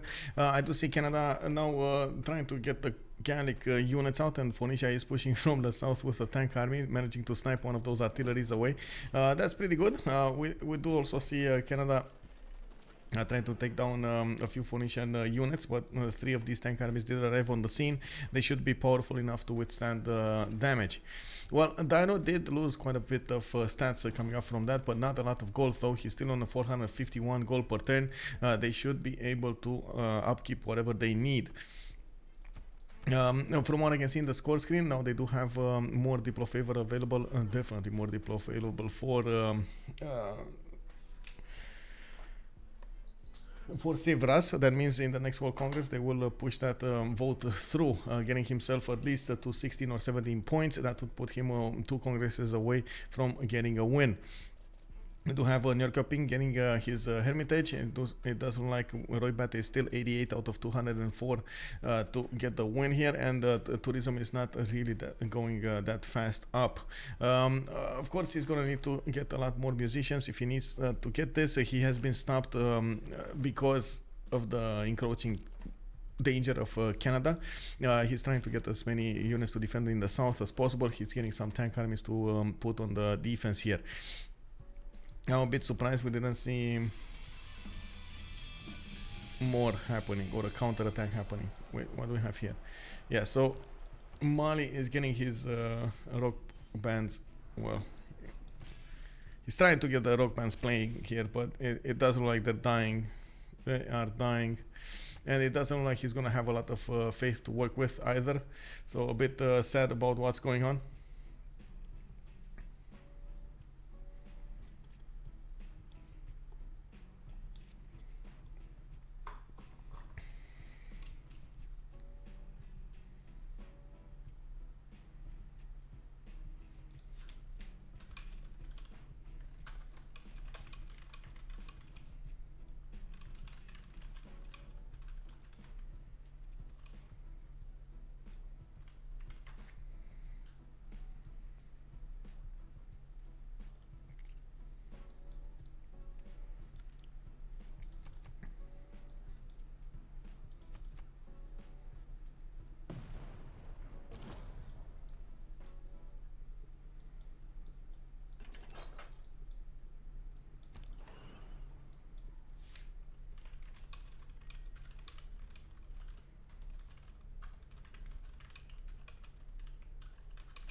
So we finally have the fighters in production from our brief. I do see Ratramokas is going to get more aerodromes. Lutetia did build one earlier, and of course he's starting to get fighters to bear against his opponents. The artilleries are actually quite I would say susceptible to being attacked by those fighters. You can see the fighters do have 180 versus the artillery is 105, and I'm pretty sure that's exactly the unit that he's going to try to snipe out of existence. Since the tanks against tanks don't really work at this point in the game, especially if they're tank armies versus tank armies, you can see the artilleries are going to be the ones that are going to make the change over here. We don't need to see also how Sweden is going to try to finish all of the things that he has in the Hermitage. He has 4 slots right now in the Hermitage with I would say 4 artworks. As you can see, it does have 4 great works of art slots. And we're going to need to see how he's going to try to get that going. He did manage to get, what's this, Yatsuhashi Kingyo, another great musician, and I do believe Mali is going to get the next one. I'm actually quite curious who did manage to get the great generals, because I know Gaul was about to get one. Oh, wait, Joe Monash. Okay, so Gaul did manage to take Tupac Amaru. That's what we wanted, right? A modern atomic one for Gaul. Let's see him. Where is he? He's over here. That's the reason Canada cannot push anymore. So now he doesn't have any damage advantage over his opponent, any kind of damage advantage over his opponent. Can you look at the culture victory? Yes, we can. We got 94 out of 211 for Roy Batty. Pipo is 59 out of 249, and it looks like, of course, Roy Batty is putting up quite a defense, as well as Pipo is putting up quite a defense against Roy Batty. I am actually a bit surprised how fast Sweden is pushing this victory through. He's getting a lot of... this is just passive tourism. If you would have had... faith generation, I think he would have already won the game or something. That is so fast. Starting to get his broadcast centers, his culture will, his tourism will probably boost over 2,000 soon enough.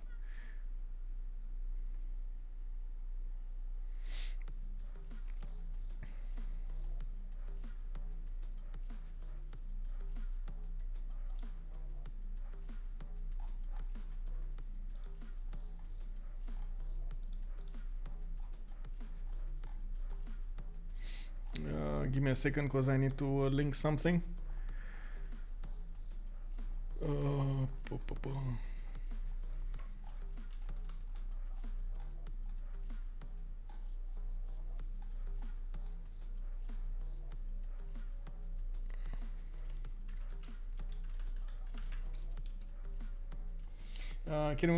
Maybe Sweden will get the nuke first if she gets Einstein. Yeah, that could be quite something.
Well, we do have more artillery armies coming up from the Gauls, and I think his army composition is way better than Canada. At the moment, Canada did lose a lot of strength, especially when that blizzard pushed through his land.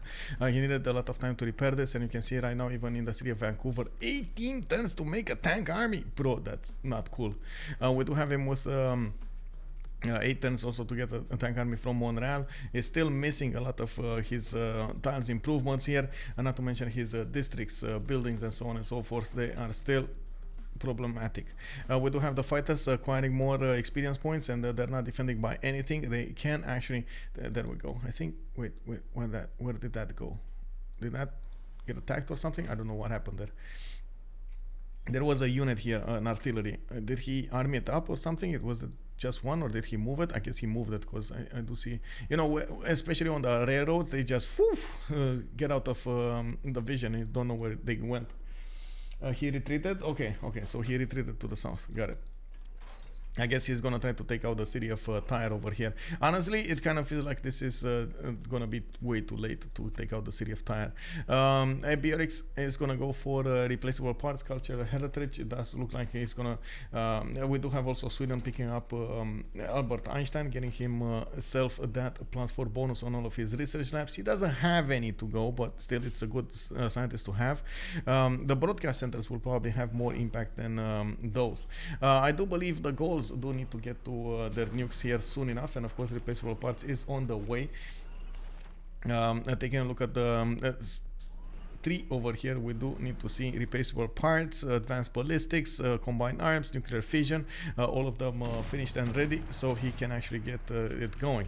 And this is what's happening. Canada is going to try to get a defense going against this, and it does look like he's probably going to lose his or at least a few of these units retreating.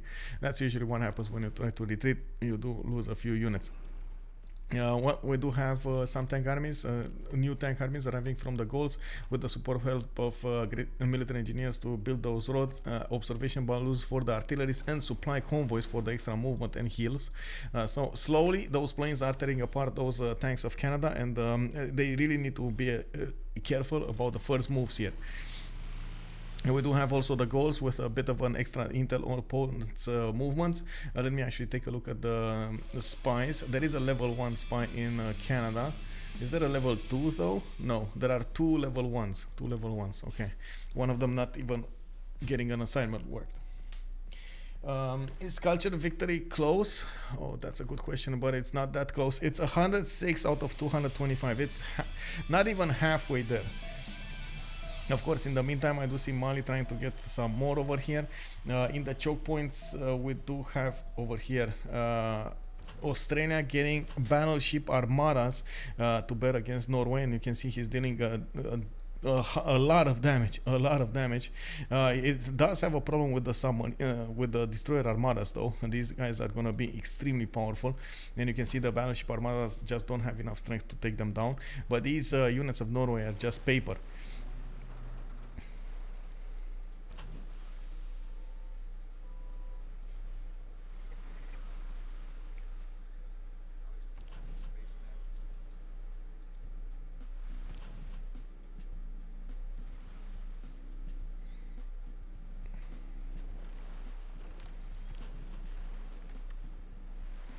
Man, destroyer fleets here from Phoenicia, just so big.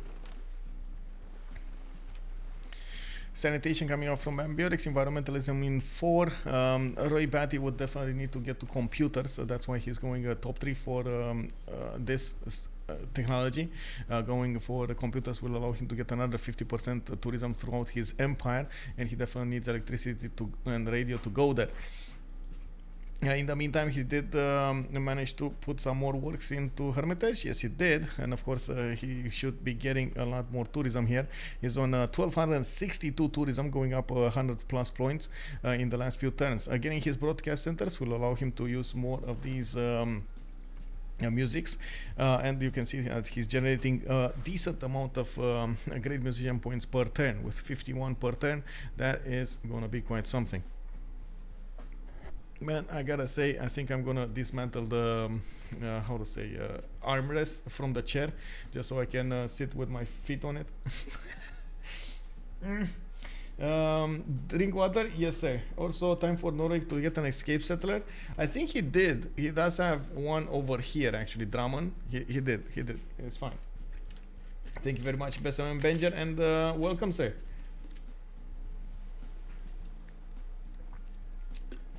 By the way, Norway more cities than Australia. Show feet for the lads? No. Thank you, sir. How is Alexandra doing, Star Spanky? I heard she's doing a commentary now, professional commentary, psychological commentary for the trial. Is one spot on wiki feed already? No! Don't share the feed.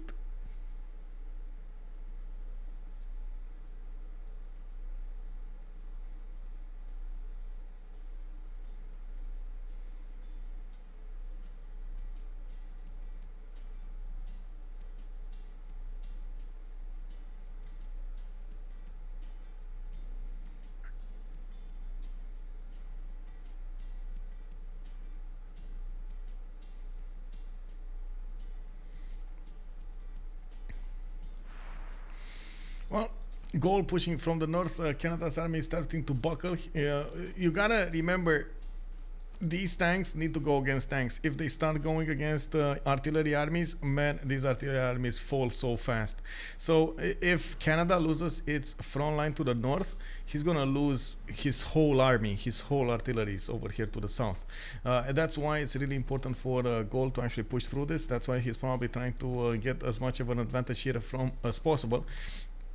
And we're gonna need to see if he does manage to get to bear enough artillery armies and fighters onto one unit to take it down entirely. You don't have to be very careful to not give it a chance to retreat and repair or promote, otherwise it is gonna cause quite a few issues getting its promotion, health back, and so on and so forth. We do have some tank armies coming up from Sweden. Of course, we do see him trying to get the Theatre Square Festival projects for those musician points. I do believe Mali is probably going to get the next one. And of course, Mali also is trying to get a lot of tourism going. Not really... how to say? Oh, he got 1300. Okay, so he actually has at the moment more than Sweden has. Okay, nice. 4 tens for Sydney Opera House. He just got Liu Tianhua actually. And he's starting to put them in his cities. Of course, with broadcast centers, he can generate a lot of tourism really quickly here. Where is he? 1448 for Mali. He would also need probably whoa, 243, 875 culture. I don't believe he actually managed to get computers. That's one thing that I don't think he did on Mali. But I guess we're going to need to find out if he actually did or not. Of course, with his ability to actually get so many things out, we're going to need to see if is he going for parks here. He's going to need to put some forests, but is he going for parks? That's going to be interesting. I want to see if he's going for parks. We're going to need to keep an eye on that. Looks like we do have Australia, with the help of Zulu, breaching the one-tile choke of Phoenicia, and all of those boats will move through, while we do have Norway with a few boats remaining over here on the seas. He can upgrade some of them into battleships, and he is buying berserkers from all of his cities, trying to boost that defense. Of course, these are only battleship fleets or normal battleships going against battleship armadas. You do see the battleship armada just has catastrophic damage going against those boats. Too strong, I would say, too strong. If I was Canada, I would be very mad at my Australian teammate. Yeah. Canada totally wasted his push. Such a shame. I mean, he did manage to take down like 3 cities from Dido. My surprise was he went against Dido instead of going against Sweden. I think strategically it was much better to go against Sweden for the first of all the land, and second of all the outcome of the game. Slowing down Sweden would have allowed Mali to get more culture up, more tourism up, and would have allowed him to stop Sweden from getting a defense. So I think all in all, I think it was a much better target to go against Sweden. The land just at the moment doesn't really make any sense anymore, because you have the ability to build those railroads everywhere, as you can see happening over here on the west side, and tunnels and so on and so forth, so you can just plow through as soon as possible. It just, it's easier. I don't want to see if there was another. So there was another musician picked up by Sweden, Franz Liszt. He's getting 1300, and we got 1456 from Mali. I said it before and I said again, Zulu should have built RR and pushed on Sweden with Canada. Wait, what's RR?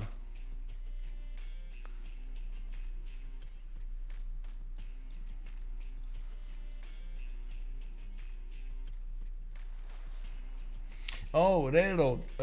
Okay. Thank you, Pebbles. Also, Eddie Coffin, good evening, sir. Can I... Yeah.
Yeah, I think at this point, by the looks of the positioning of these tanks, I think Canada just lost his army.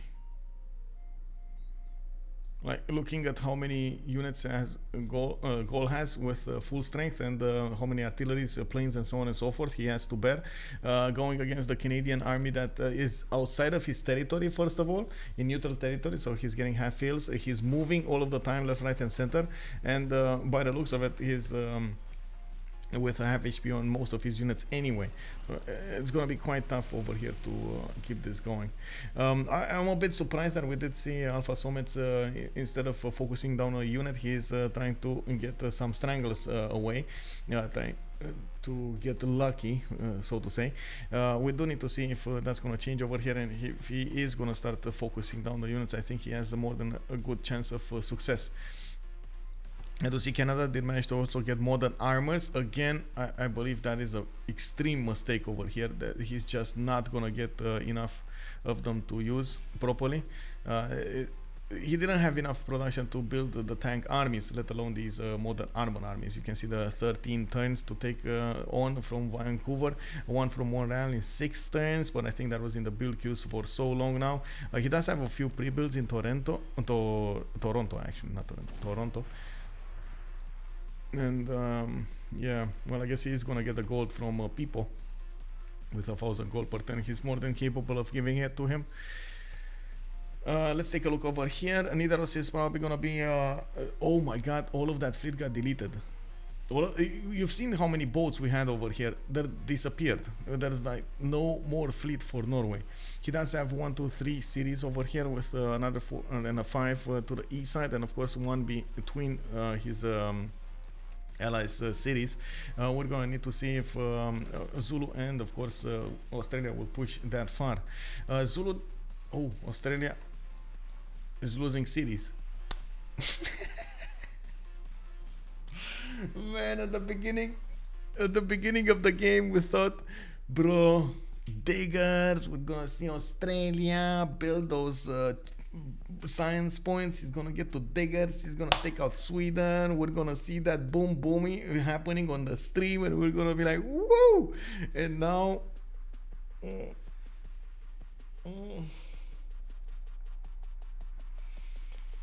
I mean, he's trying to delay this attack, even though I guess the biplanes will have an issue with that.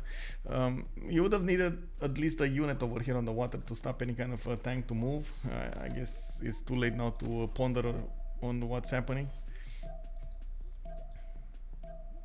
Man, I would have loved to see Phoenicia over here. Not Phoenicia, sorry, Australia get more cities. That's my only thing over here. I would have loved to see at least 4 more cities settled to the south. I believe he would have been right up there with on the top 3 performers of the game. We do have research labs coming up from all over the Gallic nation. Combined arms started up as a technology. 2 turns from finishing. Professional sports also in the south. You do see that he's starting to reposition his army to the south to actually take some shots on the Canadian tank armies. A lot of artillery here, and he's not even caring about this. You know what this is? This is a trap. So if Canada pushes into one of the artillery armies and takes it out, he loses movement on that unit for the remainder of the turn. If he loses movement on that unit for the remainder of the turn, he doesn't have the ability to promote.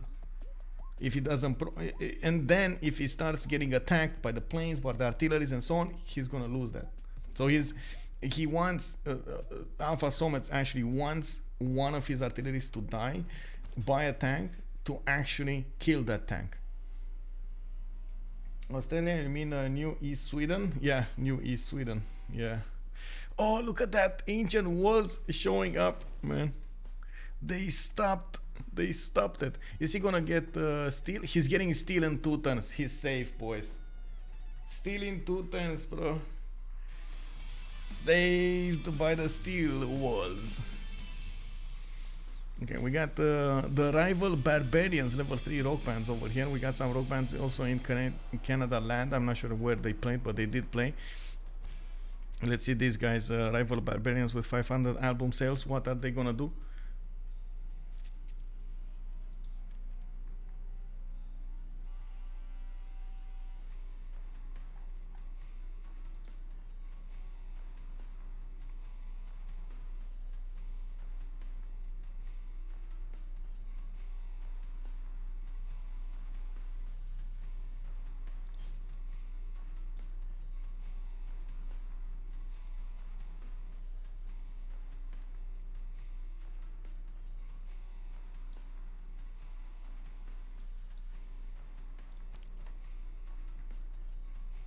I'm really curious how fast will Gaul manage to get those nukes up. Of course, we're 9 turns away from the next whole Congress. You can see that Alphasometz is actually giving away his favor so he doesn't lose it. I'm pretty sure with his, well, so much production, he's having a problem keeping it up. We do have Dido 462, Odin 325, and Batty is on 685. That's more than enough to actually push the next win through in the World Congress, I believe, on all 3 accounts. We do have some last moves coming up from the goals. You do see that the Canadian army is starting to buckle here. He does have a few units with promotions, but it's all about the first moves, and I'm pretty sure Alphasometz is going to try to do the first moves here as soon as possible so he takes out his opponent units. He has 2 of them in his sights, and both of them are extremely low HP. Oh my god, he's not moving. Bro. Okay, that's 1 down. This one didn't manage to get the promotion. That's 2 down. Oh my god, that's gonna be 4 down. So he lost a tank, but he took 3 units, and he's gonna do some. Okay, lost 2 tanks and got 4 units. And now let's see the deletion. 5 units. Any more? Any takers? There we go. Boom. 6 units. That's a good trade. I would definitely call it out. It's a good trade, bro. I don't know what is. Wait, it's safe. It's safe. It's getting. I mean, if it doesn't die this turn, and oh my god, it doesn't. Look at it. Look at that. The planes don't have. They shot. They don't have any more movement, and if he attacks, he loses. How to say? A bit of health, but it doesn't look like he's actually gonna take down the city of Adelaide.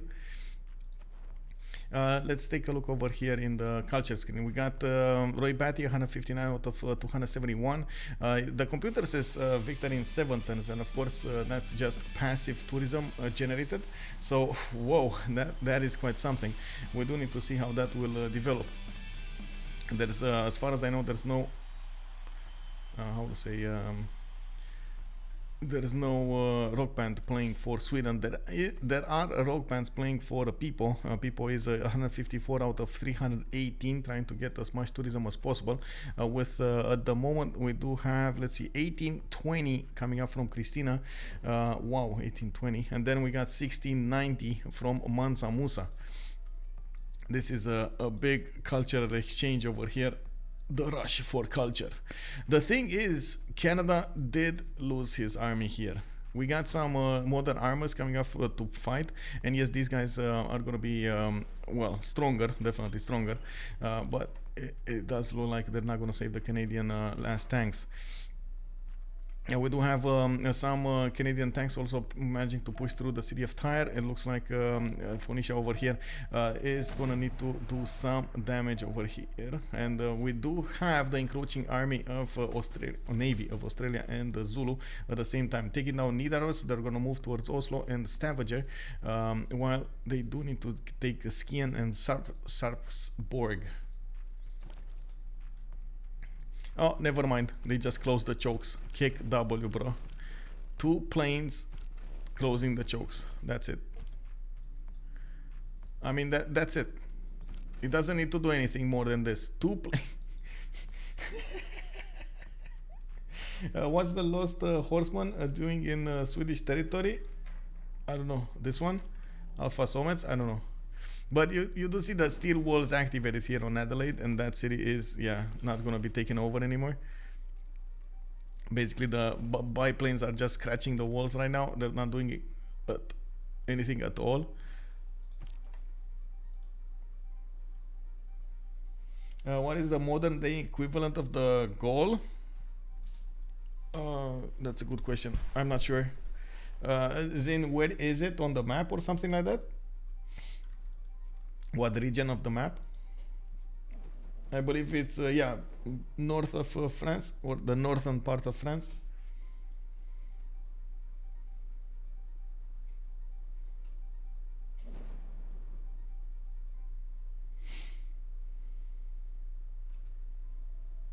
Oh, they were part of Spain too. Interesting. Quite productive people. Man, I gotta say, Canada needs to get back to coitus over here. I mean, you know, Ottawa is still on 12 population. He was like, what, 16 or something like that? Definitely needs more coitus.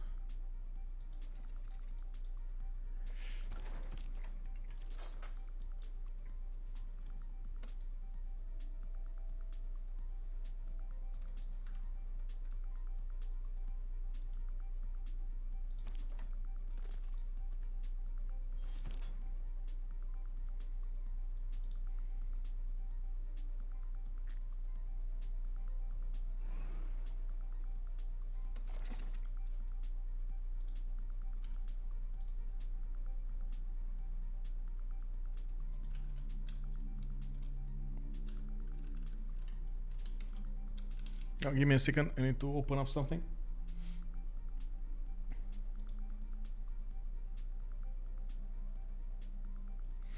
Well, Gaul is going to take a look at all of the Canadian last remaining army and trying to get that win through.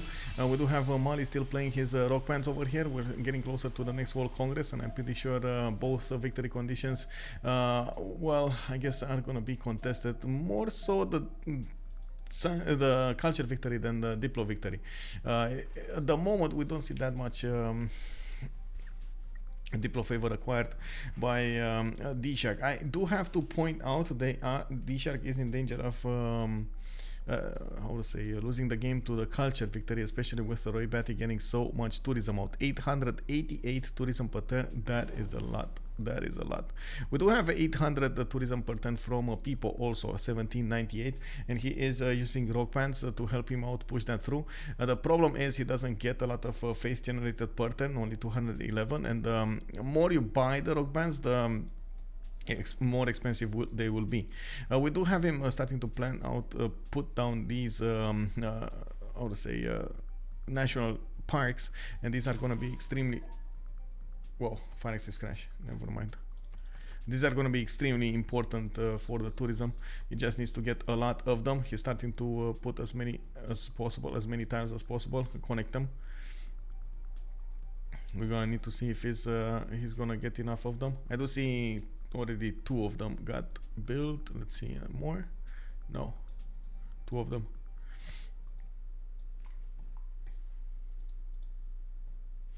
Pebbles, who is winning the Congress competition? Does it give Diplo points for the winner?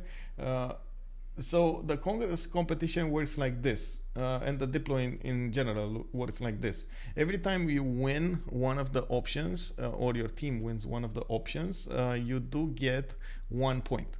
On the last one, you do get 1 point if you put into, if you were on the winning side. If you are on the losing side, you're just gonna get your Diplo favor back. So basically, you're gonna have a chance in the next Congress to actually do the same.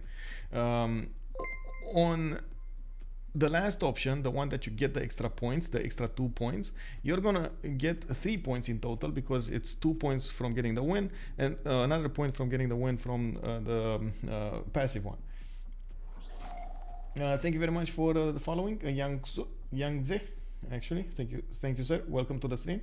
I'm in the Nobel Prize, Peace Prize competition. Usually, these competitions are. I'm not sure about the Nobel Peace Prize, but I think it is linked to how many people points you're making. If you make a lot of people points and you do, how to say, you do get them recruited or something like that. You. 1 second. Nobel Peace. Position 6.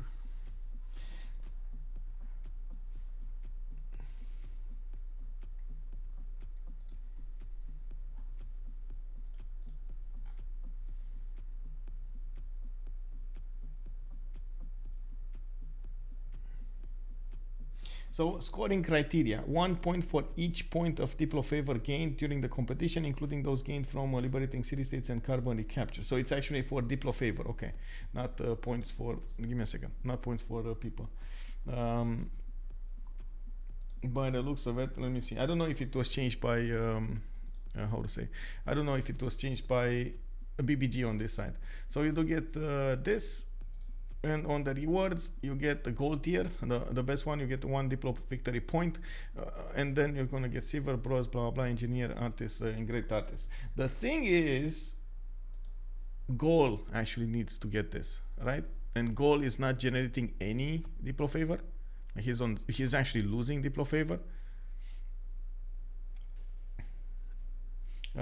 Could you click on? No, I can't. This is not available to me.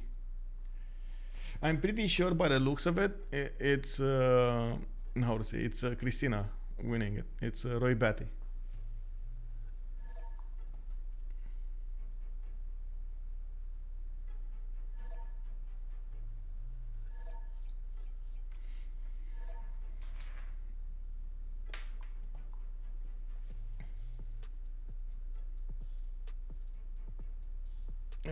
I cannot see it. Like the spectator doesn't allow this option to be seen. It would have been able, like it would. I would need to disconnect from the game, enter as a player, and see that for myself. I can't. I mean, I won't actually. Oh, Adelaide is finally gonna go down. A Sweden tank army is gonna push through. For some reason, there is an Australian and a great prophet over here trying to get next to it. Kick W, bro. Yeah, we'll see in 4 turns. It's fine. We do need to actually be paying attention to what's going on over there. Taking a look at this. Let's see, in the Diplo victory points, we got 12 out of 24 Alphasometz. Roy Batty is on 6 out of 20, and then we do have 6556. Okay, we're gonna need to remember that and see what happens. We do have more of these Mali rock bands, and they keep on playing their songs, going through first of all Mali land, and then going towards not Mali land, Zulu's land, and then going towards the Canada land. As you can see, there are a few level 3s as well.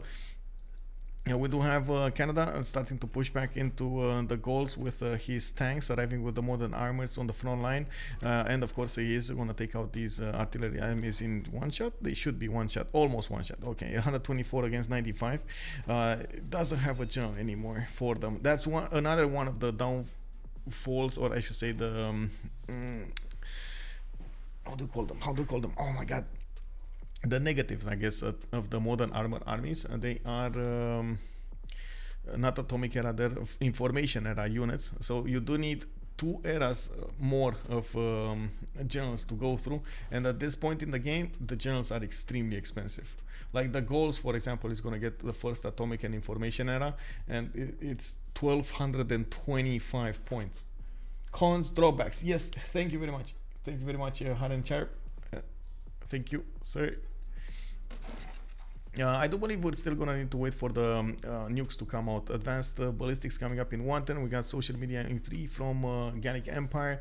It doesn't look like. Oh, actually, he's gonna be in a golden age. Oh my god, look at that. That's 162 out of 166. Getting more science campuses in the north, and I guess he's so close to getting it going. I do see also Norway is getting cleaned up. Oslo got taken out by Zulu. Neither of us did flip back, but it shouldn't be that big of an issue. There is a submarine fleet there and an ironclad fleet. All of the units passing through, they will just keep on banging on that unit. There is, oh my god, Sweden taking out Australia is, wow. I can't believe this. Sweden taking out Australia. Yes, he's getting more heavy chariot armies going to bet against the east side every turn. Wow. We will probably see a reload though, I believe. I'm so impressed you pronounce my name every time. Okay. Thank you. The upcoming era. Oh, pronounced correctly. Oh, okay. I mean, it's I believe, and that's something that I learned. How to say?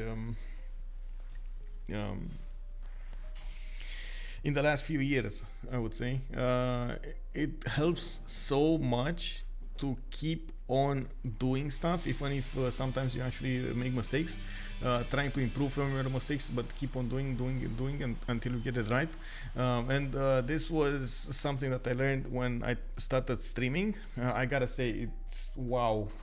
Like if you look at me streaming like 2 years ago and if you look at me streaming right now, you're like, bro, you're not the same one. Like, you know, because my vocabulary wasn't that great, my tempo wasn't that good, my expressions and so on and so forth weren't well, they're not that great either right now. I'm still learning, I'm still trying to do my best, but slowly it's starting to come together, and this is something that it's I believe quite obvious. And the biggest lesson to come out of that is just keep on doing stuff. If you do make a few mistakes, keep doing until you're gonna get it right. It goes to show, for example, even in the games, right? You try to get a few games going, you try to experiment, you try this, you try that, if it works, if it doesn't work, and so on and so forth, and then bam, you know, it just everything clicks together and you're gonna be good. Well, you know what I mean. Gonna be better. But yeah, I do think that's why I do try to pronounce everything, because it does help me learn more. The difference from back then versus now is that you did not. Yes, exactly. Star Spanky was not helping me out with the water back then, and that is definitely that was definitely hurting my how to say, my throat, and I couldn't speak that fast, that hard on the stream. I do want to take a look over here on the culture victory side and see Roy Batty 191 to 195. We do have Pipo actually managing to overtake him with 197 out of 341. But actually, if you take a look at the bigger numbers, Pipo didn't actually overtake him. He would need at least 210 to actually be on the same parity. I do believe Roy Batty over here is gonna need to do something about that tourism, because at the moment, yes, he's generating quite a bit of passive one, but he needs a lot more. 1952, and it is not enough. Did someone say water? Oh, Big Z, thank you very much, sir. Yes, indeed. Also, I do have to ask you, Pixie, when are you gonna start streaming the CPL Premier League?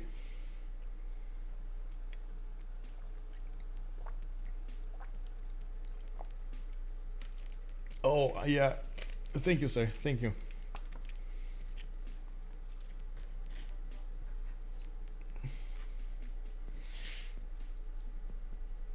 This game looks spicy. Hey, Sloaner, good evening, son, and welcome. Yeah, it definitely looks spicy. We do have two players going for the victory condition. We do have, as you can see over here, a lot of points: 204, 209 out of 311 and 360. Both of the players are making wow, a lot of tourism. 1952 coming up from Sweden. Mansa Musa is 1852. Mansa is also throwing those rock pants to play every turn.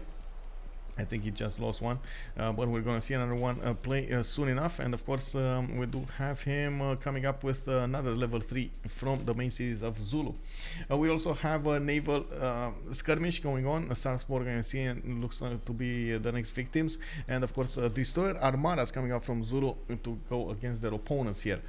Soon the Oslo got taken out. The Stavanger is still on Australia's back, and of course Nidaros actually flipped and at the moment is being well, slowly taken back by that submarine fleet. Now they do need to go through KDY and Utica, which do pose a bit of an issue here.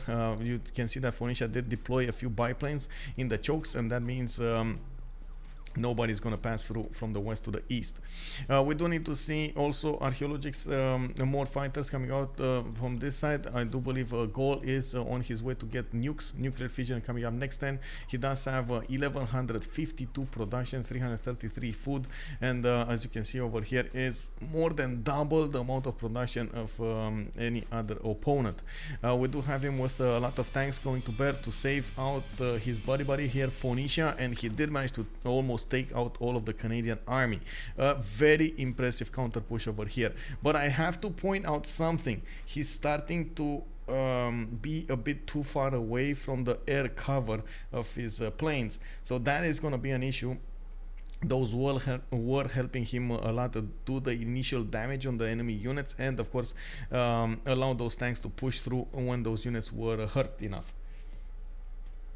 Sorry for the question, but I need to know if you are my long lost Big Z. Are you from Croatia? Oh, long lost Big Z. Wait, you lost a Big Z? Hey, no, bro. Yeah, we gotta press F for a Big Z. I'm sorry to hear that, Star Spanky. I do hope you're gonna find you're gonna find your Big Z.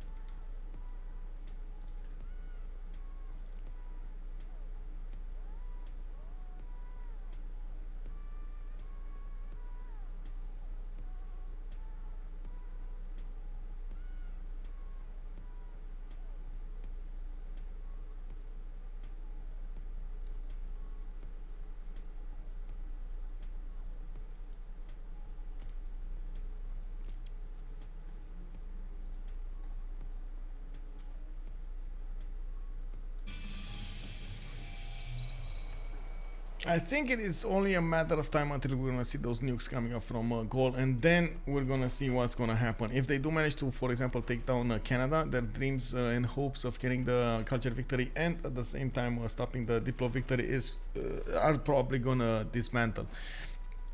And this is probably gonna be the biggest thing over here. In the Diplo victory, we do have Alphasometz with 12 out of 20, and they do have a lot of Diplo favor acquired during this round. Dido 527, we got Norway 375, Roy Batty is on 775, a lot more than his opponents. Oh man, unfortunately these rogue bands are dying. So many of them are dying. I gotta say, I feel bad every time I see this, but some of them are winning, are pushing through, and we do have still 868 tourism for Pipo, while we do have 1976 for Sweden. A bit surprising we didn't see him pop over that 2000 mark. Sweden is getting a decent amount of these musician points, but I guess he's gonna need to do the projects if he wants some more. There we go, he's actually doing 1, 2, 3 projects are coming out next turn, and with getting a holy site, finally a holy site from Stockholm. This was all he needed to push the victory through faster. We're still at turn 113. And that means if the World Congress will be in 3 turns, we're gonna have 23 turns to go until we're gonna see a victory condition activated, unless they're gonna concede to, or we're gonna get a culture victory. We're gonna need to see.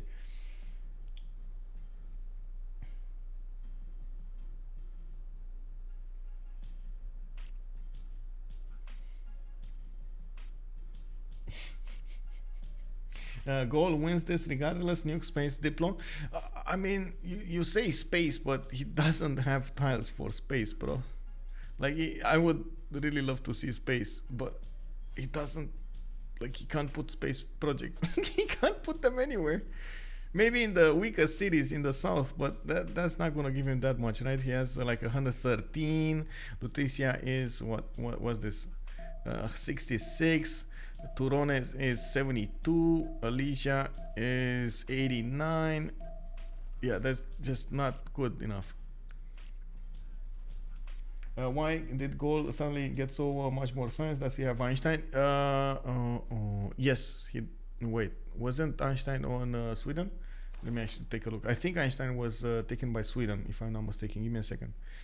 Yeah. It's Sweden's.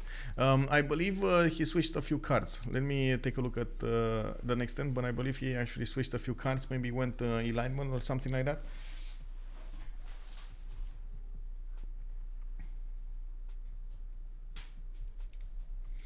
Did they get a city? No, there are no more science city states in the game. Science though. Oh my god, that's Canada. That's Canada's city state. This would have been amazing if they would have taken this out. This is giving them so much culture. Okay, so Roy Batty, 227 out of 333 of these tourists. It says victory in 7. That is a passive victory acquirement. So, but it's, I mean, honestly, it's been saying victory in 7 for some time now. I'm not sure what that algorithm is working, but it's never correct.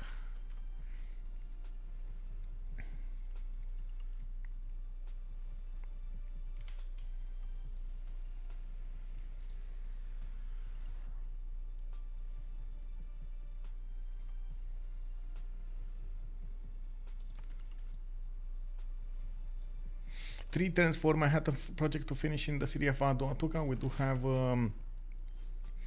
Sash, whatever it's called, Sash Jahan coming up over here. It looks like he's gonna grant some wonder production. Well, in the meantime, we are gonna need to see exactly how Gaul will want to use his nukes. He's also... Well, we're also going to need to see what Australia is going to do after he finishes skiing. Still, the city of Drummond is just out of reach, and they are blocking those choke points with the biplanes. And taking a look at the tiles over here, these are not floodable. Yes, these two are to the west side, but this is not. You can actually see, how to say, you can see the icons over here, telling us that this is going to flood the third wave of the flood terrain, and this is going to flood the second wave. I guess one thing that he could do is just put a city in the middle. Kick W. They could buy that easily with Mansa Musa. Just buy a city in Stavanger, get it there. You know? Zoom, zoom, zoom, zoom, zoom. We do have... Right now, Gallic army coming up on top, even against those modern armors. There are only 3 more units remaining from Canada, with 2 tank armies and 1 tank artillery. They will probably gonna die soon. We also have 7 tons for Manhattan project to come out from the city of Tyre. And we do need to see exactly how fast they're gonna manage to go against his opponent. The thing is, those tank modern armor armies that he was building like 10 turns ago, they're still in the build queues, and that's what happens when you go modern armor armies with not that much preparation. You do need an insane amount of production. So for example, right now Gaul could go modern armor with 1200 production, and even he is gonna have a few issues. Oh yeah, I guess it's I guess Australia has like a -10 strength if he ever settles anymore. That's why he's not doing it. It's like those Pokemon cards, you know, on CPL. I'm not sure if you guys sometimes see the CPL feeds.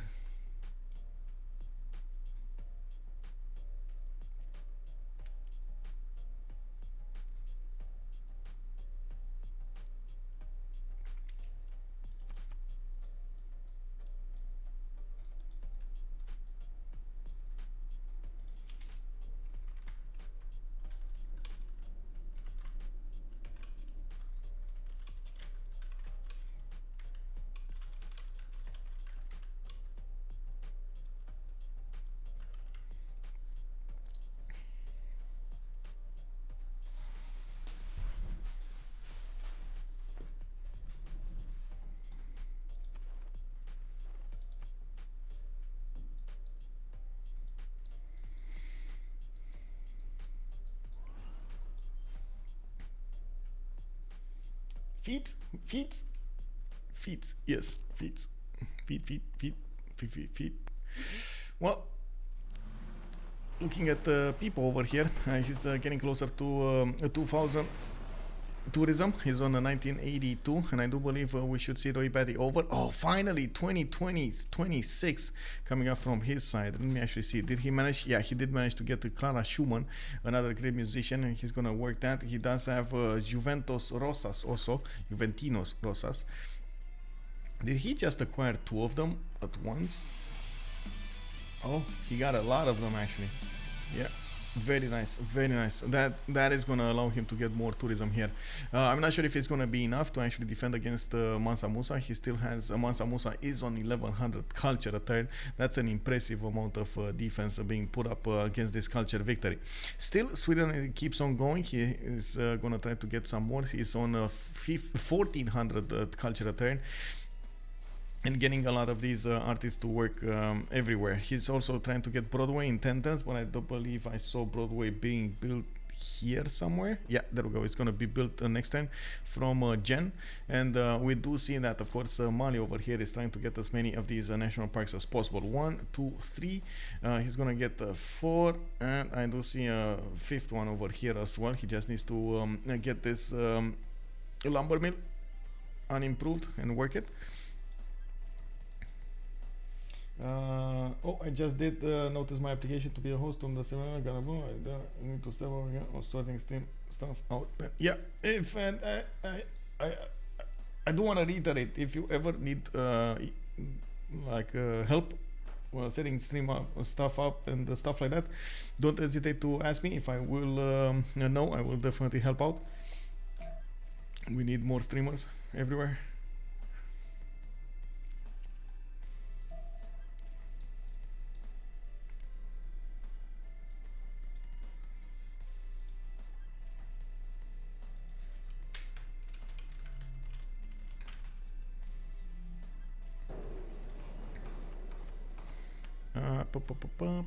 Okay, let's see this.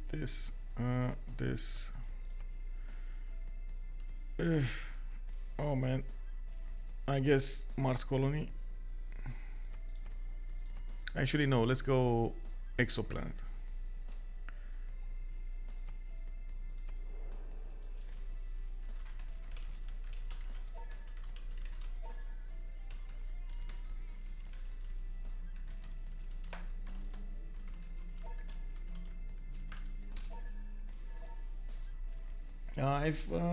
I'm watching you for over 6 months and I have no idea how the game works. And can I apply to cast it? I mean, if you want to, we won't say no, bro. I'll be. There we go. There we go. Biggsy, you got some support here. Yay! I wish I could stream, but my job would have a problem with me streaming while I'm supposed to be working. Yeah. Yeah, I know where it is.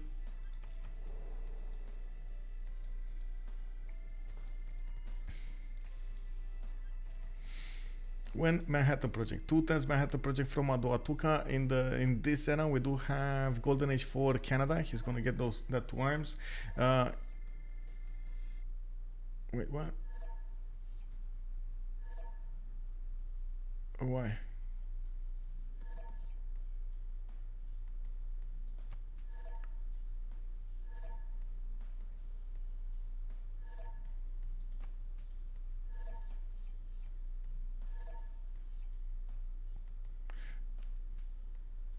I mean, that's gonna keep on happening, by the way, if he gets a different Congress.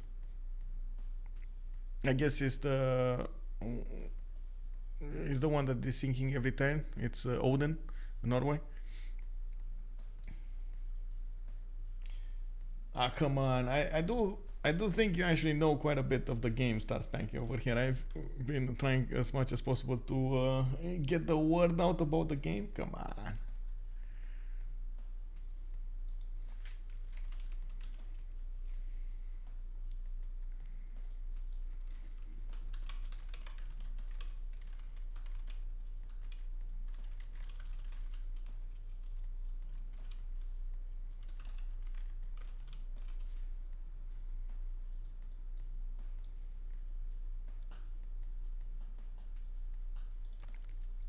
Okay, let's see what happened here. Ambiotics getting 2 diplo points, Manhattan and wait, Sue got it? Kek. They went for Sue and for me. Okay. Okay, sure. At least he got the point, I guess. Let's see. Overall tap, they're on 17 out of 20. So yeah, that's how much do they have? Norway still has 495 diplo favor. And I guess it's all a matter of how much Christina can actually gather, and of course Dido, because Ambieris is not going to get some. But will the culture victory get pushed through before that? 250 out of 349. He's still staying around 100 envoys to get, 100 tourists to get. Mark, while of course Pipo is actually quite far away, 130, 140 by the looks of it. We do have 2,300 tourism coming out from Christina. On the other side, we do have Mansa Musa with 2,100, 2,294 to be exact. We still have rock bands playing over here, and of course we see the Renaissance Castles with 800 album sales coming up over here. Also the Super Sushi coming up with also 800 album sales. Very nice. It's just a matter of time until the Gaul will start to push Canadian territory, and it doesn't look like Canada has enough production to actually counter this. Not to mention, those nukes will start falling very soon. In the World Congress, we did have a -50 production towards the Manhattan Project. Su did get no growth for his borders and 2 Diplo points. Did they? Rock band's biggest thing for a culture victory, no doubt. Yeah, I mean, I'm pretty sure if Sweden over here would have managed to get some faith generation going from anything, he would have managed to get a win a long time ago.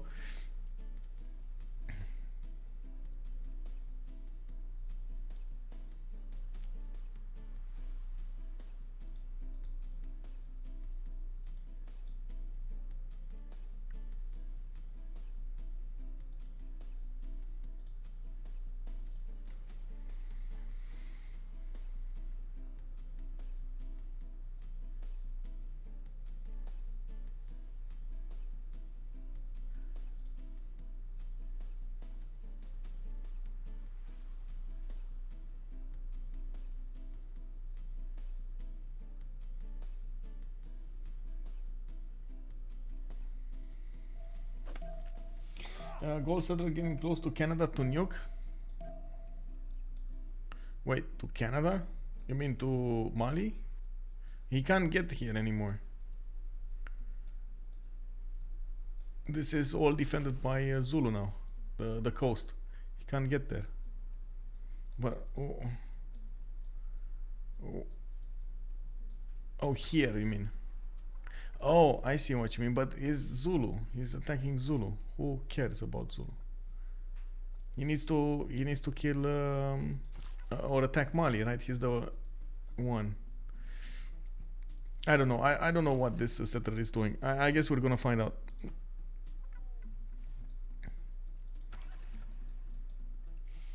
Hey, did you win? Did you win? Did you win? What did you do? What did you do? He can nuke Mali from that sea. He can, yeah, definitely. If they, I mean, definitely if they buy him submarines. But you gotta remember, this sea is controlled by Australia and the Zulu. I don't really believe they can actually push something over here. We do have 2 foreign culture victories imminent. Notifications: Batty 265, 352. Looks like Pipo is also 298 out of 422. Did you, man? I gotta ask. Did you ever see such a game in which there's like a turn 117, so many of these tourists generated, and so many tourists defended? I played We Were Here Together Forever with a friend. I recommended to you all guys. Okay. Wait. What? Oh, Together Forever. That's actually a game. Together Forever. What is that? Game. Oh, that is actually a game. Kick W. Bakeneko Games. Okay. What was this? Adventure. Okay.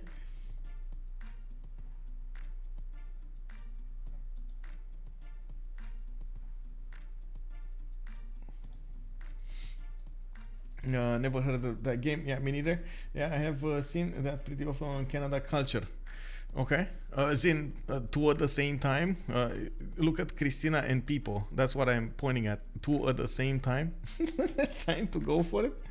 Why did Mali never get nuked? Because they're too far away. That's why. And the second, Norway did lose its positioning over here. All of this sea did get controlled by Zulu and Australia. Yeah, 2 players game. Yeah, it is a player game. I mean, oh, I see. You can bring culture with nukes as well. Yeah, definitely. Welcome back, almighty wizard. Oh my god. Oh my god.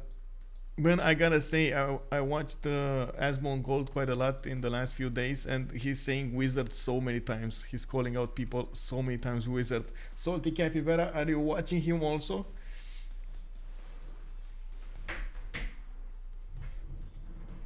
And we were here series is very good, highly recommended.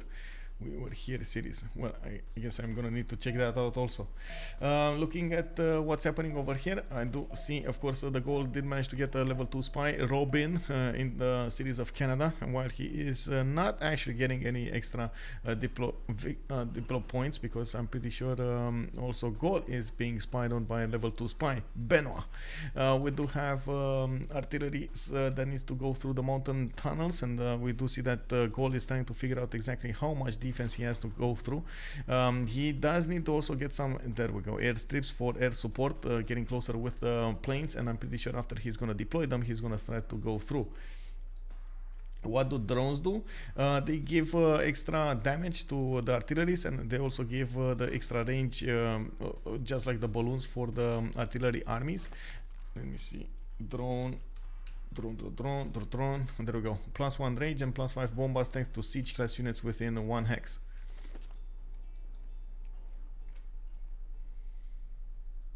Yeah, exactly. He calls the expert witnesses wizards. Yeah, and the counter wizard, like they're counter spelling everybody else. Man, that man, I would go definitely on a rant of what's going on over there, but it will take me so long. I don't want to do that. I don't want to spoil it for you. Anyway, we do have Mary Litke, a great scientist over here. It looks like Sweden did get Emily du Châtelet and Naki Amal. I do see him with Dmitry Medvedev for so long now. One city got taken over by Australia. Now he built a little line of tanks, and he's just waiting for the next upcoming attack. Yeah, we do have Zulu managing to figure out what might happen over here from the Gauls, and he's trying to put some defensive units on the left side. From what I can see, it does look like at the moment Sweden does need more of everything, and especially more tourism. Not just the same as his opponent Roy Batty. No, actually, wait, Pipo did manage to get 336 and out of 440, while Roy Batty is 280 out of 370. I gotta say, we might actually see Mali push this win through because of that fifth generation. He does have quite a few more tourism points generated by these national parks, and you can see he's trying to get as many as possible over here, working on Nioros park next to Paititi soon, and he does have one. No, this is not a possible one. Here, no, he needs to get another one somewhere. So parks. Maybe one in the tundra, because why not? Another one? No. Come on, you can do it. You can do it. On the east side, could definitely get one over here and just get a builder and improve those with forest. Oof. Habub? Is this Habub? Habub strikes again. Man, how many Habubs can there be in one single game? Anyway, we do have Mansa Musa with 2360 tourism, while Roy Batty is on 2613. Both of them, actually no, Roy Batty is going to go for nuclear fission. I believe Ambiorix is going to finish that project next turn from Manhattan, and he's going to start building up those nuclear devices. We're gonna need to see when he's gonna start attacking into Canada here. Canada doesn't have actually any defenses against his opponent, and I gotta say Gaul is quite far away from Mali from ever affecting him in some way, fashion or form. He's gonna need to do something about this. I'm not sure what and when, or if he is even thinking about it. How many turns on the competition Mali might need it? I think 16 turns. 16 turns the Nobel Prize in literature. That's again Diplo favor, right? So let's see. Diplo point from Diplo favor or something. Let's see. Diplo. It's 8. Oh. I mean, this is game over. Gallic Empire, 18 out of 20 Diplo points. So he got it. He actually got the Diplo. Or was it from his, how to say, text? Because he can get one from Seasteads, right? I don't know. I don't think he actually got to Seasteads. He's still plastics. That's far away. Why is Zulu not going nukes? He owns the water. I think science. He has been quite low in science for the game, and you can see actually he has only 10,000 science compared to 14 or 15,000 that the other players have. For example, Ambiorix that is going for the nukes has 16,795.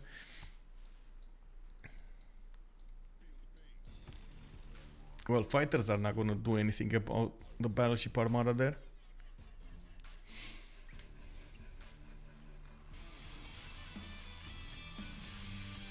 Yeah, unfortunately, I won't make it to the land. Most likely stuff to do with moving places this summer. Oh, no. That feels bad. Feels bad, Salty. I was looking forward to some crepes. Oh my god. Pancakes. Pancakes. Oh, that reminds me, actually. Can I find pancakes anywhere? Oh my god, I need to find pancakes. I know there was at some point there was a store that was selling pancakes, but I totally forgot where I can find it. Takeaway.com. Let's see. Takeaway.ro actually. Look at those Althea borders. Oh yeah, they're beefy. They're like so big. It's like 41 envoys in there. Of course, you can see actually Hunza, 79 envoys. Where is Hunza? Here. It's maximum. Bam! Look at those borders, bro. What are the levels of the rock bands? Kamja asking us a question over here, really serious question. Let's see. There was one on level 3, so has 2 level 3s from what I can see. Super Sushi and Renaissance Castles, and I believe they just played successfully. Okay, that's a lot of. That's why probably he's generating so much tourism. Those are banging. Is he gonna get another one though? That's the biggest question. I don't see him getting another one. Let's take a look. Culture victory, 370 out of 459. That's actually less than 100, right? Like 90. That's good. That's good, since Roy Batty is 293 out of 389. Man, the rock bands just make the difference here. Wow. But I gotta point out, Gaul is gonna put a lot of nukes into Canada soon enough, and he's gonna try to delete as many of those cities as possible. He's gonna take away the option for him to play. Oh my god, 4 turns rule Valley in the city of Aduatuca. What is he gonna wanna do? 1 turn, all of those nukes? Level 3 are game breaking. They harvest a massive amount of tourism. Yeah, especially if they keep on being alive. Pipo is going to nail it. It might be. He might be. He needs to keep making rock bands. Yeah, I think he needs to keep making rock bands. He did buy another 2 of them actually. We got one over here and one over here.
Can you look rock pants? Yes, you can, Safecon. Yes, I'm sorry about that.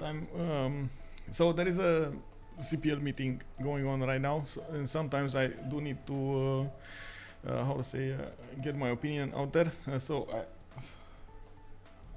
Don't worry, guys. Norway has mobilization soon. Wow! Yes. Let's take a look at what's going on over here. I did, you know what? I want at least one time to see these rock bands play. At least one time. I do see Zulu sneaked one of those tank armies on the front line. Canada is trying to keep those Gallic armies as far away as possible. Next turn, we should have the first nuclear devices being finished from Novi Odunum, and I do believe we should see bombers, yeah, in the range. There are no anti-aircraft guns on Canada's land, and he can definitely get nuked over here quite easily. Pipo is 396 out of 477 points. He's getting a lot of the lot of these tourism per turn, 2360, while Roy Batty is almost 3000 tourism, 2713 from him. That is amazing. Also, I do want to point out, okay, there we go. Pipo, 411 out of 476 points. That is a lot of points gathered in just one turn. But so Roy Batty did 325 out of 399. It's questionable who's actually ahead right now. We should have the first nuke on. Where is it? What is it? On Canada.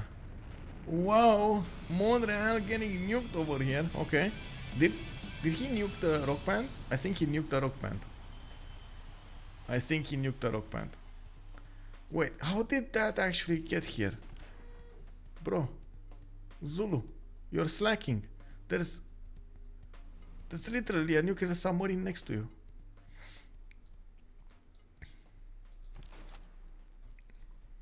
I guess production capabilities right now is, yeah, it's a bit awkward. Well, one died. Only 500 acquired. This one is important. This one, 1450 album sales. I guess he did go with that. Did that die, by the way, the rock band? I think it died, because otherwise it would have been pushed back into the city of Kumbisale, the closest city. He used Amazon Prime. Yeah.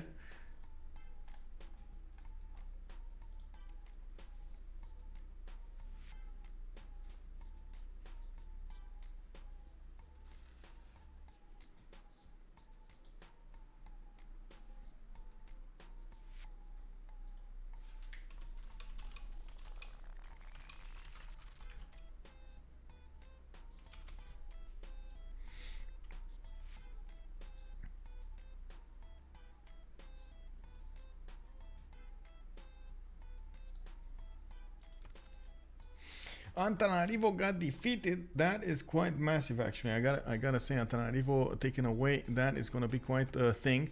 That's gonna be a lot of culture taken away. And I believe Antananarivo was. Let me actually take a look. Yeah, it was Mansa Musas. It was somewhere in the north over here. There we go. Zulu actually pushed through.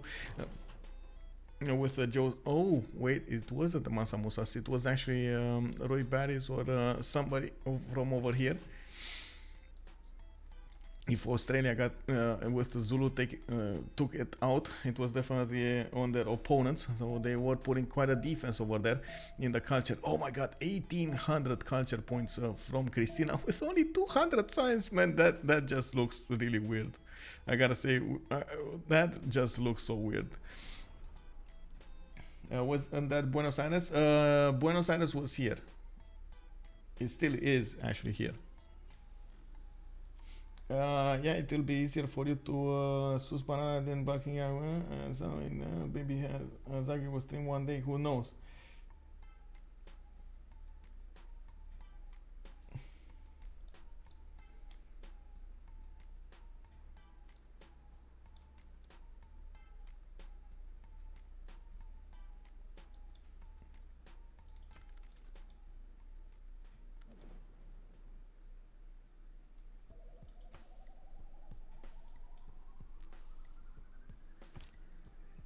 Well, we do see Canada still building a line of tanks over here. The initial shots have been fired, and of course, Zulu did put a few tank armies to the north of Montreal, trying to defend this.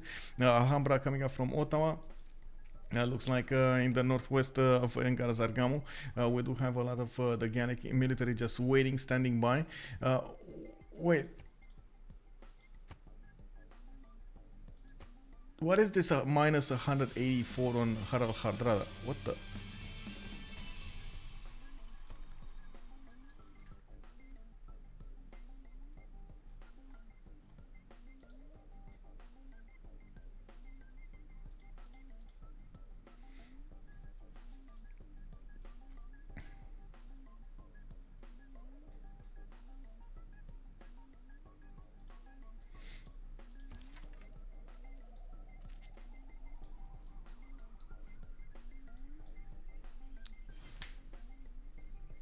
Look at this, like look at the Norway. What is this? Give me a second.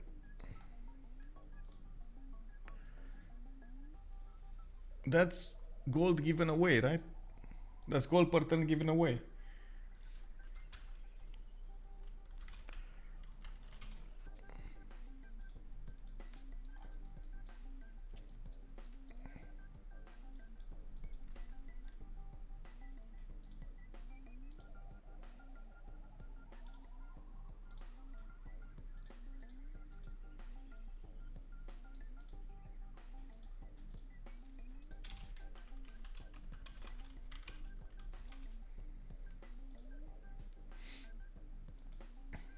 He doesn't have any military, by the way. He's on 0 military.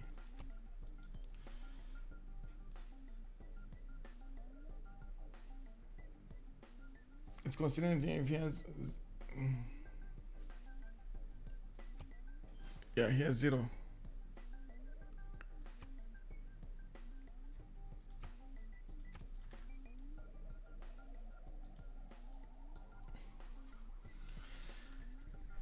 He gave it to someone. Yeah, I think he gave it to someone. I don't know what's going on. Norway, is he able to give it? He was able to give it away at some point when he probably had all of the traders going, and then he lost the traders, and well, that's what happened.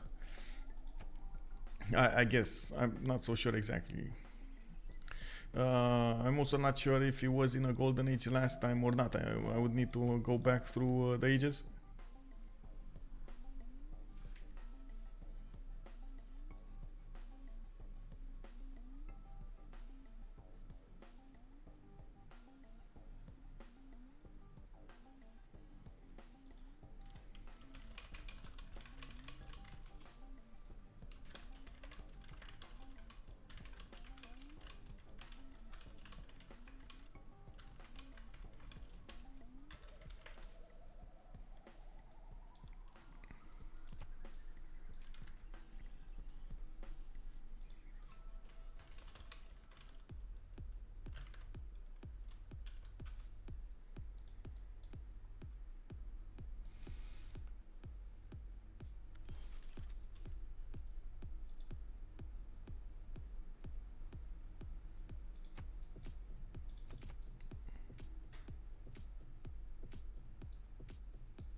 Oh my god, longest turnover of Pipo, 444 out of 495.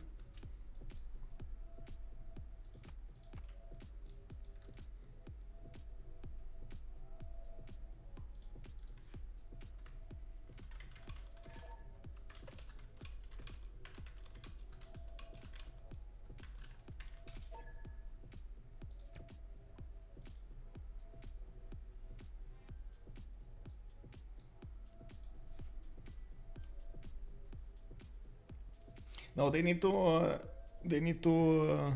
give it back to Norway.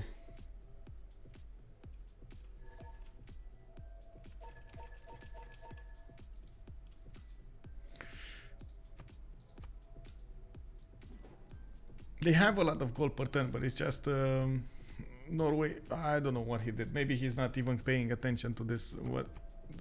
Somebody's getting a lot of gold per ton from nothing.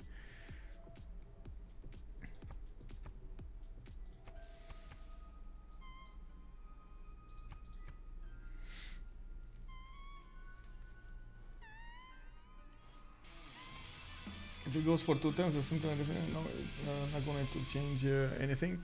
I mean, I think it was 1 turn since I've seen it, and honestly, it's their opponents that are winning right now. So I don't know. Oh, nukes on Vancouver. Nukes on Vancouver. Ooh, level 3 rogue band got taken out. Oh my god. Is that gonna be enough though? Pipo is 464 out of 514.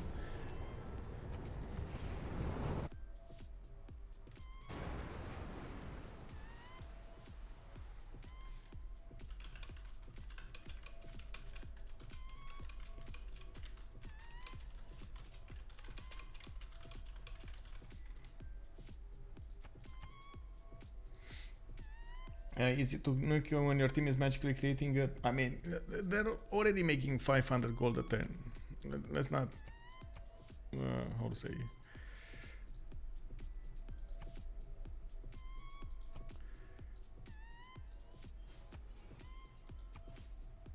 Man, what is this?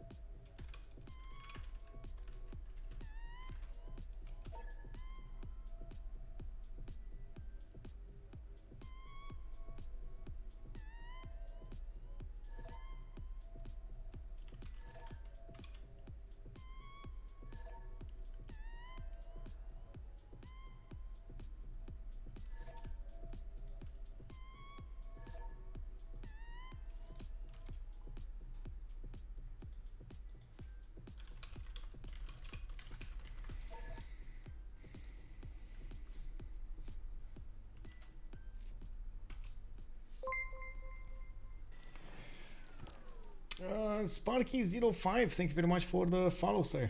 Yeah. I don't know, I still see a minus 184.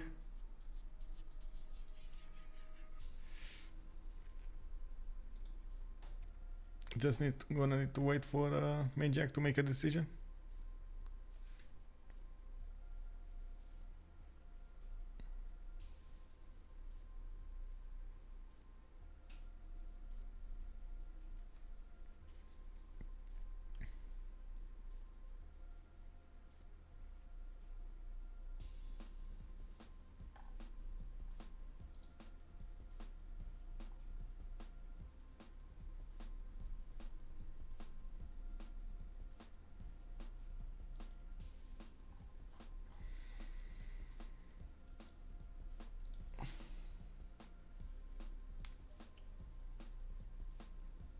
Turn 113, he was already at minus 133. Well, we don't know.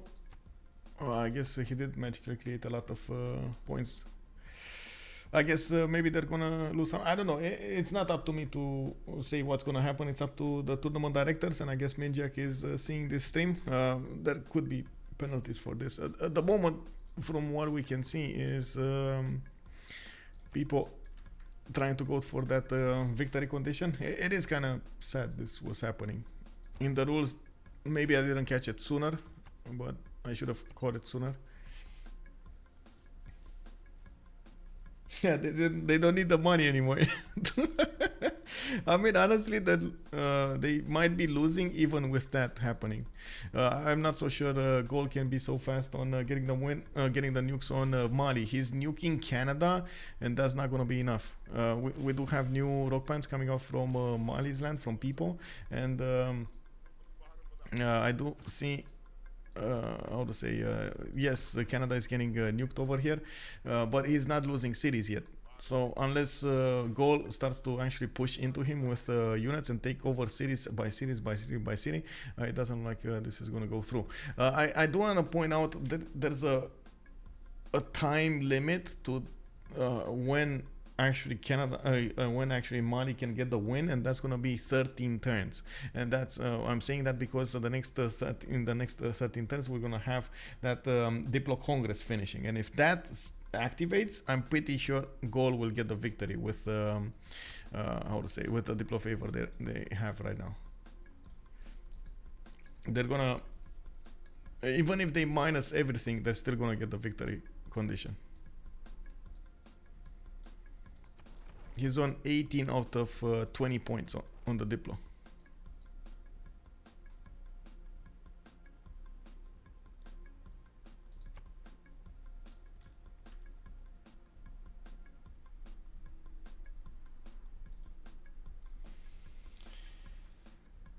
Yes, the gold rule is this.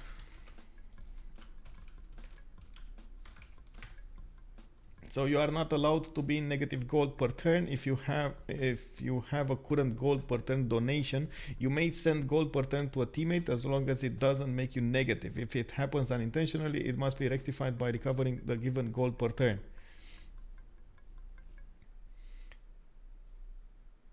Yes, that's the rule from CPL. TTube is correct. That's not about pointing it out. If it is not allowed and it goes for 20 or so turns, the game is broken. At this point, referee will have the last one. Yes.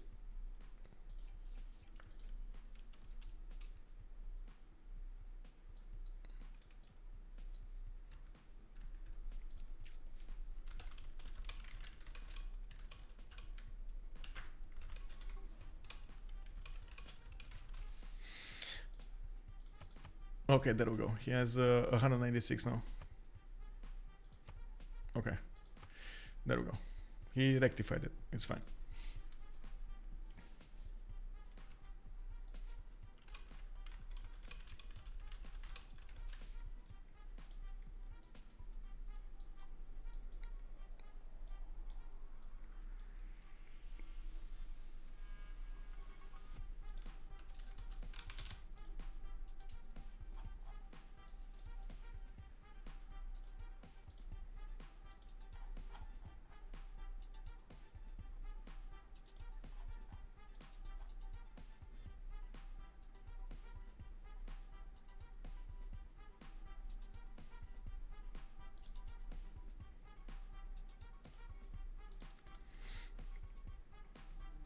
Okay, so we're gonna need to have the next round started. I do see nuclear jet bombers coming up from Kumbi Saleh. He was trying to make some nuclear devices here, but I guess theater square festivals are the way to go at this point. Honestly, he just can't get off the pedal, the gas pedal over here, the culture pedal. We do need to see also if Canada is going to lose any cities. At the moment he is not, and he is well, unfortunately those two amazing quite amazing rock bands, the level 3s, did get nuked over here. I'm not sure about one, but I'm sure about the other one. We do see Sweden is starting to acquire. Okay, 480 out of 532. Pipo is nailing this. We got him on 24 tourism per turn, 1170 culture, while Roy Batty is on 1763. The same can be said about Sweden. They just can't take away that foot from the pedal of the culture.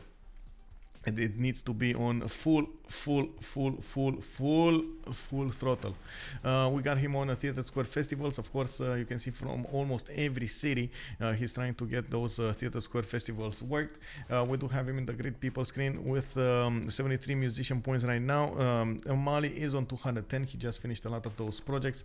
And we do have nukes on the map. Actually, Mansa Musa has one nuke. We got 4 on Ambionics. The big problem on Ambionics is actually how he delivers those nukes, and I think he just lost his nuclear submarine over here. Oh wait, what? Oh, okay, finally one of these nuclear silo. And Gazargamu is in danger of dying over here, being taken over. That will give them 100 favor if they do manage to flip it. Of course, Canada is trying as much as possible to get some units on the defense here, stop any kind of movement from Gaul to push through those mountain tunnels.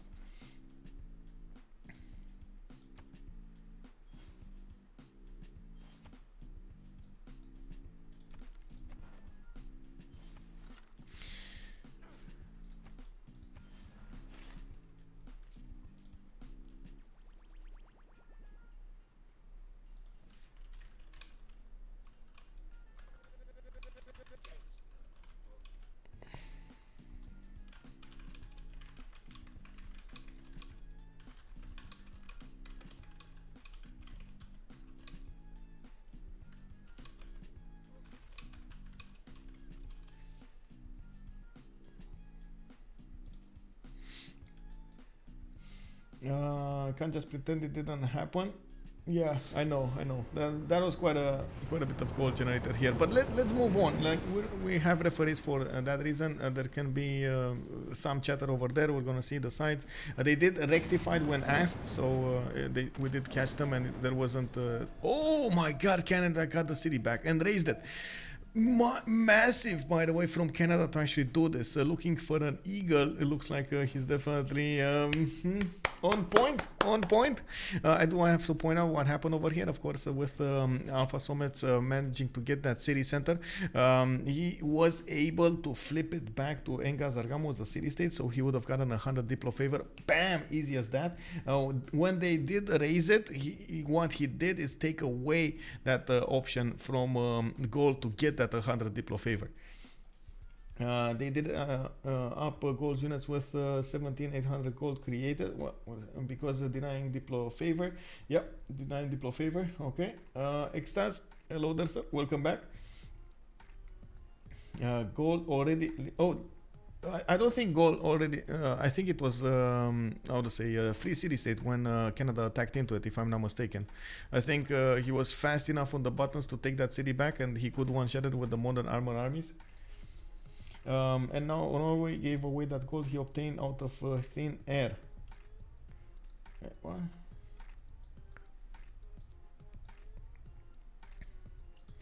Still want to point out Pipo is winning this, by the way.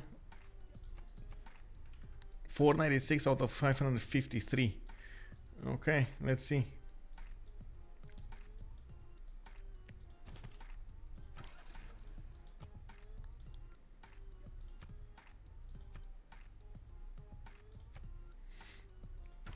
Well, Mali definitely needs a few more of these national parks. By the looks of it, he is 2416 tourism with 1100 culture per turn. Roy Batty is also on 3072 tourism per turn with 3100 coming up. Any more on Sweden? Any takers? Looking at the culture screen, we do have him on a 391. Oh, wait a second. That caught up fast. 391 out of 438. That caught up really fast. Imagine double culture victory and he passes on lobby. Oh my God. That would be massive, by the way. The first one is Roy Batty, by the way. Pipo is going to be the second.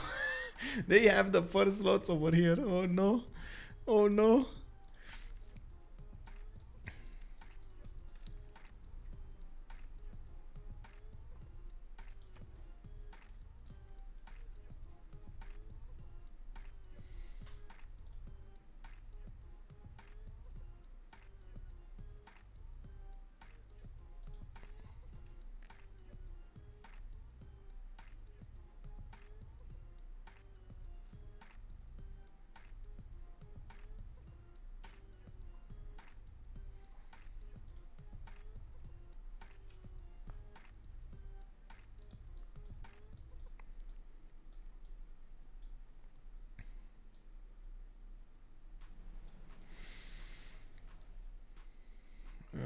I want to see some thing happening over here.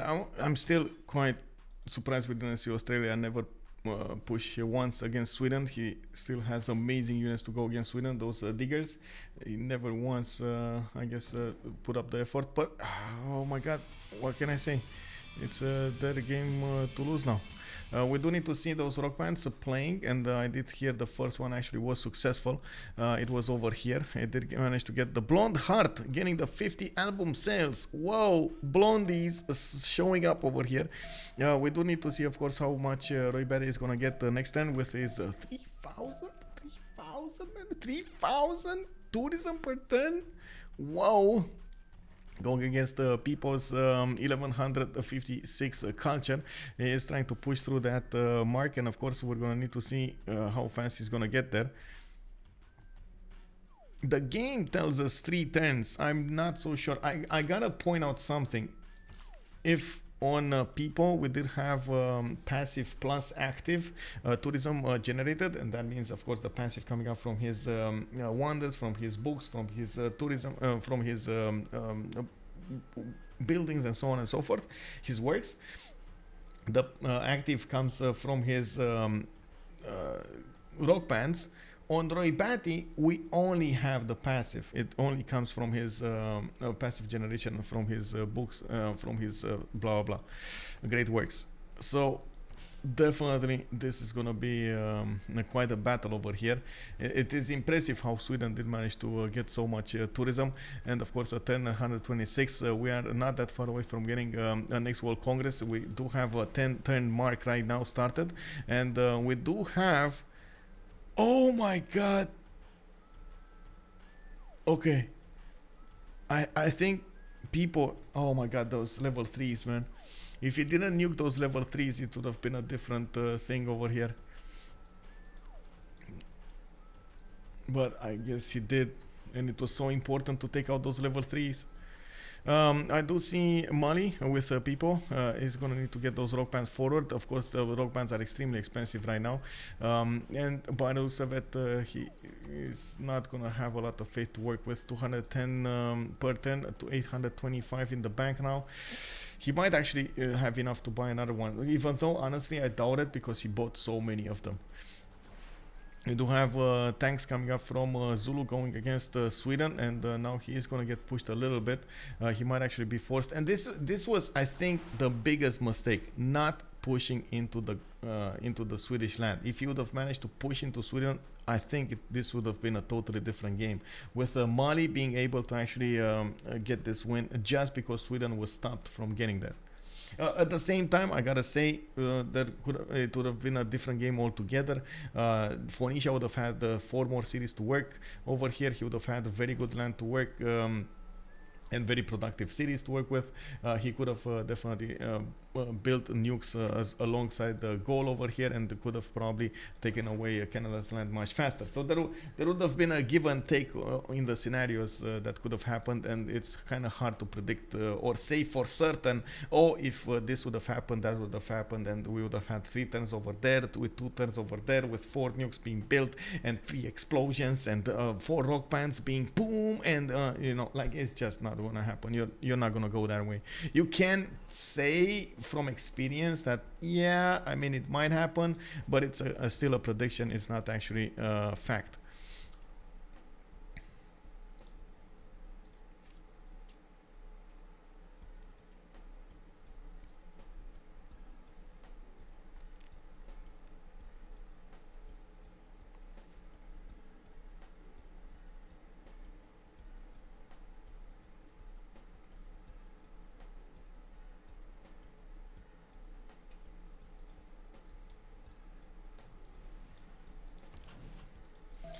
I mean, they could have apologized or something, but nothing. Yeah, I guess an apology would be made. They were pinged, by the way. They were pinged by Menjak. He knows about this in the CPL 4v4 chat. They were informed about the rules, and we're gonna see what comes out of it.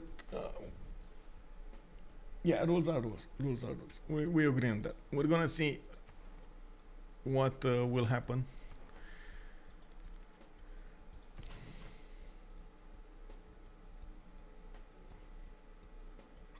Oh, hello, Hazagi. Good evening, sir.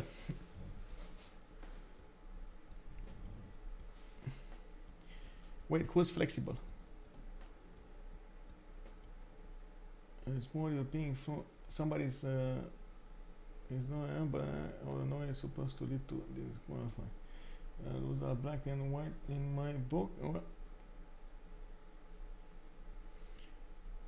As far as I know, there is no actual threshold on how much gold gets you disqualified, by the way, and we don't know exactly that exact sum at the moment, so speculation doesn't really help us. I'm not sure if any of you did go back onto the stream to see exactly in how many times this happened, but again, it doesn't really help anybody to speculate on the stream. We're gonna need to wait for referees or moderators to see what's going on. Hey, the coffin. Good evening, sir. Fluffy Dragonfly is just bad for to make a decision on that. Yeah, that's another point. Let's see what happens. We can always roll back on it.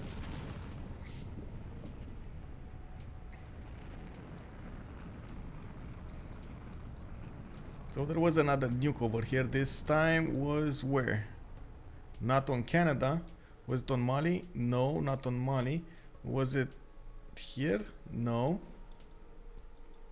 Wait. Really? Where was it? Pretty sure that was a nuke, but where was it?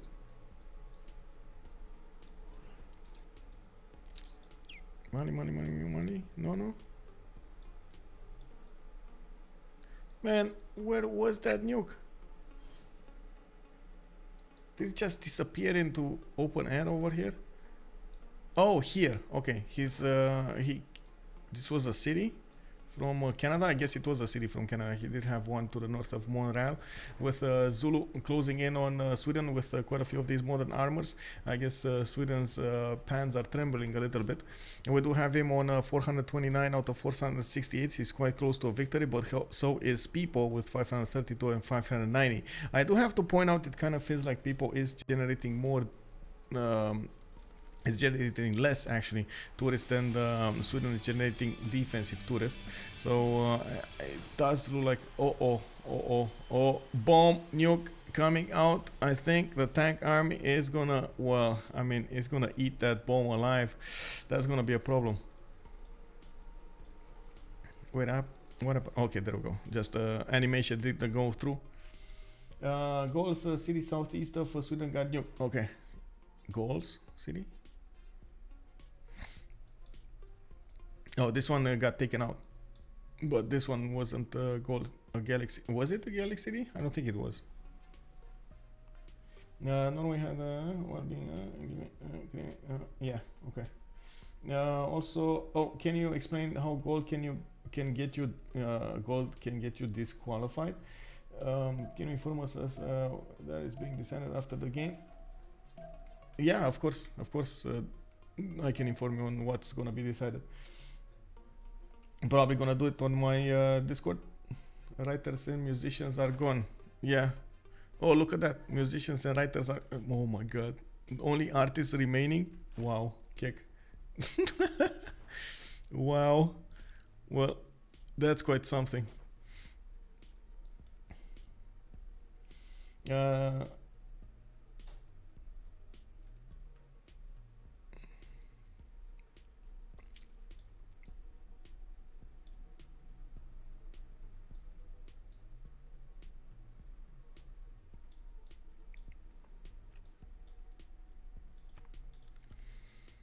I really want to see what's going to happen here. It does feel like Roy Batty is slowly getting this.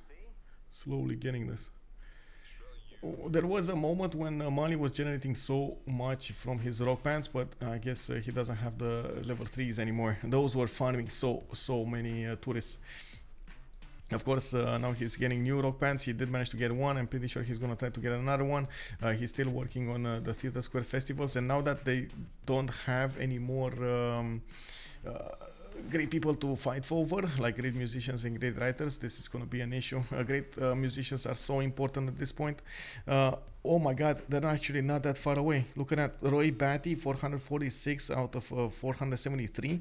And the Pipo is 549 out of 588. I would say actually Pipo is closer, right? Even the computer says it's closer. Oh my god. He's getting new musics in. How far in is he? 2500, 2471, right? Somebody was asking me about aircraft carriers yesterday, I believe, and look at that, we got an aircraft carrier over here from Mali. Where is he gonna go forward with it? Is he gonna try to nuke? I mean, the best thing that he can do is nuke Sweden, but it's gonna take so long from for Zulu to get there. What did get nuked? Not here, not here, not here, not here, not here, not here. Oh, by the way, we did have a rock band by Sweden, being bought by Sweden, the Petit Gaul. It doesn't have any movement left, but I'm pretty sure he's gonna try to get that going. Okay, we'll see. We'll see if he is fast enough. The rock band that managed to play over here did get the Cold Kitten. Oh, there are two rock bands. Okay, one Blonde Heart. Let's see. This one does have a promotion, but it didn't actually promote. 300 album sales. 549 out of 588. The blonde heart just got a promo. Okay, he promoted it. We'll see next turn. Gaul is trying to win Science Victory. I did notice he's going for a moon landing, but it's like so far away. 7 turns in Summer Obliva. He does have only 119 production there, while his capital is what, 193. Just not the perfect placement for, not the perfect land for Space Victory here. It's gonna take so long. What he could do is maybe go through the engineers, and I believe there was one. I don't know if he got it though, or who got it. Oh, Gaul did get Sergei Korolev. He does have this one, so he's probably waiting for it. Oh, he even switched the project for carbon recapture. They're going for the Diplo. He's going for the Diplo now. Diplo favor points, and they need to well, if the game goes on for another 8 turns, they need to be ready to win it with the session of the World Congress. Diplo 18 out of 20. 18 out of 20. The cold kitten, no, tell me it is still alive. Not the kitten. Yes, not the kitten. Not the kitten. Don't touch the kitty.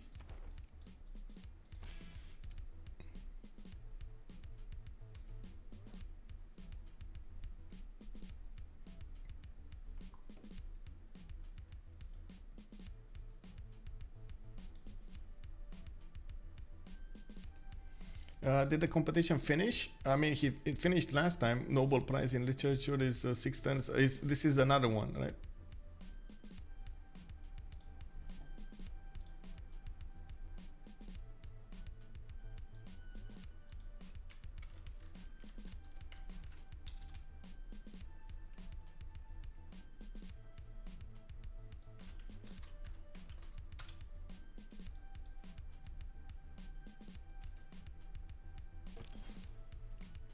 Okay, really curious what happened in the culture. Roy Batty, computer says 1 turn, 463 out of 489. We got Pipo, 566 out of 609. Let's see if we got projects finishing next turn.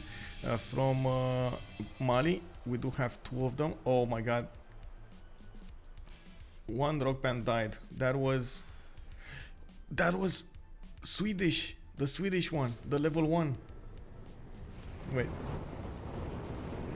Oh, Orebro also got lost over here.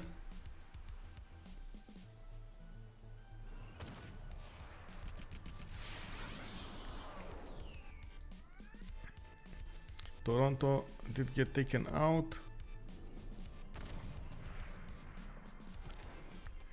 Well, it looks like Sweden being forced to actually switch away from getting projects for the defense allows people to actually get more here and get more tourists. And let's see, he's on 3176, that's Sweden.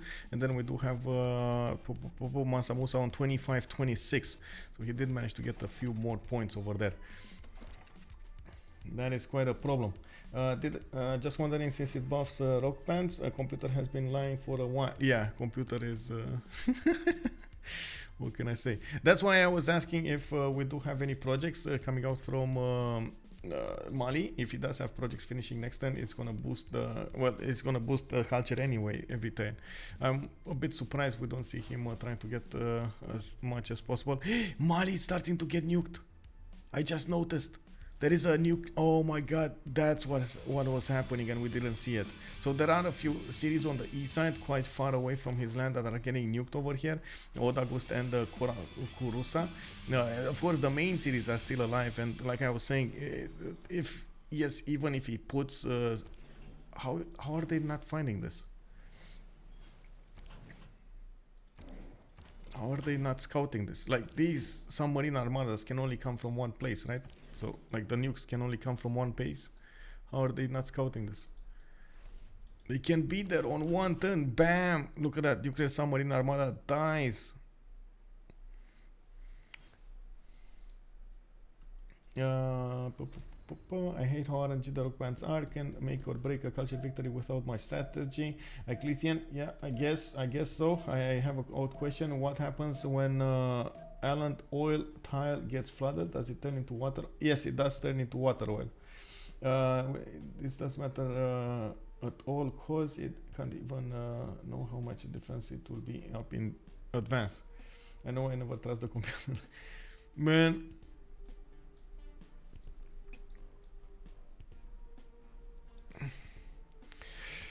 I can only say one thing. The computer is as good as the information is put into it.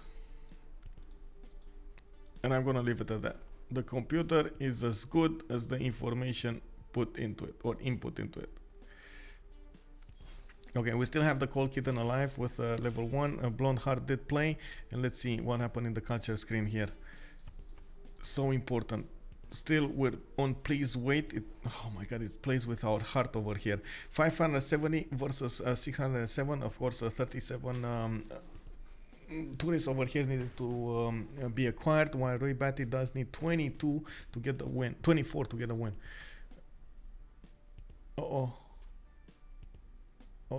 478 out of 489. Only 11 tourists to go for Roy Batty, while we do have people 586 out of 626. He needs 40 more.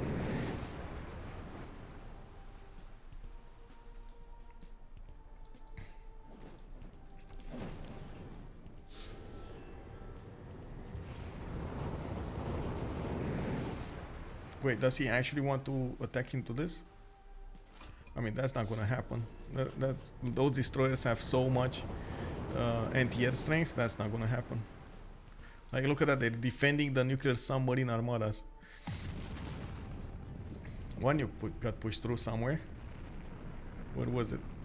Oh, I see Kingston. Or near Kingston. Did all of that army did die? Oh my god, it disappeared. I don't, oh, no, never mind.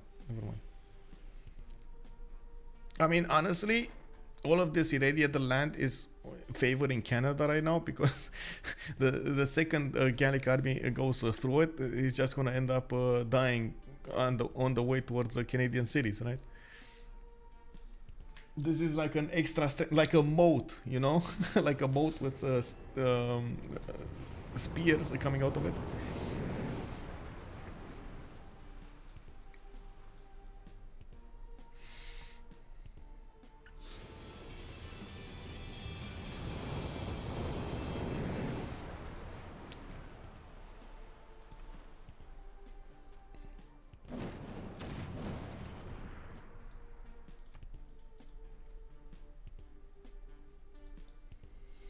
The point in the game where Gaul is spending a nuke to kill a single injured tank. Yeah, I mean, he still has nukes. He threw like 4 nukes and 5 nukes this turn, and he still has them.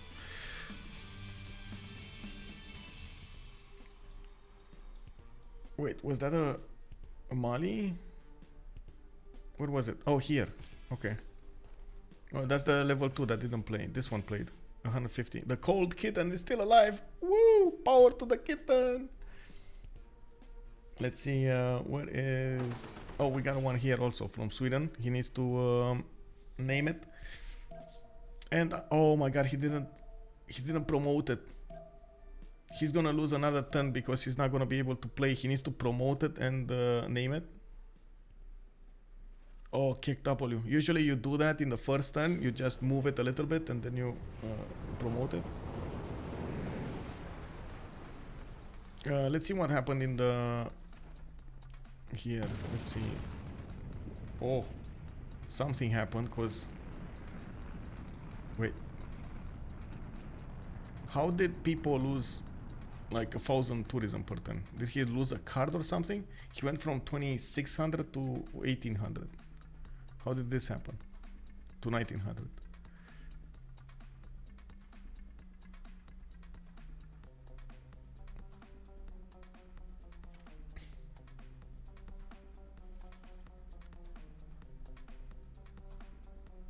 How many cities has Norway? 2 of them. Has Drammen and Skien. I guess Skien is gonna poof out of existence soon.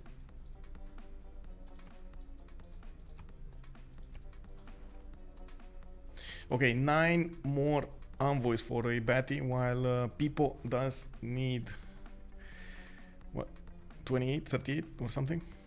38.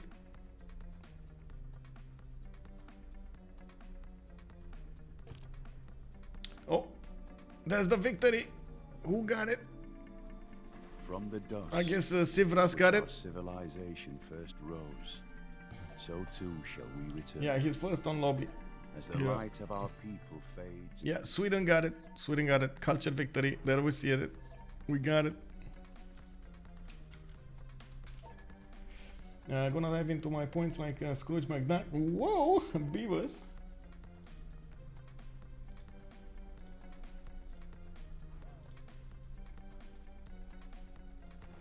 Yeah, that was quite something. So many points, man. So many points.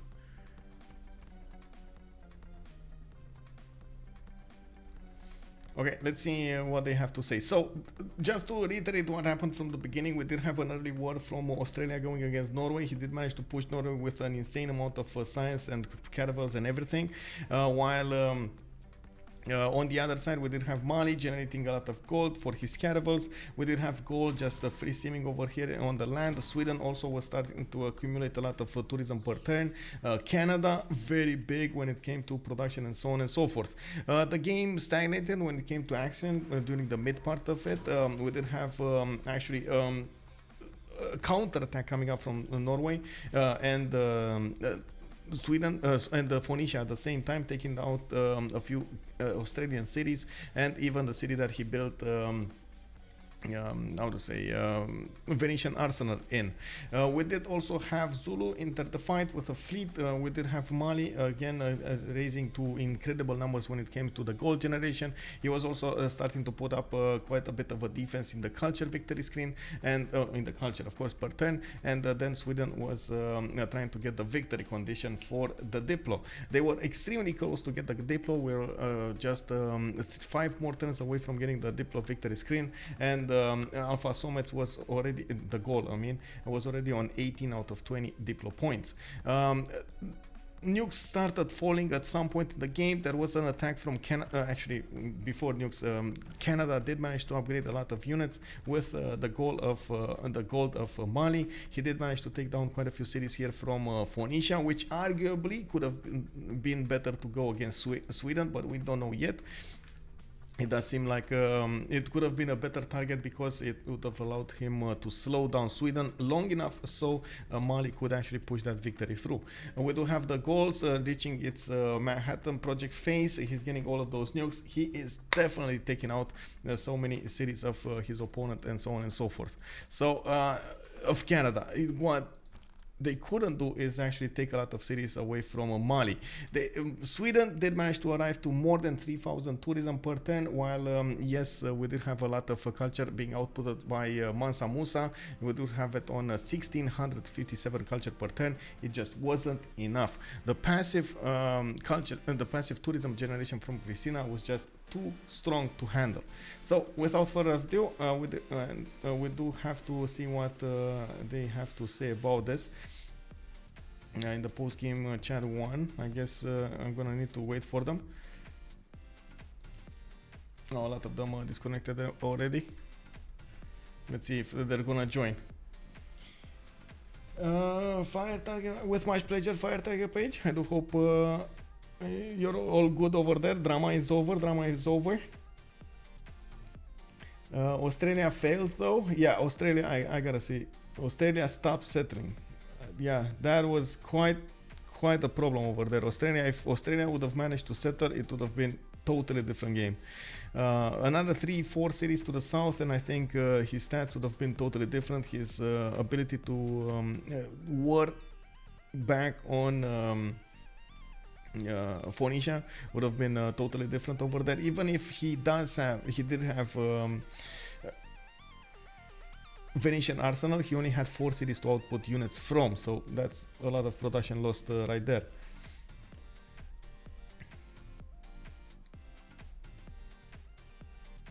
Well, I guess they're talking with themselves right now. Let's see, post game chat. I don't know if they can actually join this channel, honestly. I hope they can. They should be able to. Yeah, they should be able to.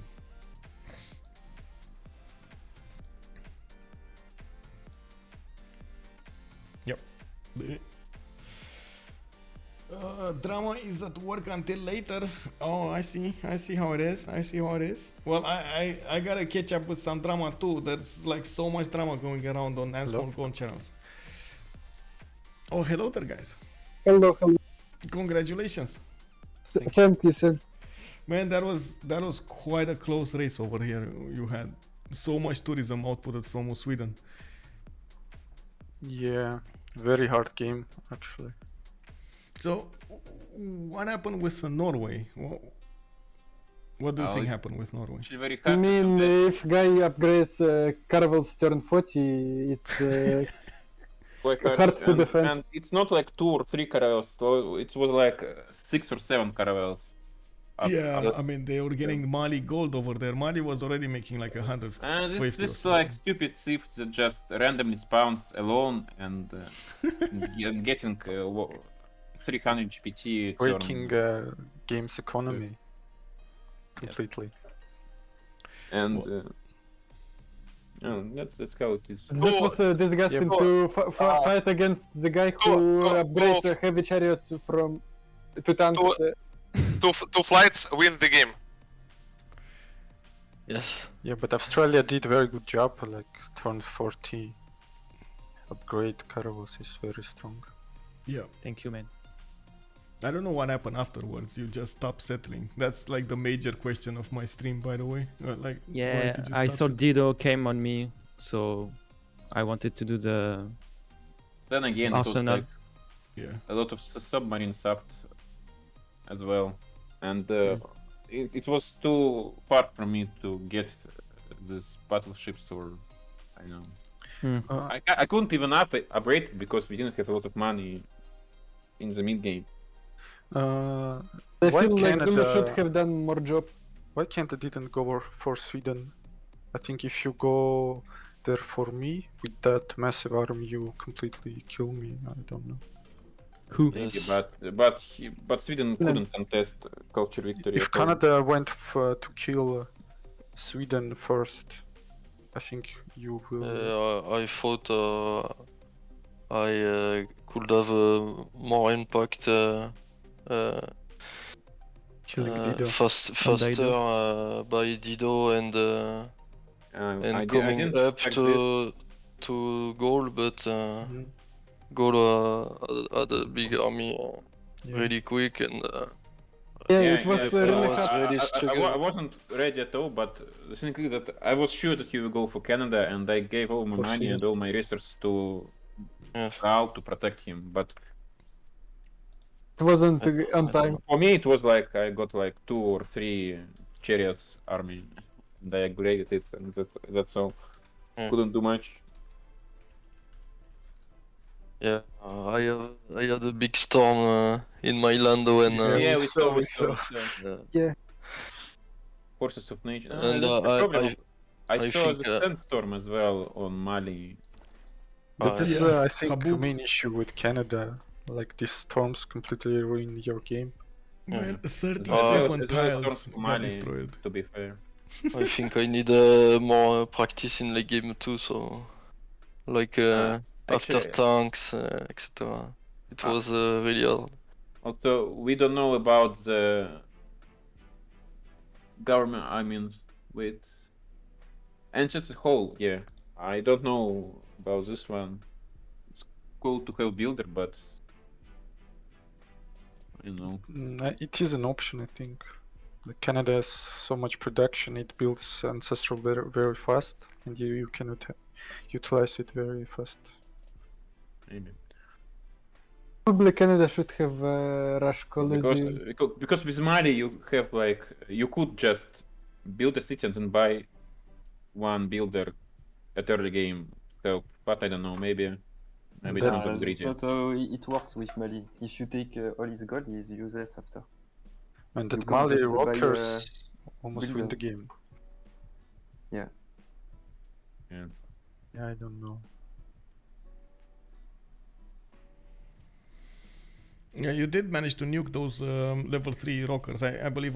Yeah, that was the main plan, to nuke these rockers so we win culture, not them. Yeah. But I don't know, Zulu should Should be getting nukes as well, but I don't know. We're Yeah, he waiting was late them. on them. He had a hard land to develop over there. It took him a while to get the stats up. I do want to ask why you didn't push on to Sweden with the tanks from Canada instead of going against Dido. Like I said, I thought I could be really more faster than I did, and I struggled. I won't make money anymore, and it will be a more impact. But, yeah. If you can see the stream, you'll see that he got like 2 or 3 army of carrots.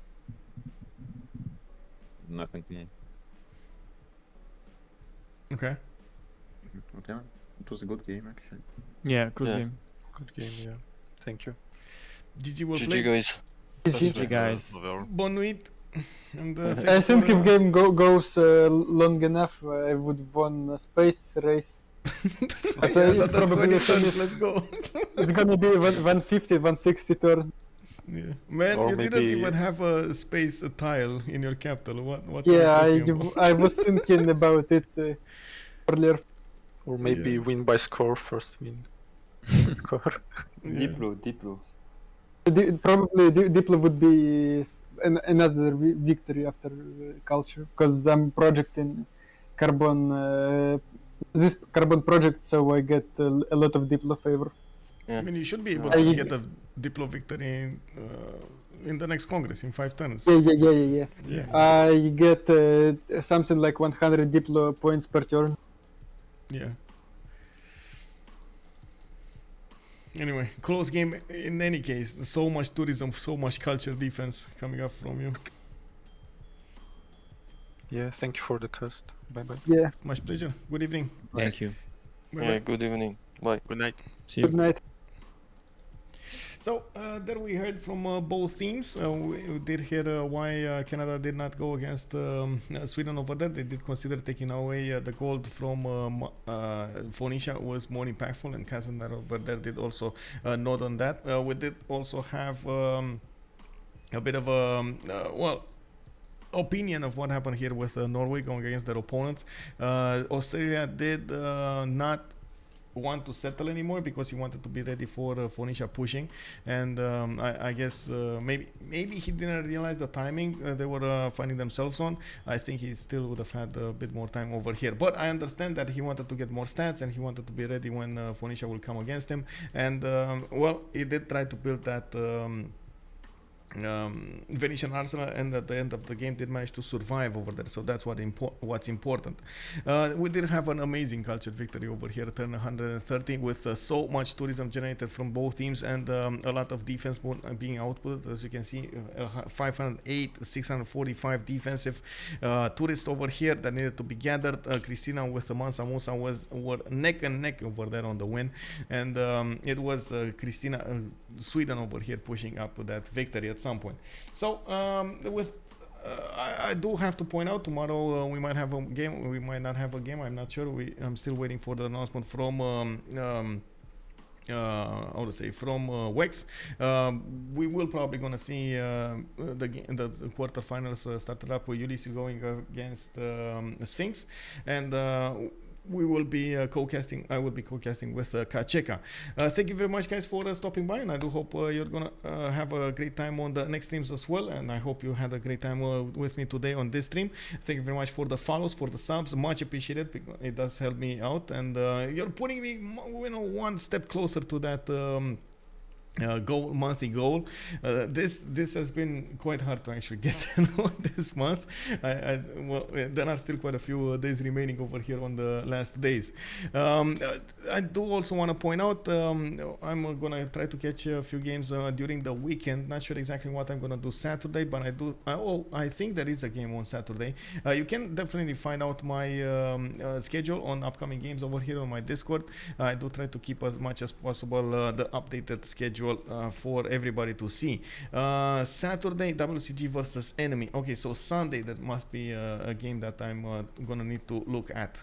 Gonna need to find out if there are any games on CPL 4v4, or we do have on the Premier League, or we do have something anywhere else. Oh, Thank you very much, Big Z, for the 5 subs. Much appreciated, sir. One step closer. Yay! Getting there, getting there, getting there. Although I would die in the first 30 turns max. No, it's, you know, you die once, you die twice, you die 3 times, and then bam, you just take out your enemy, you know. Who won? It was CivRU who won. Shami the boss. Oh, long time no see, sir. Hello there, hello there. Okay, so if you're coming up from YouTube, I do have to thank you, of course, for stopping by. I do hope you enjoyed the show. Throw this video a thumbs up if you did. If you didn't, I totally understand. Throw the thumbs down. So next time I'm gonna know that I'm gonna need to be better, stronger, faster, more chat-like. Of course, you know, I'm kidding. I'm kidding. I'm trying my best. I'm trying my best. On the other side, I do hope you're also gonna be following me on Twitch, and if you come on the live streams, definitely throw me a question. Any kind of question that you want to ask me. I am more than open to talking, and of course figuring out what can I do to help. I do want to also say, if you want to leave a comment down below in the YouTube comment, it will help me so much. It looks like the algorithm, it does look for those comments, and it will help me give the word and make the how to say, stream more popular. Thank you very much, guys. I'm gonna make an announcement on Discord as soon as I find out about the next game, and you're gonna know about it. I'm gonna also have to update the CWC webpage so we get to know exactly who's gonna be streaming tomorrow. Thank you very much for stopping by, and we'll see each other in the next stream. Bye bye bye. Have a good evening, amazing evening. Thank you very much, guys. Thank you. Bye bye. T-Tube pics on Michael's Discord pets. T-Tube. Wow. Wow. Okay, we'll see you there. See you there. Bye bye.